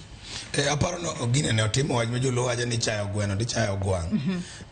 Ni jotend riwruoge mag pinje mag Afrika ma ugwe ok osetimo kare to wacho ni jokedo ratiro mag oganda bende onego ng'e boundaries magwa. Aparo ni ng'eyo boundaries ema ne wawacho ni ratiro koroch Tanzania to mano buogo ratiro ma Kenya ka buogo ratiro ma Uganda buogo ratiro ma Rwanda. And bende achaka wacho be ni pinje wagi wan oganda achiel, boundaries gi mzungu ema nogoro nikech kiyudo jaluo ma Kenya koko pogore gi jaluo ma Tanzania. Nwaneno kinde mane jaduong' Timamo nindo to waneno kama bende Mose nindo Lowassa kobiro to wacho ni gin wede gin Masai achiel ma Tanzania gi ma Kenya gi gin anyuola achiel and ging'ere. So boundary mag mzungu gi kik mi waling ka nyawadwa moro sandore kucho. And I don't really think ni ka ji odhi Tanzania kedo ratiro mar Tundu Lissu to gidhi kedo no opposition. Gidhi kedo ratiro mar Tundu Lissu kaka human. En dhano mokwongo kapok obedo jo opposition. So Kenya wacho na ni ng'ama odhi kedo ratiche ka ratiche sirikal rocho ni mano ng'ama siro opposition mondo gol sirikal. No. En ng'ama kedo ni Tundu Lissu kaka dhano maratiche rocho monego yud ratiche. So ayiera gi jawinjo na paro ni Engineer Lazaro ni en adiera ni mondo mi riwruoge mag pinje gi ker mag pinje gi wuog oko tung mosuo mondo mi gikwedi e okang' mamalo gi manyo tim ni pinje ni jopinje mag gi e piny Tanzania. Wang'e ni wabende wasebedo gi ketho ainago. Wanyalo paro gik manotimre ni Kizza Besigye ka achiel gi joma moko nyako ma Tanzania chaka nobiro ka to wane mwathoro chiwo thuolo mondo mi pinje gi olugi ka mondo abdat gi oter gi pinje magi kucha mondo donjnegi. Koro ma samoro nyalo kelo luoro mondo mi kik wawuon kech wabibo siemo wang'wa ndo un kanye Kizza Besigye ni kanyo nyuwe nadi ten ng'ama nie pinyu e yo makare ma passport nobedo stamped nie pinyu ere kaka nyomake ka ok ung'eyo. Koro bato kene ka wando mano kende mwatimo ni wang'ikore momak japiny gi magidhigo. But wato mali koro jopinje wa isando actively to onge makosa magitimo onge ketho magi face back e Kenya ka ok ni jo Kenya modhi omo gi Tanzania kata ja Uganda odhi omo Agatha Tanzania en ja Tanzania ne masando gi for no offense committed nikech gin gi thuolo kaka Tanzania ni ka bon face kedhi Tanzania kata sani Joyce midhi kuro mitimo ketho igo ng'ato kata ikwelo ibro donji ni kalore gi chike ma Tanzania ok bi sandi ok bi dewo ni ja Kenya ibro donji ni court ka Kenya donji ni ja Tanzania. So there was nothing mane stop serikal ma Tanzania donjo ni jogi kapo ni jogi timo ketho moro amora to dhi golo gi hotel ai titimo ne time mama chiengla ai nago tirocho ratichgi ok apar ka en gima pinje wagi onego be no ling moko wuoye kendo kata ka giwuoye to onego giwuoye mana motegno chuth ka gikwedo kata odoko nwa be wan gi lwenje omoke Kenya ka to onego be ni mae to gigolo duondgi anda chaka nwa ni riwruoge mag joma kedo ni ratiro mar oganda bo onego wuog oko mondo giriwre motegno mondo giwuo mondo Tanzania one ka liet moro donjone mowuok e tunge mopogore opogore mondo ging'e ni gima gitimo ok ni kare. Ojiro karwakitwa kangi bende chiu pachi kotudore kod ote ma jonno mag waoro kata kamano winjo ka Engineer Lazaro wacho ni joked ne ratiro mag oganda winjo be ni ng'eyo boundaries mage to jomoko bende osebedo ka liekore ka wacho ni wachne mano mar kedo ne ratiro mar oganda en ohala moro ma iloko en adiera en ohala kose mago gin mana weche ma liekore ni kalore ni en ohala mane momiyo Boniface Mwangiri koro no wacho ni wuoge pacho kae odhi e pinyno mar Tanzania mondo one kaka ginyalo chung machiegni kod Tundu Lissu. Jogo ma wacho kamano onge beni ube wapenjo gi penjo ni en kaka dhano not even as a ng'ano makedo ratiro mar oganda en kaka dhano kotimne mahundi yoyote domorgo assume ni in omaki okteri court wakili okudwano neni familia ni kikine dimorgo koro kagino okmori then ngiso Tundu Lissu begi nok more to jogo ma ratiro mar oganda begi nok more to mar ariyo en ni human beings are born with reason and conscience to wan kaka jo Kenya wan gi chike matayowa to piny mangima bende loso chike matayo kaka gik moko itimo ka ng'ato ni kod ywak iweche ma gik ma jogo makedo ratiro mar oganda timo donga paro ni nitie opportunities monyalo chope ywak nego but adier makende niya wan waonge kod ywak gi jo Tanzania kendo wan waonge kod toyo yoyote gi piny yoyote gi jogo mani pinyno. Wan kod to ama ywak gi telo mani pinjego moko deo rito ratiro mar oganda. To nyaka be ing'e nitie jogo ma bende pok lonyo donjo nigi mondo gitambua weche mag ratiro mar oganda. To nitie bende jogo ma gin jolwedo mege jomahundu. Koro ng'ama loso no nyalo bet ni pok obet gi lony i weche mwaloso meg ratiro mar oganda, kendo watne moro bende pok ohinyore i lwet sirikal ama en agent mege jomahundu. Koro an mana kaka nyalo neno ng'ano, but adier makende en mana kaka jago moro imu mani luongo ni Sol kanoneno ler to gigo mana nokwedo emakro nochako kedoni. Tej bende jago moro bende mani ni luongo ni Zakayo, gigo manotimo maricho kane oneno ler to neno lokore chako timo gik mabeyo. Jok malosogo wan gi geno ni chieng' moro nigine ler i weche mar kedo ratiro mar oganda, nwach ratiro mar oganda kokedni eka ng'ato dak kod chia. Chieng' mane gine lerno ang'en gin mane gibedo gawa mambele mar kedo ratiro mar oganda e piny mangima.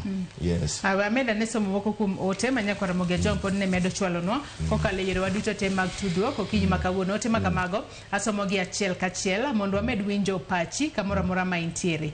Ruth Nyathi Ochieng' isaka ni Joyce Musnawelo gima notimore ne jokedne ratiro mar oganda ne lit kendo en gima ok owinjore timre ne dhano moramora and especially Boniface. Video mare osedhi viral. Adwa imagine ne nyithinde neno video no kaka no sand wuongi donge gino nyalo kelo koyo ne nyithinde. Parni koro gipenjore ni odhi mbele ni ka babagi eminyalo timne kamano to koro ginto yacho ni self-esteem margi has been shaken. Ginyalo luora kata dhi school gimarach nyaka wakwed kaka jopiny. To iseyo gwanga to gweno bende iseyo. Piny ka piny nigi chikege. Owinjo jokedne ratich oganda ng'e jo Tanzania odhuro pacho kae Migori town chalo thurgi gitimo ohala very freely toka kergi ochako lweny binago owinjo opar diriyo revenge gima nyalo bedo worst. Mogik to warito sirikandwa mondo okaw okenge mowinjore ewi sanda jokedne ratich oganda go kik giling as if nothing has happened. Aluo twaka anu moja enako. Okampo bende wacho ni ma Okampo mar Ore Village Suna West wacho ni en adiera ni Tanzania onge freedom. Jo Kenya ka odonjo e pinyno to imako to jogegi donjo free Kenya kae maonge kata ng'ama chunogi. Mano ng'ama chunogi. Ka bende ote machielo mano mar Malaki wacho ni mbako romo an Malaki Orondo aluo chenro ka an Gema Gongo Siaya Kogalo pacha ewi sand jokedo ne ratiro to aneno ni Tanzania en dictatorship makata tim mana ang'o to Tanzania ok nyal lokore to mano emomiyo podi gin chien. Mago mana moko kuom ote manyakora Mugia Jwang' medo chwalonwa kokalo yore waduto te mag tudruok okinyi makawuono. Med chwalo ote magi obobedo ka wasomogi achiel kachiel e kinde mwadhi mbele kod twak marwa odiochieng'a kata okinyi makawuono. Wadong' mana gi thuolo matin kende kata dakika matin kende to atieko twak marwa okinyi makawuono. Kaluwore kod gigi duto makoro wase neno katimore Boniface Mwangi giri osewuok oko ing'isa ni wadong' mana gi dakika 7 kende to atieko twak mar okinyi makawuono. Wanyalo wacho ni next step winjo bed ang'o mar mondo mi wane ni gik makamagi kik timre kendo bed ne jokedne ratiro mag oganda kata ng'ata mawuok e pinyno mar Kenya, Uganda kata Tanzania ode. Aparo ni next step wasewacho ni namba achiel okaw okang' malach ni piny Tanzania. Ka Tanzania itself onge gi capacity are not willing. Ang'eni capacity gin gon nikech en piny owacho man gi migawo mar police gin gi bad do ginyalo kawo okang' but samoro they are not willing. Kech samoro gimanye bad migawo mar obila otimo ni moro piny owacho mantie loch gi sano. Koro if they are not willing then wanyalo kawo the other steps man oko mar Tanzania nyalo kick in machalo kaka East African Court of Justice kata African Court of People and Human Rights kaachiel kod migawo mopogore opogore e piny ngima. And adwa ni mondo mi amedi ni sama Boniface Mwangi gini timo ma to joma moko be onego chiwre achiwa mondo kik gifail ne en gir ji ariyo moko mara isolated. Wan kaka East Africa ineno samoro amora jo kitimo nyasi moro amora Kenya ka kwasewero national anthem wawero ga anthem mar East Africa. E anthem mar East Africa no nitie stanza mar ariyo mawacho ni tuilinde uhuru na amani.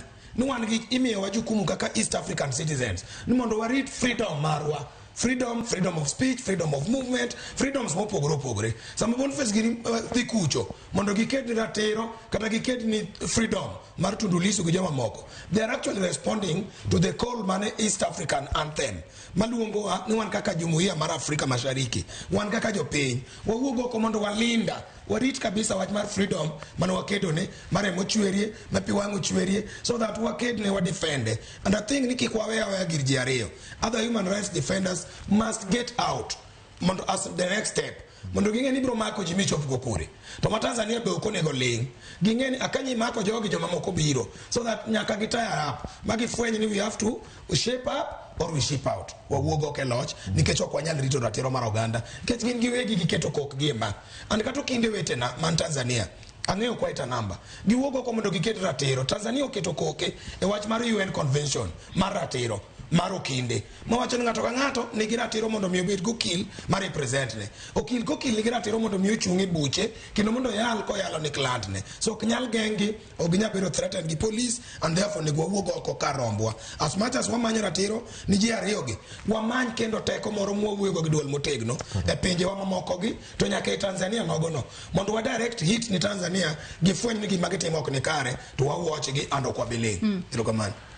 Korka kori aparo ni gima Salim wacho en ni onego bed wa deploy new techniques and strategies mondo wa build a critical mass manyalo push agenda weche ratiro mar oganda to Salim bende chako wacho point moro kae manyiso ni beyond case mar Boniface Mwangi kod Agatha onego bed wachako waendeleza mbaka manyalo konyo loko pach oganda ma East Africa mangima mongiso ni watim civic education at the grassroots level mondo jopiny ong'ere atichgi to wago beyond civic education mondo koro watim political education makoro nyalo miyo dhano move into action for a political discourse to mano nyiso ni kaka jogo matimo makedo ratiro mar oganda nyiso ni koro nyaka wariure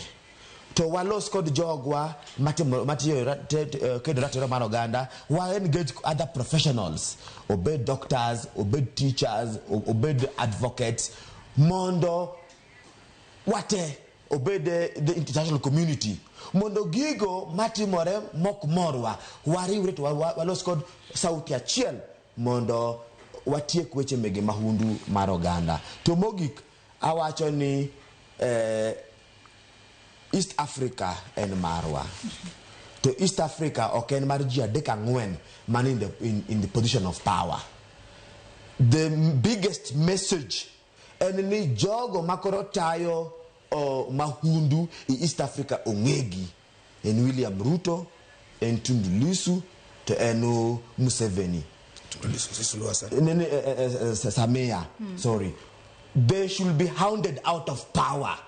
Jogi should be ejected out of office mondo wabed kod a break from the old system. To nyaka sani pa ni jogo makedo ne ratiro mag oganda winjo be nigi ketarita mana inyanya to ka giwuotho e pinje mag East Africa kata e region mano mar East Africa inyanya to gino mano aneno otimore ne Boniface kachiel kod wach ni mogeka one enini from my background criminology I think no mokwongo we erred in the strategy manene Boniface Mwangi odhi go Tanzania aparo ne digidhi mopogore at different times to maybe not all of them ne kod ndege so basically gimotemo wacho ni because koro en gimanyisore alela ni pinje sirikande mege East Africa koro oriwo tola chiel mondo ogore gi jogo makedo ratiro mar oganda kendo gikum jogo madwaro ratichgi.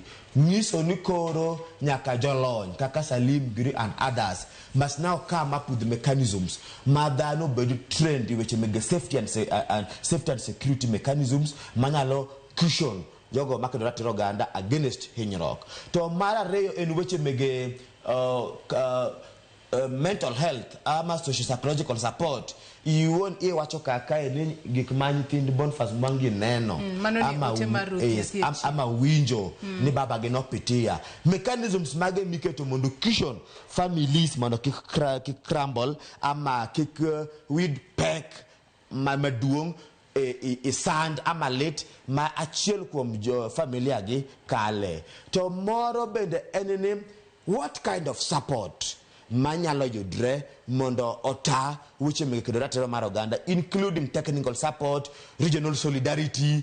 Iwinjo ka Salim wacho kaka ni chien kucha Mwalimu Kabarege ne loloso nyaka passport ni Mandela mondo yud an avenue and way manyalo dhigo woko mar Africa mondo dhi lobby iweche mege ratiro mar South Africa.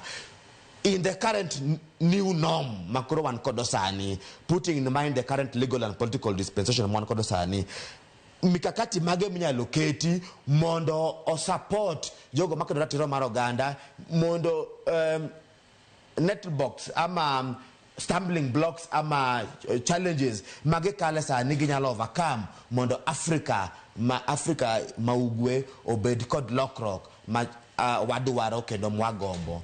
Otherwise gimang'eyo ni jotelo mege East Africa oriwore mondo gigowa, jotelo mege police ama security oriwore emomiyo inyalo bedo abducted Kenya kakae tinja piny moro to mano dhi adhiya, inyalo lal kodi to mano dhi adhiya. Koro riwruok magin kodo chande wabende wariwre for justice kendo wariwre for solidarity kendo wariwre for the push for accountability and human rights. Kamano deny wachni mogik wakili. Aparo ni mano ni kare adwa na yiera ni there's need mondo mi joma kedo ratiro mar oganda or build that solidarity and meaningful coalition across the borders mondo mi ngato kaka Boniface kachiel gi jowadgi, and I'm very sorry for Boniface Mosiepna ne kachiel gi jowadgi nego bende ung'eyo ni kodonjo Tanzania talware lwetna ere jo human rights defenders ma Tanzania manyalo donjo lwetgi, ere okil man Tanzania okil man Tanzania manyalo donjo lwetgi mondo anyisgi ni an kae. But even back home here onego bende ni joma ni kae ong'eyo ni jo makama cross border gidhi kama gidhi timo gima kama, so that surveillance bedo my sustained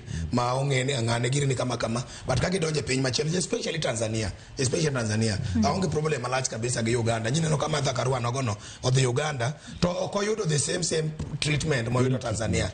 Uganda the only thing manotimene gitame mondo mikiko apia a court which was sorted out, but Tanzania the worst manene ginyalo timo gibe was just to stop them from appearing for Tundu Lissu, nothing else. Nikapoke yudo license but Tanzania you can't appear, but you can't deport people no bire Tanzania for what reason? So anaparo ni mondo mi just building that meaningful engagement and solidarity and coalition around the human rights defenders maging'eyo ni ng'ane ni kama esama kama, so that kagi moro timoreni even before kapok Boniface nogo li hotel people ought to have known magik moko setimore ma ji osewuoyo because to Tanzania makuro mos te ong'eyo and Kenya ka they are in touch. So I think that if that is done kachiel gi pressure ma waketo ni pinjegi then we will be good to go. Erokamano inya wakili Salim Odeny kachiel kodena Frederico Jiro kuom kautulu mar okinyi makawuono mar mondo mi ubi wabed kod twak maket kod mae wageno ni Boniface Mwangi kachiel kod Agatha Tuhaire biro bedo kayudo ratiro margi kaluwore kod sanda mano sanigi godo e pinyno mar Tanzania, kendo wageno ni serikal ma pacho kae kachiel kod mano mar pinyno mar Uganda biro bedo ka chung kodgi mondo gine ni giyudo ratiro margi to kano serocha ratichgi. Nyakwara Mogia Jwang erokamano ahinya kuom bedo kodwa nyaka gisani mochopo e giko mar mbaka marwa e chenro mar mbako romo. Elojogo duto mano neno ni chenro ne obiro ne yo makare mano moriwo jowetena Cleophas Oluoch kachiel kod Sharon Ong'ao wagoni erokamano ahinya. Bed kod odiochieng' maber, oriti masani, nyinga Joyce Oduor. Erokamano.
laktar kokalo Ramogi TV ngima en mwandu. Iluonga ni Ruth Otieno kendo en ga morna mar bedo kod odiechieng' kod odiechieng'.